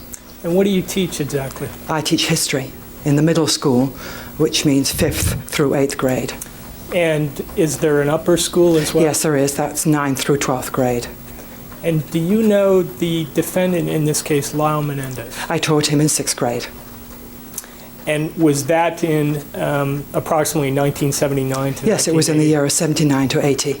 Now, as part of your responsibility as a teacher, do you periodically throughout a school year make out written reports on your students? Yes, a way of communicating with the parents. And these written reports go both to the student and to the parent? No, it varies. They're written. Some people choose to write them more to the student. It's more usual to write them in the third person to the parent, referring to the student in the third person. Right, and I've had marked as next in order, Your Honor, 2 pages of school records. That would be Exhibit 195 with the court's permission. Let me just double check my records here. All right, 195. And may I approach the witness? Yes. And showing you Exhibit 195, do you recognize that document? Yes, I do. And could you tell the jury what that is? These are a series of reports. The school year was divided into 3 terms, not 2 semesters, 3 terms. I don't quite know why, but that's how it was. And then halfway through each term, the student would receive what was called an interim report, or the parents would receive an interim report to let them know how the student was doing during the first, I suppose, 6 weeks of the first term. And then at the end of the term, there would be a term report, and this would be repeated then for the 3 terms during the year. And what I have in front of me here are the interim reports and the final term reports for each of the 3 terms. And in total, there are 5 separate little reports on the 2 pages of paper that you have there, all written by you, is that Absolutely. correct? Nobody can read it, but it's written by me. All right. And the first report is written on October 14th, 1979, correct? That's true. And without going into the detail of that report, is it true that it's a negative report? One could say that. And in fact, you underline certain Yes, I did. letters and words to emphasize that, in your view... And I wrote them in block capital letters, yes. And indicating that Lyle must be prepared for class, he must hand in his assignments. You see, you can't read it either. I can't, I'm sorry. And he must concentrate in class. Yes. Indicating he was having problems in those areas. Yes. And that report went to his parents, correct? Yes. And is it true that the next report is dated November 26, 1979? Mm-hmm. And again, you had some negative things to say in that report. Is that true?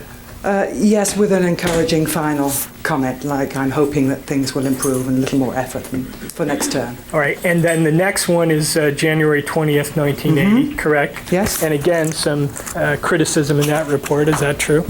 Yes, about inattentiveness in class, but I do say there has been an improvement. And in the report dated November 26, 79, you actually give him a grade. Is that true? Yes, that's because it was the end of the first term. And you gave him a grade of 4B? Yes. Princeton Day School has a very peculiar grading system, and I don't know if you want me to expound on that. Well, just tell us whether that's a bad grade or a good grade. It's marginally bad. It's below average. Now, the next report, which is on page 2, is dated March 1st, 1980, correct? Yes. And you gave him an improved grade at that point. Yes. And also the report itself is improved with some minor criticism, correct? And the last report dated June 5th, 1980 is also has a grade of 3B, which is an improved grade. Yes, and that's for the 3B for the term and 3 for the year, which means average. And that report appears to be favorable, correct? Yes, you have to understand, at the end of the school year, you're trying to give the student a pat on the back and say, this year's over, maybe thank goodness in some people's cases, and encouraging them to go on to next year on the right foot, you know? Now, the reports on the first page, I think you've established are fairly negative in tone. Yes. And the one that was written on March 1st, 1980 is more positive in tone. Is there something that happened between the writing of those first 3 reports and the writing of the report on March 1st, 1980? Yes, there is. And could you tell the jury what happened in terms of your interaction with either Lyle or his parents? Objection compound. Rephrase the question. Between the writing of the report in late 79 and the writing of the report in March of 1980, did you have a conference with Lyle Menendez's parents? Yes, I did. And was that conference held on what's called parent-teacher night? Yes, it was. Tell the jury what that is, please. Halfway through the year, the parents come in for a conference, and I had a date. A date isn't exactly the right word. An appointment with Mr. and Mrs. Menendez. I'd been working at school all day, and they were late. The appointment, I think, was somewhere like 10:30 in the evening. They came in rather. I was leaving the building, as I remember, and they came in and accosted me. That would be a good word to use, I think, and asked me, you know. Excuse me. I'm sorry. I'm sorry. I have to talk to this. Oh, I'm sorry. Next time she'll raise her hand. Please.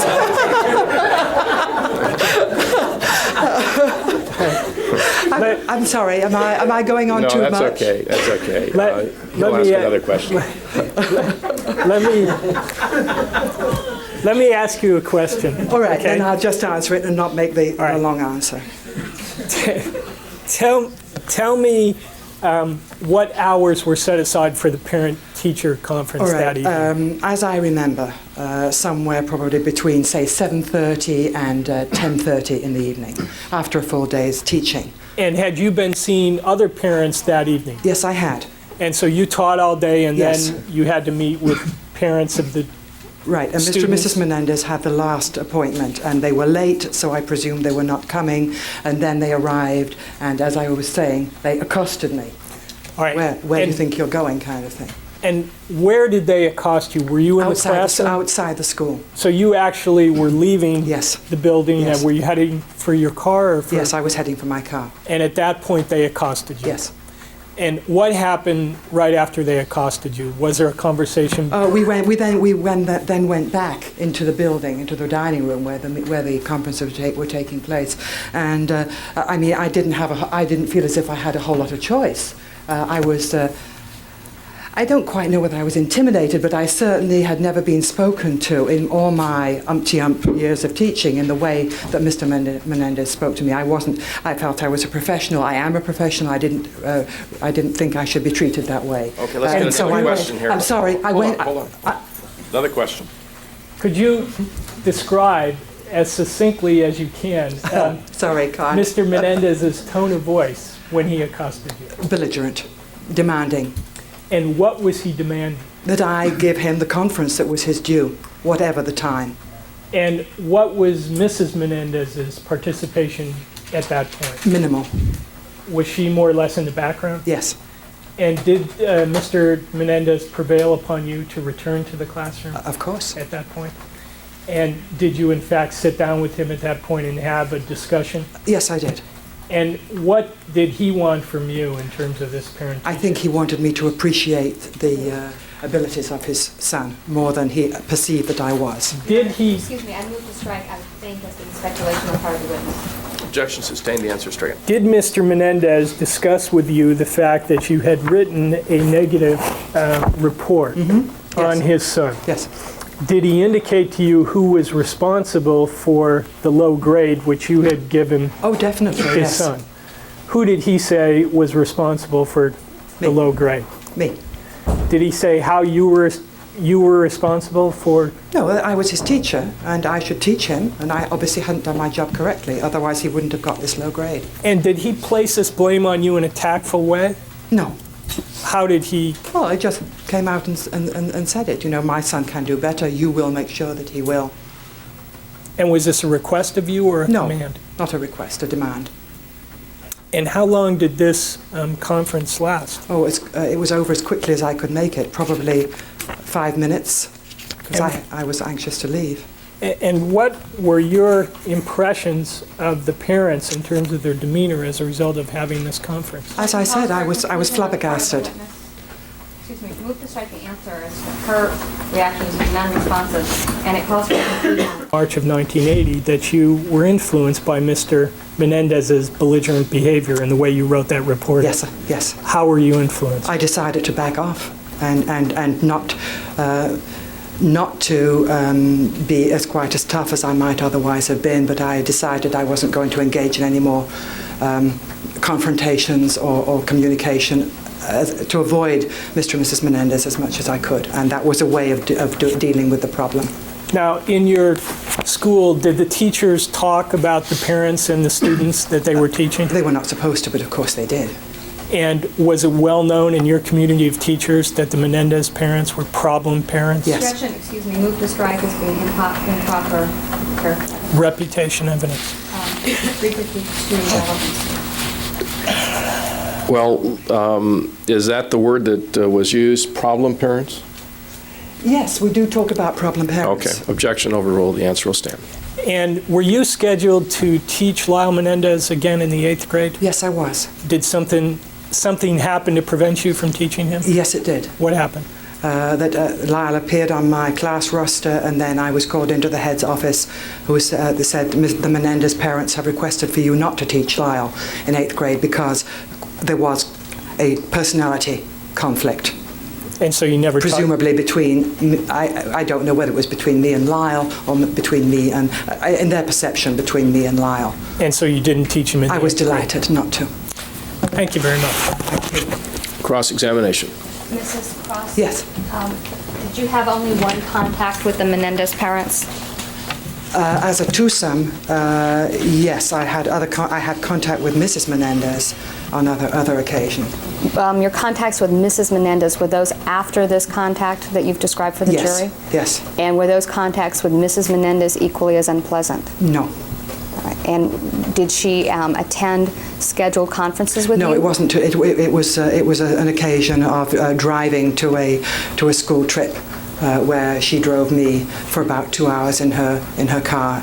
It was more of a social occasion, you could say. All right, and where did she drive you?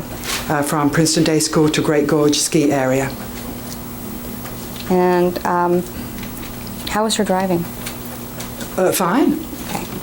And all right, when Mrs. Menendez, you had your contact with her then, was she pleasant to you? Totally pleasant. Okay. And I believe you've indicated that you wrote 5 reports for Lyle Menendez while he was your student, correct? Yes, that's right. And I believe the last 2 to 3 reports indicate some improvement. Yes, that's true. Was that accurate or not? It's very difficult for me to remember in absolute detail what I was feeling about a particular student in the year 1979 to 1980. I can only go on, what I wrote down here and say, yes, it must have been accurate. All right, so you wouldn't have given Lyle Menendez a grade that he didn't deserve just because his father yelled at you, would you? No, I think that's very doubtful. I think I may have said something in the comment, as was indicated a minute ago, but I don't think that's a $64,000 question for any teacher. Are you influenced by the parents? And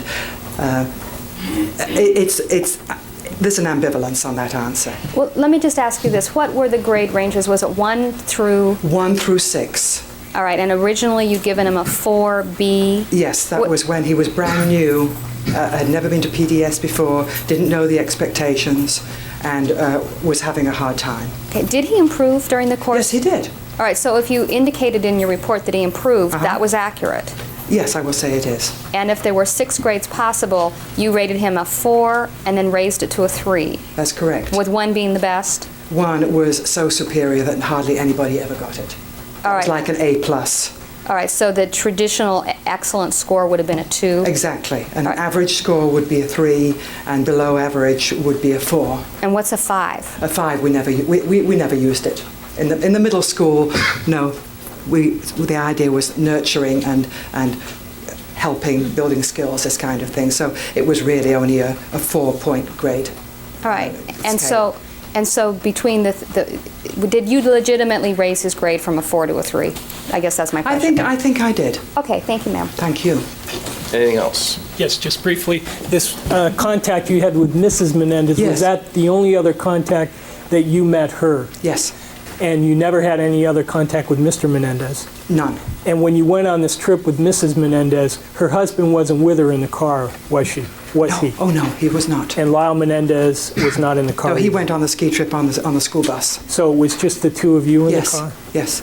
All right. And you didn't mean to suggest you were changing grades as a result of some bad conflict you had with the parents? No, I didn't change the grade. That was, I mean, I tried to be, but I just remember distinctly being intimidated, and I especially remember this incident. I mean, you have so many students and so many parents to deal with. I don't remember them all, but I do remember that incident very, very clearly. Thank you. Didn't require much digging at all. Thank you. That's all I have. All right. Nothing further. All right, thank you. You may step down. You're excused. Traci L. Baker. Spell your last name, please. B-A-K-E-R. Miss Baker, Yes. how old are you? 24. And are you currently going to school? Yes. And where are you going to school? Cal State Fullerton. And are you due to graduate soon? Yes, I'll graduate in December with a degree in public relations. And are you also working while you're going to school? Yeah, I hold 2 jobs. I work as a waitress at a restaurant, as well as I work at the Anaheim Arena that just opened. Have you had much time to watch this case on television? To be honest, no. With my 2 jobs in school, I don't have time for much of anything else, so yeah. Do you know Lyle and Erik Menendez? Yes. And when was it that you first met them? Around October of 1988. And for how long were you around them and their family? Approximately 3 months, off and on. I saw them occasionally on weekends with their parents, and also during the week, going out, movies, whatever. Okay. So you would have seen them in October? Mm-hmm. Yes? Yes. And in November? Yes. And were you there for Thanksgiving? Yes, I was. And was that the last time that you were with the family together? Yes, that's the last time I saw them. Okay. So that would have been October and November of '88, is that correct? Yes. You a little nervous?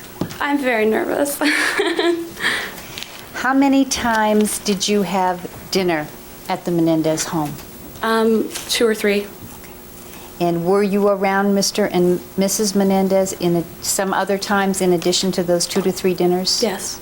And how many other times were you around them? 3 or 4.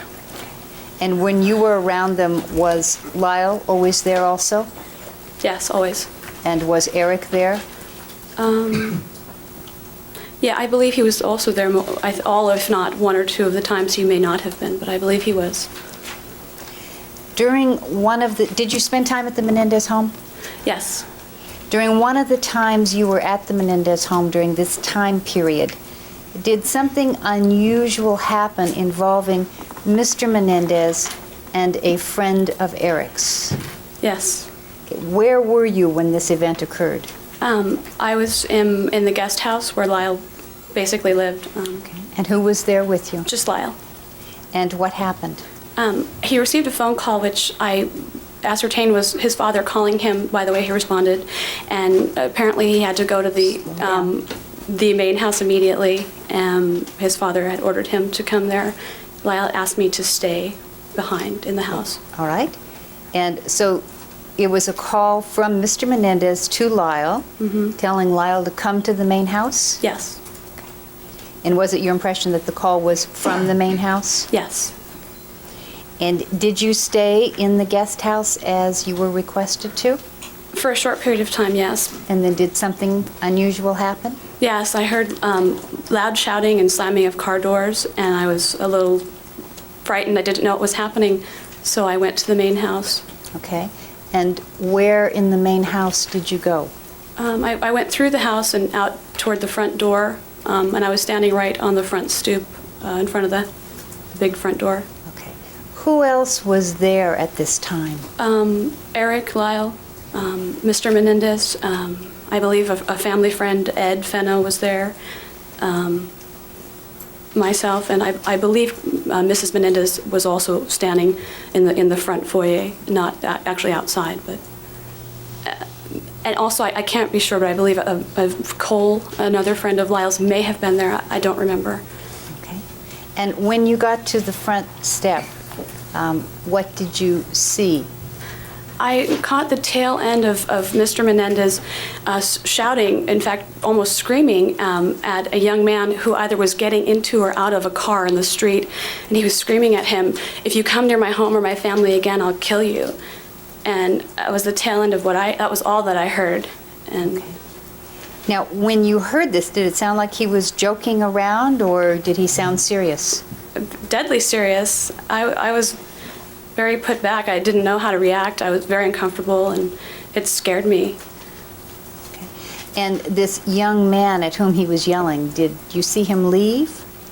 Yes, he was leaving the property. I didn't ever see his face. And after this incident, did Mr. Menendez return to the area where you were standing? Yes, he did.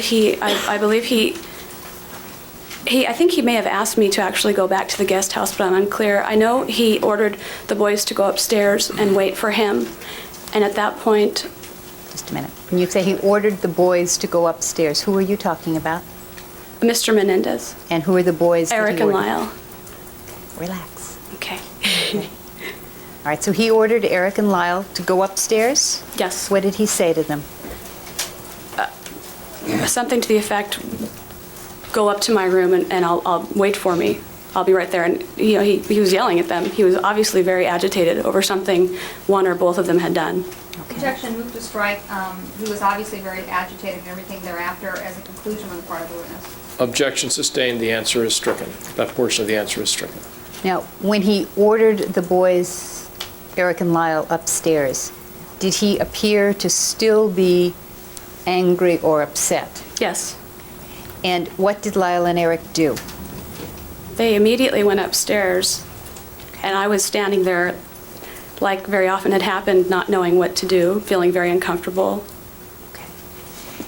When you say like had very often it happened, you mean in that home or in your life? No, in that home. Okay. Now, you said the boys went upstairs?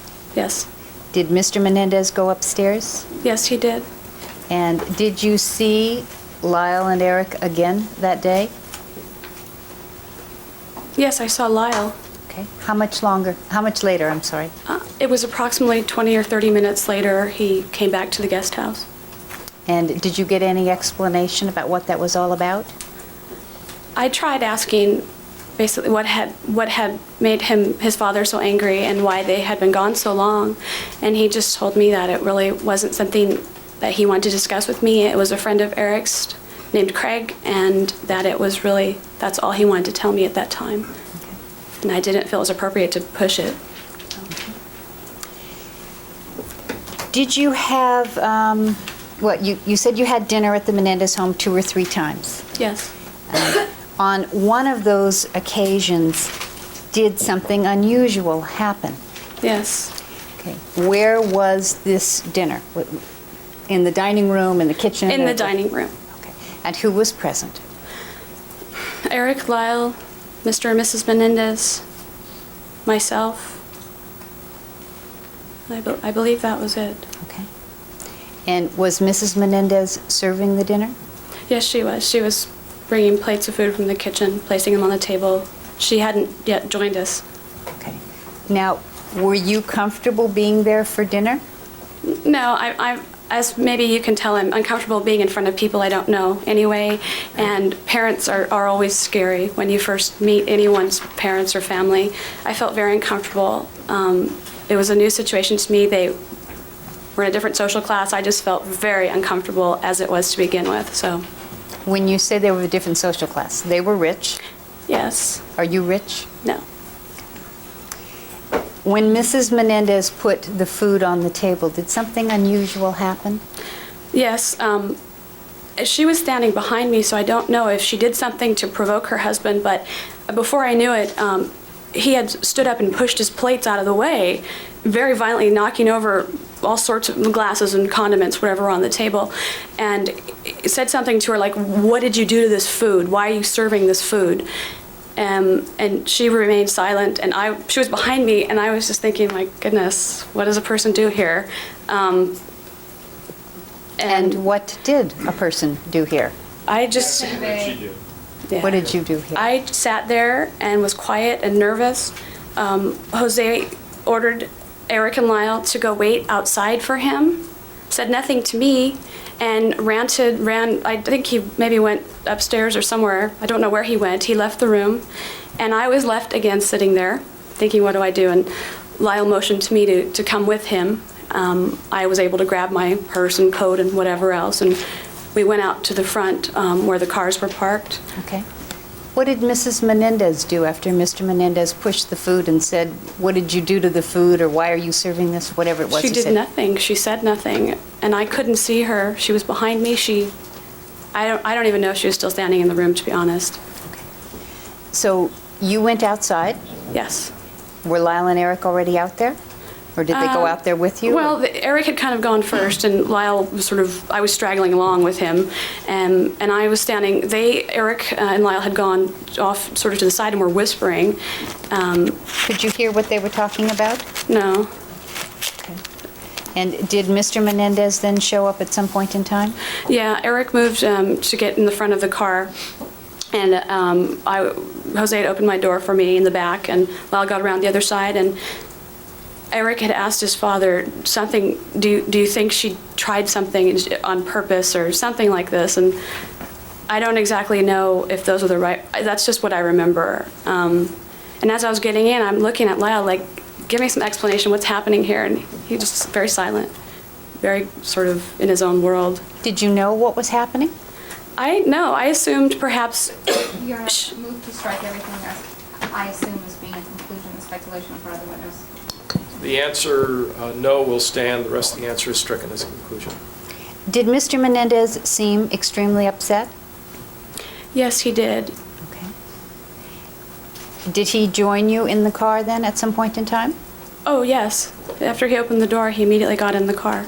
And did you and Mr. Menendez and Erik and Lyle go somewhere? Yes, we went to eat at a Hamburger Hamlet down, I don't know, 5 minutes, 10 minutes away. Okay. And did Mrs. Menendez come with you? No, she did not.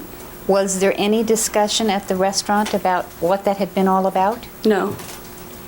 And once you got to the restaurant, was Mr. Menendez still angry and upset? No, absolutely the opposite. I found him to be a very charming man. He was very nice to me. We discussed my schooling. In fact, he's the person who made me go to a four-year rather than a regular community college. After that conversation, I went home and wrote an essay about him and turned it in, and I applied to my school to get in. You have to write an essay to enter various colleges, and he was absolutely charming, and just I really was amazed that someone could be so absolutely angry and then so nice to me 20 minutes later. It was just bizarre. Okay. And the essay that you wrote about him, was it about his success? Yes. And on that occasion, did he tell you about his rise from rags to riches? Not specifically. Pardon me, objection, irrelevant in hearsay. Objection sustained. The answer's straight. For the rest of the meal, did Mr. Menendez continue to be charming and Yes. attentive to you? Yes. Were you ever given an explanation of what happened that night? No, never, and I didn't ever ask. Were you at the Menendez home for Thanksgiving dinner that year in 1988? Yes, I was. And after the meal, did Lyle leave to take a friend of his home? Yes, he did. And did this friend live up in Malibu? Yes, I think that's correct. And did Lyle ask you to wait for him while he drove the other friend home? Yes, he did. Did you wait for him? Yes.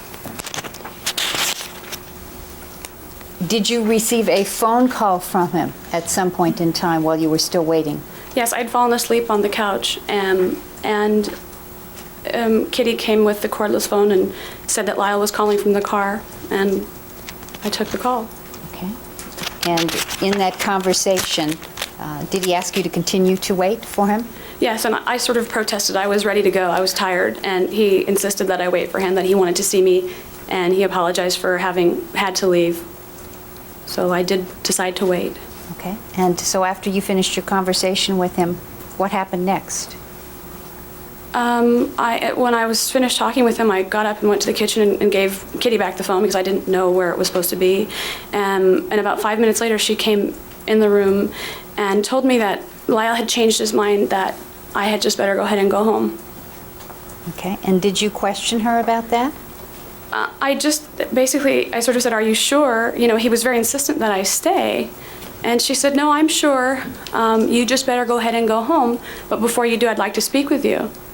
And I said, "Okay." And so what happened then? She had asked that she said, "Traci, I have several questions for you." And she sort of had this tone about her already accusing, and I didn't ever feel very comfortable around her anyway. And she asked me, the first question she asked me was, I having a sexual relations with her son? And that's not something anyone's ever asked me, and I was absolutely blown away, and I was brought up to tell the truth, and I said yes. And she was real upset, and she... What do you mean she was real upset? Well, her voice and face started to look more, like she was bubbling inside. And I said to her, how did you want me to answer that question, sort of? And she continued saying that she knew that I had spent the night and she didn't feel that was appropriate. Had you spent the night? Yes. Where had you spent the night? Once in the guest house, several other times in the maid's room. Okay, now the times you'd stayed in the maid's room, that was in the main house, is that correct? Yes. And on those occasions, did Lyle stay in the guest house? Yes. And why was it that you stayed in the maid's room? I thought that was appropriate. I lived far away, and I didn't want to disrespect anyone in their home, and I know that in my home, it's not appropriate for people to sleep with other people. Do you know what I'm saying? So I felt that for me it was best if I stay there to respect their home. And so what did she say to you about the relationship that you had with her son? I don't remember exactly, because my head was swimming because I was so embarrassed and nervous. She basically said that she had seen girls like me before, and that whatever I wanted from her son, I wasn't going to get. And if I thought I was going to get a hold of his money, then think twice. Did she treat you with respect? No, absolutely not. And about this point, I had pretty much taken what I was going to take. I went to get up, and she literally grabbed my shoulders and shoved me back into the chair. And I'm getting emotional about it now. I have never had anyone physically do anything like that to me. And she just was standing above me, and it was just amazing that some person, I'm talking and rambling, but I was amazed, and I've never had that happen to me in my life, and ever in the past or in the future. After she grabbed you by the shoulders and pushed you back down, did she continue to ask you questions or express her opinions about you? Yeah, she continued saying that I had borrowed a pair of his sweats or something, and she said something like, oh, you think you could take his things and you think that you fit right in here, and I know where you're from, and he doesn't date girls like you, and, well, you know, just bizarre things that a normal person doesn't say to another person. It was very rude, and I grabbed myself. I was almost crying. I grabbed my things. I ran to the guest house. I said, I'm really sorry that I offended you, and, you know, I kind of, whatever I said, I don't remember, just to get out of there. I got in the car and cried all the way home, and I think to this day, my self-esteem is just affected by it. I mean, I still feel like I'm not good enough for people. I move to strike everything after. I think to this day it's being irrelevant to the issues in this case. Objection sustained. The rest of that portion of the answer and everything following is stricken. Now, this incident occurred 5 years ago, is that correct? Yes. When Mrs. Menendez was having this conversation, if you will, with you, were you arguing back with her? No. Were you trying to convince her that you were right or she was wrong, or what were you doing? I was trying to calm her down. I was saying, I understand what you're saying. I can see your point of view. I'm really sorry. I didn't mean to disrespect you. You know, I better go ahead and get home. Just anything I could do to calm her down so I could leave. And I did. I mean, I don't think I calmed her down, but I was able, kept inching my way. I stood up again and got away, and I left. I mean, I don't think that I left probably in a polite way, but. Now, what was she doing physically while she was yelling at you? Was she standing close to you? She was standing very close in front of me, so close that she was almost touching my legs, and she waved her arms, you know, You're clenching your fists here and holding your fists about shoulder level. Mm-hmm. Is that what she was doing? I think so. And did you tell Lyle about this incident a few days later? Yeah, I wasn't sure whether or not I should, because I hadn't heard from him, and I was very hurt. I believed what she had said to me, that he didn't want to see me. And then I got mad, and I said, I'm not going to let any guy or any person treat me this way, and I called him, and I told him why I left, and basically explained sort of what his mom had said. Was that the end of the relationship? Yes. I just told him that I didn't feel it was going to really work out, my living so far away, and he was going to be going back to Princeton. Were you invited to his 21st birthday party, which would have been the January after this Thanksgiving? Yes. Objection irrelevant. Sustained. Answer stricken. Did Lyle's girlfriend, Jamie, invite you to his birthday party? Yes. Did you refuse to go? Yes. Why? Objection irrelevant. Sustained. Did you ever see the Menendez family again after that? No. You said that Mr. Menendez, during the time that you had gone to the hamburger restaurant, had taken some interest in you and talked to you about school. Is that correct? Yes. And did you call the house after this incident and ask to talk to Mr. Menendez? Yes, I did. And who answered the phone? Kitty answered the phone. This was in August of 1989. I wanted to go to a concert that the band The Who was putting on, and Jose had made mention to me that any time I was ready to get into the business, the music industry, which is what I'd like to do, or if I ever wanted anything, to give him a call. And I thought I would take advantage of that because I wanted to get some good tickets. And I called, and Kitty answered, and I asked to speak with Jose, and she very rudely told me that he had just come back from a business trip and he was not available to talk to me. And I asked if I could leave a message, and she said that I couldn't. No, try calling another time, and hung up. Did you identify yourself? Oh, yeah. I said, this is Traci, do you remember me? Nervously, of course, after my last experience with her. Okay, thank you. I have nothing further. Any examination on behalf of Erik Menendez? Just briefly, Your Honor.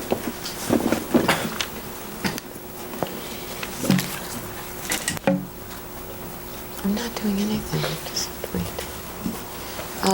Ms. Baker, on the evening that you were at the house where you heard Jose Menendez screaming about threatening to kill someone. You remember that evening? Yes. You said that Mr. Menendez then ordered the boys upstairs. That's right. And you said you saw Lyle 20 to 30 minutes later. Yes. Did you ever see Erik again that night? No, I did not. Thank you. I have nothing further.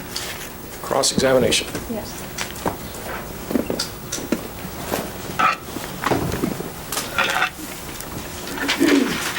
Ms. Baker, in reference to the questions that you were just asked, where were you physically located when you saw Lyle again that night, the night that you heard his father make these threats? I was in the guest house. Okay, and it was your understanding that that was where Lyle was staying during that period of time, is that correct? Yes. And his brother, Erik Menendez, was not staying in the guest house, correct? That's correct. Is that one of the occasions during which you spent the night at the Menendez home?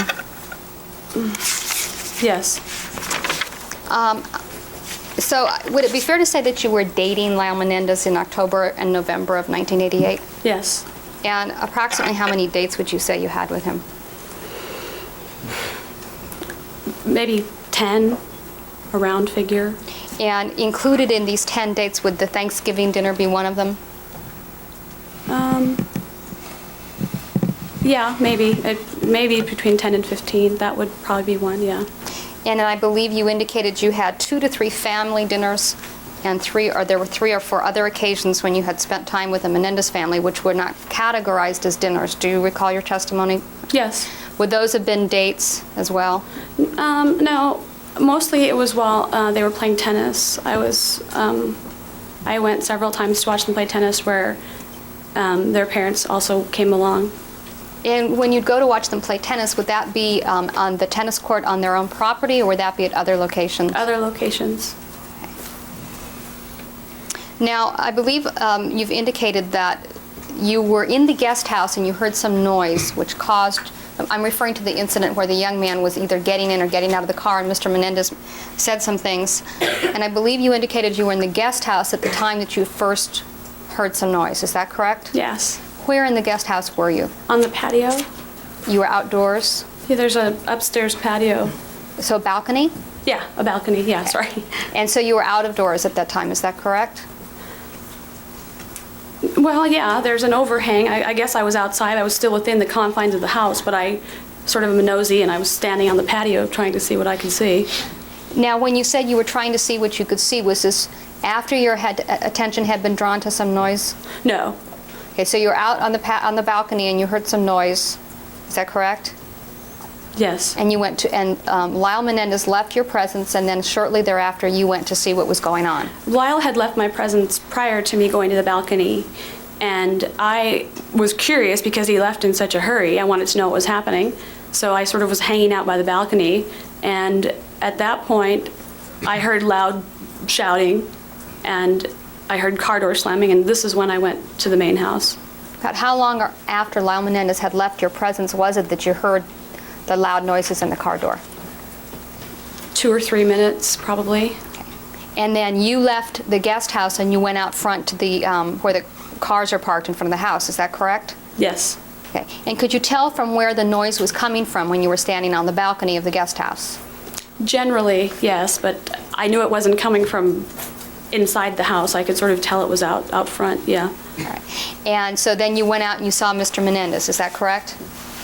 Yes. And I believe you've indicated that in addition to yourself, Mr. Menendez, the young man in the car, Lyle Menendez, and Erik Menendez, there was also a young man there named Ed Fenno. Is that correct? Yes. And potentially another friend of Lyle Menendez's named Cole. Yes, I don't remember if he was there. It's in my mind, I remember his being around at that time, but I can't be sure of that evening. Okay, by around at that time, Cole Kruger, is this Cole Kruger? I don't know his last name, I just know his name is Cole. He's from Norway or something. Okay. And it was your recollection then that he was around the Menendez home or around when you were dating Lyle Menendez, or in what regards? I think around at that, right before Thanksgiving time. I believe he was there for a visit. He wasn't an omnipresent person. He wasn't there constantly. He just was, I think, on a visit. And he was staying at the home? You know what? I don't think so. I don't remember. Now, Ed Fenno was another friend of Lyle Menendez's. Is that your understanding? Yes. And at that time, he was actually living in the Menendez home. Is that correct? Yes, he was. And on the occasions when you spent the night there, Ed Fenno was also spending the night there as well. Is that correct? I think sometimes Ed would spend the night away from home, but most of the time he was there in the main house. All right. So there were a number of people out in the area in front of the house when Mr. Menendez made this statement. Is that correct? Yes. And at the time that he made the statement, did he have any kind of firearms? There was a handgun or a rifle or anything like that in his hands? Not that I'm aware of. Okay. Did he have any kind of weapon at all that you saw in his hands at the time that he said that he would kill this young man? No, I didn't have a clear view of him. His back was to me, but not that I'm aware of. All right. When this incident was over and the young man in the car had left, did you continue to see Mr. Menendez? Yes, he came toward us, and like I said, I don't remember if he specifically told me to go back inside or whether I just did it. That was the last time I saw him. Okay, and when he came towards you, was he holding any weapons? No. Did he strike the young man in the car? Did you see him hit him? No, I didn't. I mentioned that I had come at the tail end. All right, but the part that you saw, he didn't hit him, correct? No, he was too far away. The guy was getting in or out of a car and on the street, and Jose was still within the confines of the driveway. Okay, so the young man in the car was actually on the street, correct? I think the car was sort of in, if you've ever seen the front of their home, there's a driveway, sort of like this, and there's another driveway that sticks out and goes to the street, kind of. I think the car was there. So it was in the driveway, but not all the way into the area in front of the house? Making a quick exit kind of thing. And so did you actually see Mr. Menendez when he made the statement, "Don't ever come back or I'll kill you," or something like that? I saw the back of his head. He was yelling, and I had just arrived on the scene. All right. And when you arrived on the scene, all these other people were already there, with the exception of Cole, who may or may not have been right, there. yes. Okay. May I have a moment, please? Now, I believe you've indicated that Thanksgiving was the last time that you were at the Menendez home. Is that correct? That's correct. And that if you had 2 or 3 dinners with the family and had seen them 3 or 4 other times, those 3 or 4 other times would have been the tennis matches that you've told us about just now? Yes. Okay. Before Thanksgiving dinner, how did Mrs. Menendez treat you? She really didn't ever talk to me. At one tennis match, the first one I went, she sat huddled next to her husband on the other side of me and never even gave regard to me. I just assumed that. Okay, well, I'm not asking you what you assumed. I'm asking you how she treated you. She didn't acknowledge me. So you had no interaction with her, basically? At that time, no. Now, the dinner that you went to that ended up at the Hamburger Hamlet, I take it then this was before the Thanksgiving dinner, correct? Mm-hmm. Is that yes? Yes. Okay. Excuse me.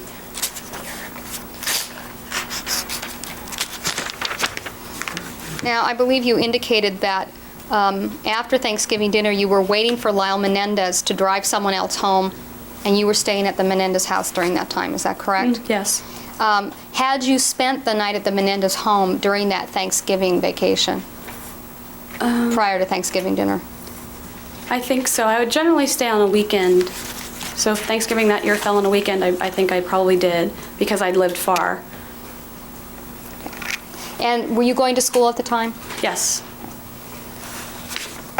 Now, when you had this conversation with Mrs. Menendez, I believe you indicated that before she grabbed your shoulders and caused you to sit back down, you had indicated to her that you had been having sexual relations with her son, Lyle Menendez, correct? Yes. And did she ask you if you had done this at her home?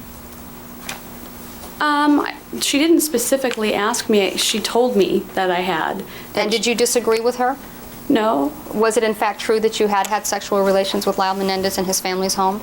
Not in the main house. Well, the guest house? Yeah. Okay, that was part of the family home, wasn't it? Yeah.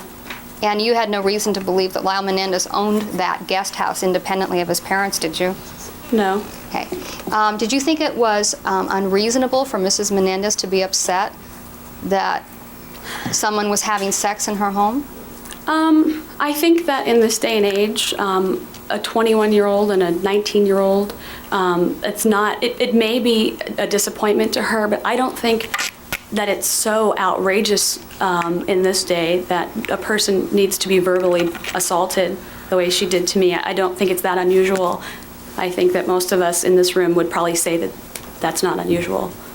But you didn't ask for her, you didn't ask her permission before you spent the night with her son in the guest house and had sexual relations with, did you? Of course not. All right, and then, so she asked you and you told her that you'd been having sex in her home, in her family's guest house, and she got upset, right? She didn't specifically ask me in her guest house. She said, "Are you having a sexual relationship with my son?" Something to that effect. And again, I'm not in the habit of making lies up to people's parents that I potentially want to get to know better. And I didn't say, "Yes, I'm having sex in your house, ma'am." I didn't say that. But she did ask you if you'd spent the night there, correct? Yes, but I've spent the night there on many occasions, not many, but on several occasions, and didn't have any sexual encounters at all. I would stay in the maid's room and sleep and get up and... And then on other occasions you did have sexual encounters with Lyle Menendez in his parents' home, correct? You're not asking the answer. Correct? Yes. Okay. Now, I believe you indicated that the way she treated you was very upsetting to you. Is that correct?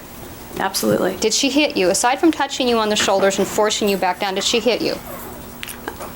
She didn't literally smack, but hit me, but physically very, very hard pushed me back down into the couch, and that I would constitute as definitely physical assault. That's not normal activity. Did you receive any injuries as a result of this?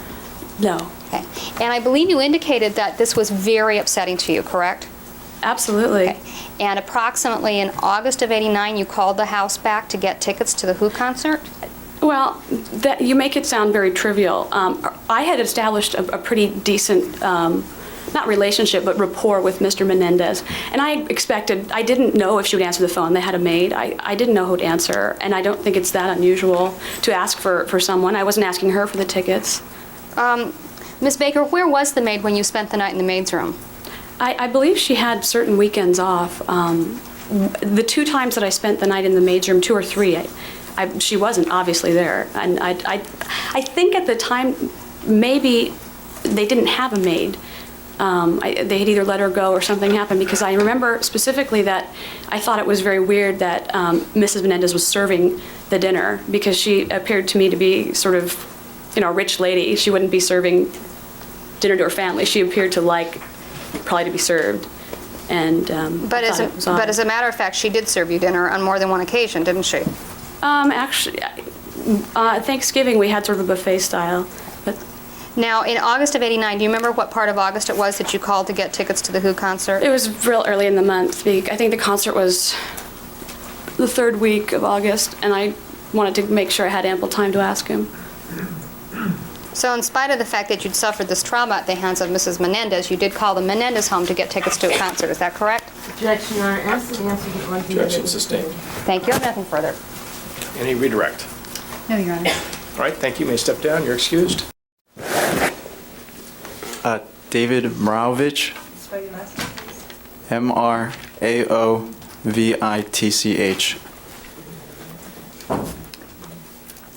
Mr. Mraovitch, am I saying your name correctly? Close enough. How old are you? 22? And do you go to school? Yes. Where do you go to school? I go to University of Pennsylvania. What are you studying? Philosophy and psychology. And do you know Erik Menendez, who's sitting in court in the turquoise sweater? Yes. When did you first meet Erik Menendez? In 8th grade. And where were you, what school were you attending in the 8th grade? Princeton Day School. And was Erik also attending Princeton Day School when you met him? Yes. Was he in the same grade as you or a different grade? Same grade. What year was it, if you recall, that you first met Erik? What year was 8th grade? Yes. I guess 85, 84. Okay. In the 8th grade, you would have been about 14? Yeah. Is that right? Is that yes? Yes. Did you also know Erik Menendez in the 9th grade? Yes. And were you still attending PDS in the 9th grade? Yes. Were you friends with Erik Menendez? Yes. Now, Mr. Mraovitch, I'm going to direct your attention to an incident that occurred in the 9th grade when you went to the Department of Motor Vehicles with Erik and his mother. Do you have that incident in mind? Yes. And do you remember what time it was during the school year that you went to the Department of Motor Vehicles with Erik and his mother? Yes. What time was it? Spring. And was there a particular reason why you went to the Department of Motor Vehicles at that time? Yes. And what was that reason? Erik was getting his moped license. Now, in New Jersey, is it your understanding that youngsters under the age of 16 are allowed to get a license to drive a moped? Yes. When you went to the Department of Motor Vehicles, did Erik have to take some sort of a test? Yes. And did you observe him take that test? Yes. Okay, what kind of a test did you see him take? He had to ride his moped around a track, and he had to perform certain activities. He had to stop and make a signal and do whatever the guy said. Okay. Was there was a man who was administering this test? Yes. Okay. And when you watched Erik take this test, was his mother present? Yes. And did she also appear to be watching him take the test? Yes. How long did the test take? It took about 15 minutes. Okay. And after the test, did someone come over to inform Mrs. Menendez of whether Erik Menendez passed or failed? Yes. Who came over to give her that information? The DMV person. And did he tell her that Erik passed the test or failed the test? He told her that he failed the test. And did he tell her why he failed the test? Yes. Why did he say he failed the test? He said that Erik put his foot down when he wasn't supposed to. Okay, now, how did Mrs. Menendez react to receiving this news that Erik hadn't passed the test? She was very angry. She got very upset. What did she do? Describe what you saw, please. She started yelling at the DMV person and said that Erik did everything correctly and that there was no reason why he shouldn't have passed. Okay. When you say yelling, are you telling us that she raised her voice? She was getting very upset and practically screaming at the guy. Was this in Erik's presence? No. Okay. Right. And how long did this go on? For about 5 minutes. Now, you said that Mrs. Menendez had told the DMV person that Erik had done everything correctly and shouldn't have failed the test? Yes. Okay. Mr. Mraovitch, had you watched Erik take this particular test? Yes. And did you see whether or not Erik had put his foot on the ground as the DMV man described? Yes, I saw it. And did he put his foot on the ground? Yes, he did. So what was Mrs. Menendez then not telling the truth to the DMV man that she was screaming at? Objection calls for speculation, lack of foundation. Okay. Did Mrs. Menendez, did her comments to the DMV man, were those inconsistent with what you knew to have happened? Objection calls for speculation. Did the incident at the Department of Motor Vehicles involving Mrs. Menendez and Erik make an impression on you? Objection irrelevant.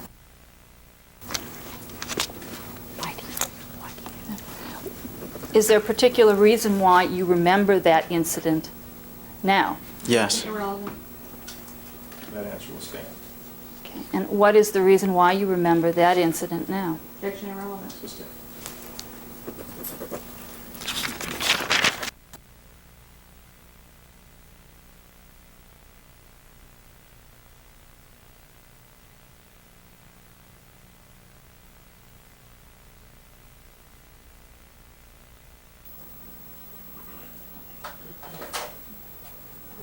going to ask that you direct your attention to November of 1989.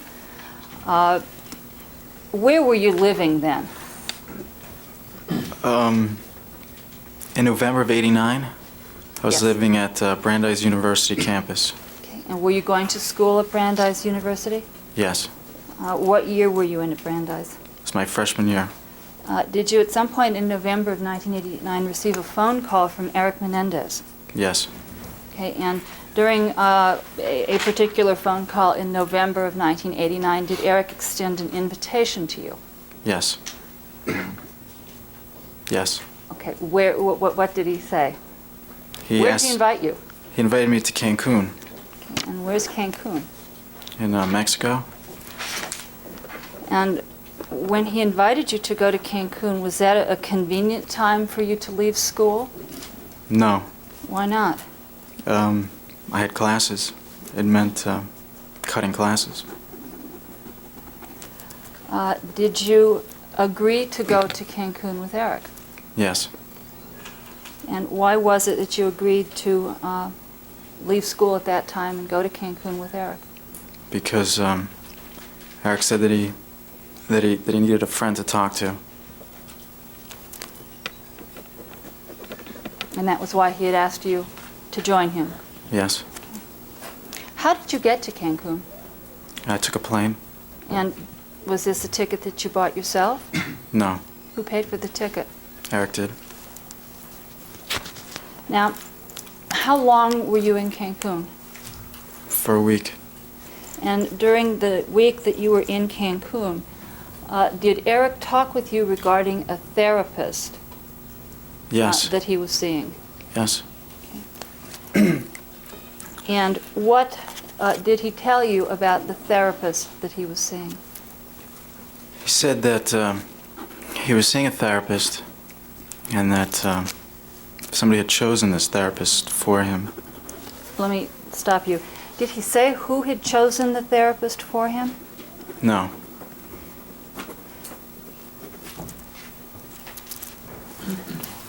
But he told you that this wasn't someone that he had decided upon or chose himself. Is that correct? Objection, leading.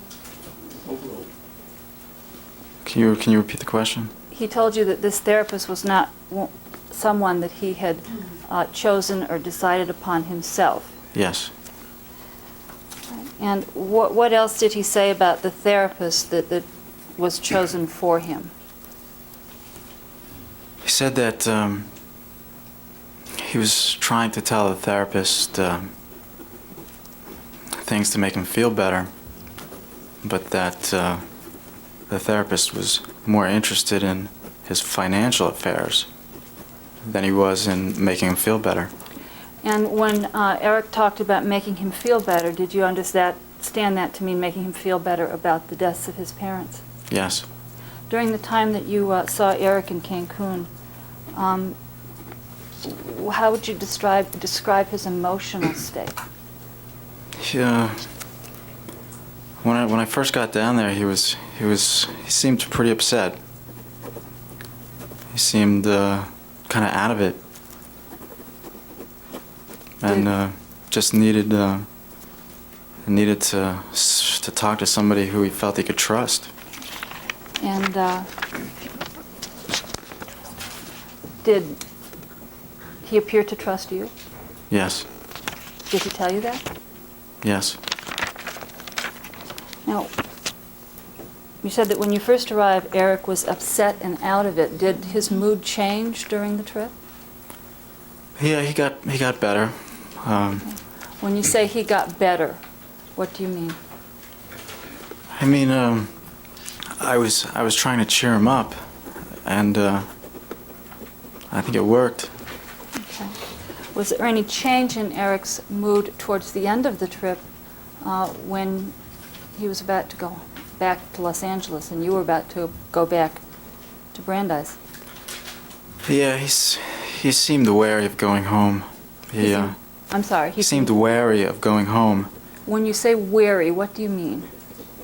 He seemed like he knew he had to deal with a lot of pressure, a lot of unusual circumstances. I'm going to move to strike everything after 18 as being a conclusion on the part of the witness without foundation. Objection sustained. The answer is stricken.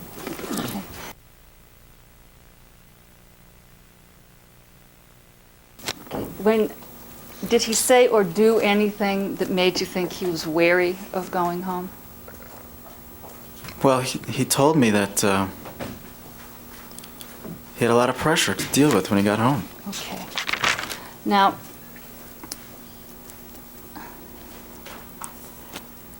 did he say anything else during the visit about the therapist and his feelings about him? Yes. And what did he say? He said he didn't trust him. Did he explain why he didn't trust the therapist? He said that the therapist was only interested in, or was primarily interested in his financial affairs and what he was doing with his money, and not with helping him. And did Erik indicate to you at that point in time that he needed help? Yeah. Yes. Yes. In fact, that was your understanding of the reason why you were invited to go to Cancun. Yes, exactly. May I just have a moment, Your Honor?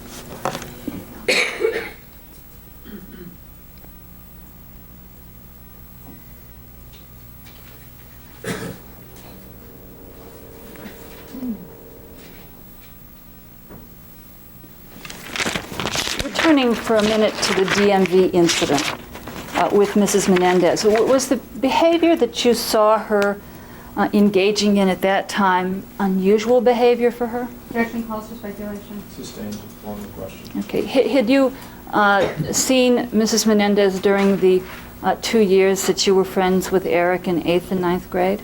Yes. Okay. About how many times? About 6 or 7 times. Okay. And during the 6 or 7 times that you saw her, were you able to observe the way she reacted with her son and other people? 13-352. Overall.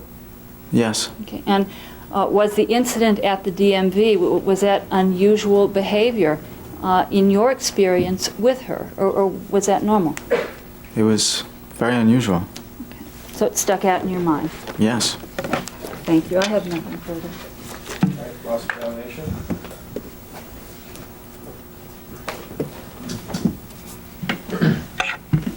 Mr. Mraovitch, is that close enough? Close enough. Okay. The behavior that you saw Mrs. Menendez display at the DMV, you said it was unusual. Yes. Okay. How did she normally behave towards you? She didn't really behave towards me at all. She was, most of the time, she acted like she didn't even notice I was there. Was she ever cruel to you while you were at the Menendez home? No. Was she ever mean to you, or did she ever strike you or anything? No. Okay. But on this particular day, you remember her behavior because she was angry with the man at the DMV, is that correct? That's correct. And I believe you indicated that you actually saw Erik Menendez put his foot down, which was what the DMV man was complaining about, correct? Yes. Did you see him do anything else wrong while he was taking his moped test? No. Now, this trip to Cancun came at an inconvenient time for you because you were in your first semester of your freshman year, correct? Yes. And do you remember what part of November it was that you went to Cancun? Was it the beginning, the middle, or the end? I believe it was the beginning. Do you remember approximately when? Like what day? What day of the week? Sure, that would be helpful. I think it was a Sunday or a Monday that I left. I think I got back the next weekend, Saturday. All right, so you were there about 6 or 7 nights. I'm sorry, say that again. You left on a Sunday or Monday and you got back the following? Following Friday or Saturday. All right, so you were there 5 or 6 nights. Yes. All right. Now, during this period of time, did Erik Menendez ever talk to you about the night that his parents were killed? Yes. And what did he tell you about the night that his parents were killed? Objection, Your Honor, beyond the scope. Can you repeat the question? What did Erik Menendez tell you while you were in Cancun about the night that his parents were killed in August of 1989? He said that he saw his parents dead. Did he ever indicate to you during your trip in Cancun that he had been responsible for the death of his parents? No.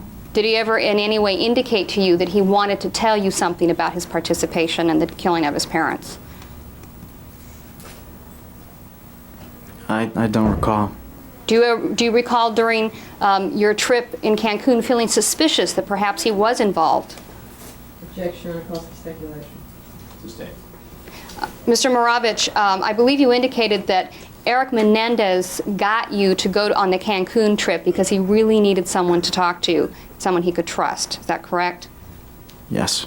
And that during the time that you were there, he indicated to you that he'd been talking to a therapist who he didn't trust, correct? Correct. Did he tell you that he confessed his participation in the killings of his parents to this therapist?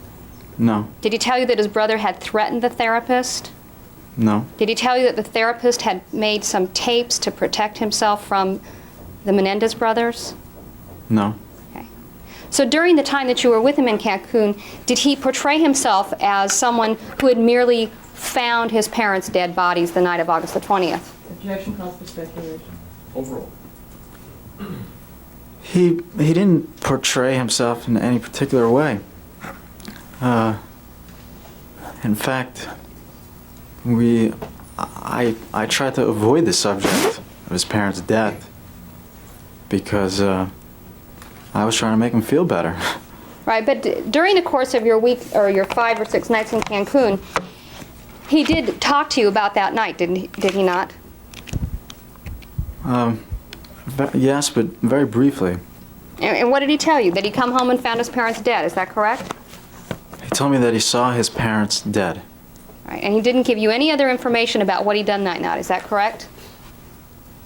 That's correct. And by telling you that he'd found his parents dead, did he lead you to believe that he was not involved in their killings? Objection. This states the testimony calls for speculation.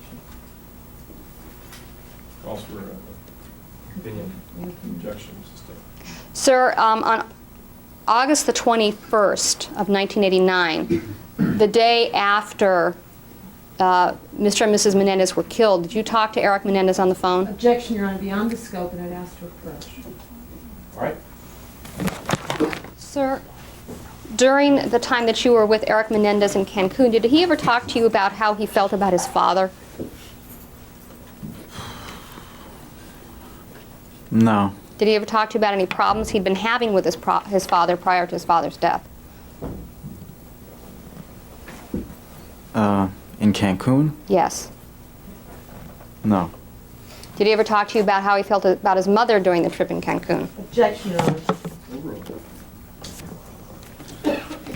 Honor. Yes. And what did he tell you about his mother? He said he was very upset about his mother.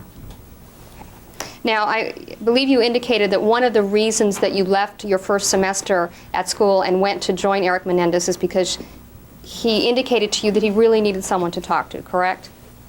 Yes. And he needed someone he could trust? Asked and answered, Your Honor. Is that correct?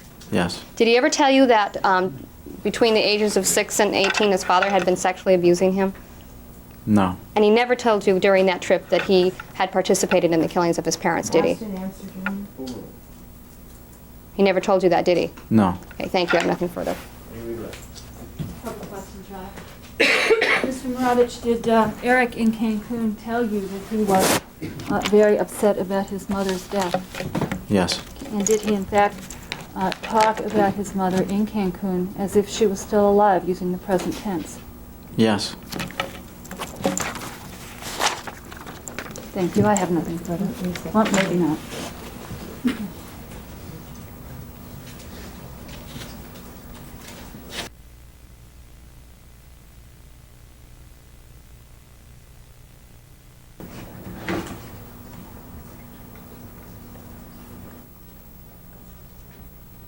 Mr. Mraovitch, returning for a moment to the conversations about the therapist, Was there any particular thing that you remember that the therapist was trying to do that was making Erik not trust him? Objection calls for speculation. Rephrase the question. Did Erik tell you about any particular thing the therapist was doing that made Erik not trust him? Question beyond the scope. Overall. Yes. And what was it that he told you? He said that he wanted to know what he was doing with his money and how he was planning to use it. Did what Erik told you, well, did it appear that the therapist was inappropriately involved in Erik's financial affairs? Objection calls for a conclusion on the part of the witness. Did Erik tell you that he felt the therapist's desires to be involved in his financial affairs made him feel any certain way? He asked me what I thought of it. He didn't know what to make of it. And that was, again, one of the reasons why Erik didn't trust the therapist. Yes. Thank you. I have nothing further. Anything else? No. All right, thank you. You may step down. You're excused. Let me seek counsel, please. Lowe.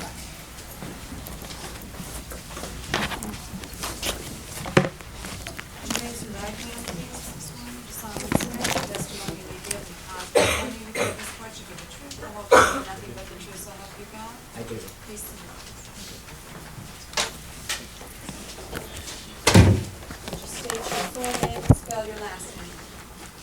My name is Skip E. Initial Lowe, L-O-W-E. Good morning, Mr. Lowe. Good morning. Mr. Lowe, directing your attention to 1989 in the spring to summer months, did you attend some sort of a function in Beverly Hills? Yes, I did. And what type of a function did you attend? It was a black tie affair. Okay, and was this a benefit for some particular organization? Yes.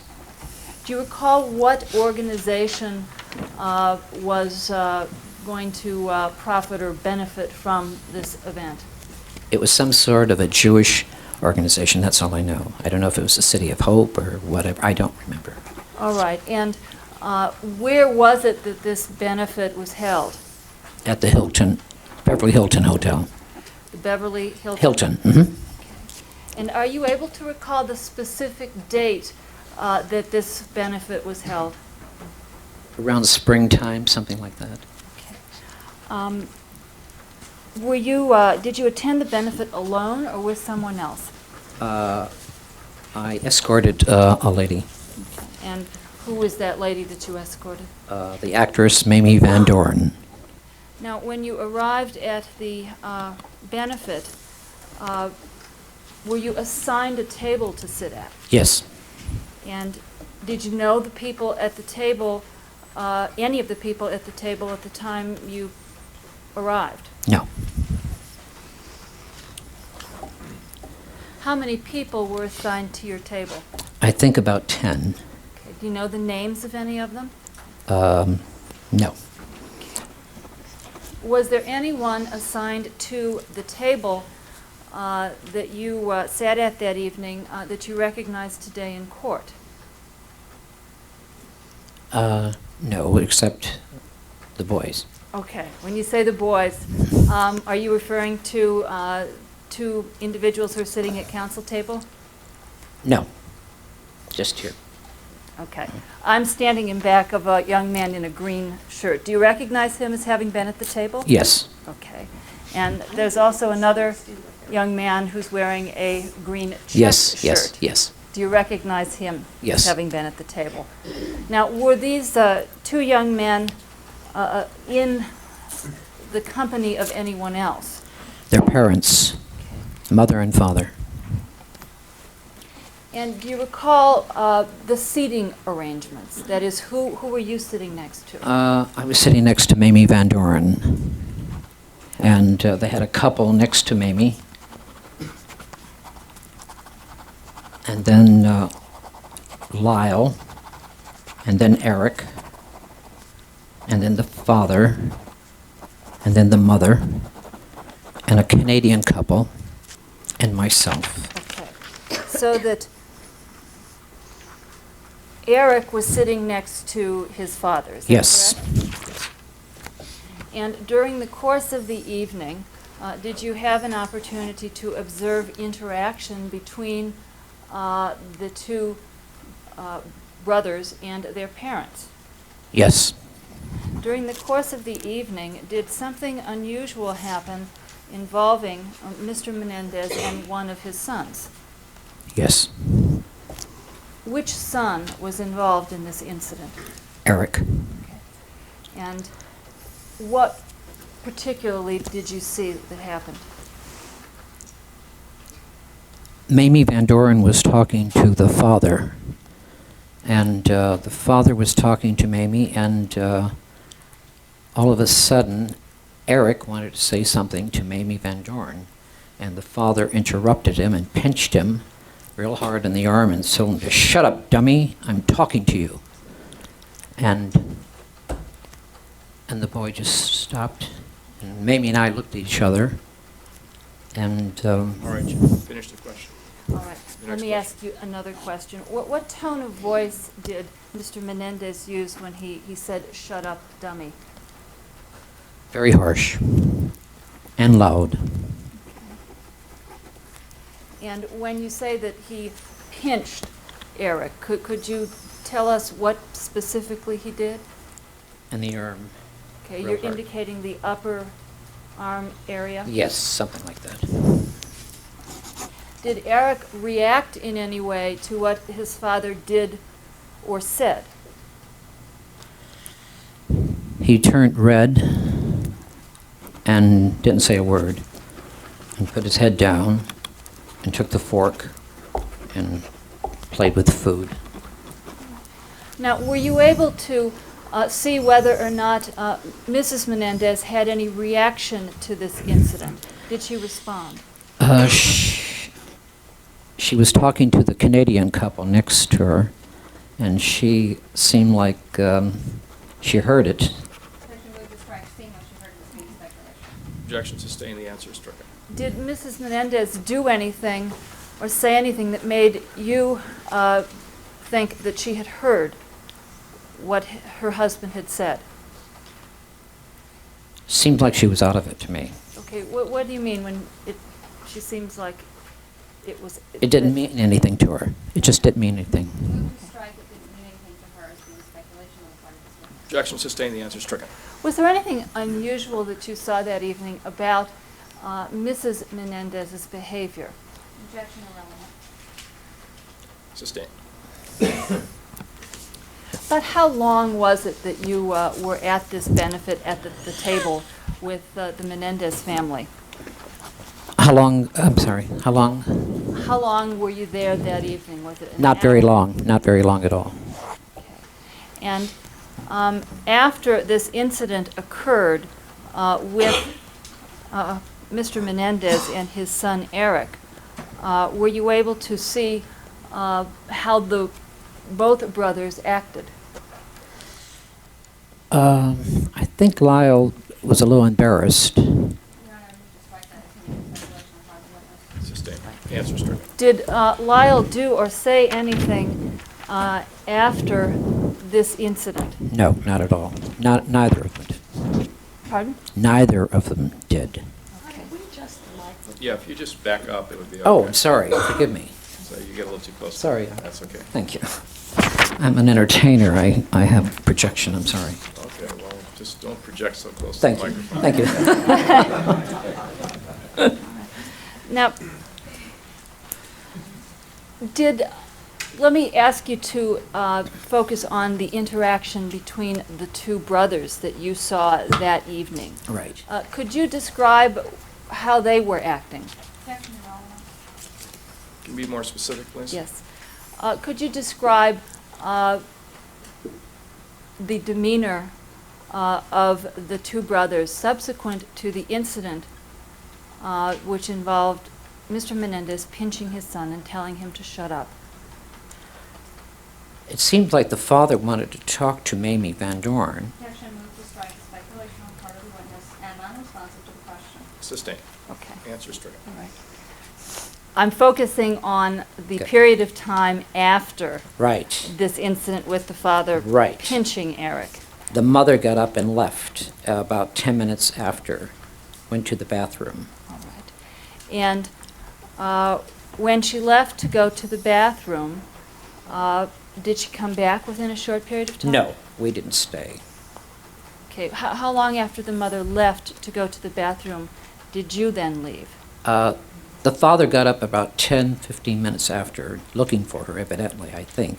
And Mamie and I just got up because she lived in Newport Beach, and she wanted to get home, and she thought the whole thing was very heavy. Your Honor, move to strike comments of Mamie Van Dorn as being hearsay. Sorry.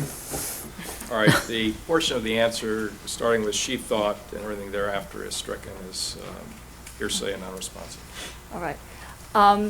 You said about 10 minutes after Mrs. Menendez left the table, Mr. Menendez got up as well? Yes. And at that point, did you leave? Immediately. We just said goodnight, got up, and the two boys were the only ones at the table, got up and stood for Mamie and I to leave. The Canadian couple did not, and the other two couples weren't around, so we just left. Okay, We said and thank you. Why did you leave at that point in time? Objection irrelevant. Sustained. Was there anything that had happened during the dinner which caused you to leave at Very that point in time? uncomfortable. Excuse me, objection irrelevant, move to strike the answer. Objection sustained, the answer stricken. Let me ask you for a moment, Mr. Lowe, about how Mr. and Mrs. Menendez were acting towards one another during the course of the evening that you were able to observe. She was talking to the Canadian couple mostly.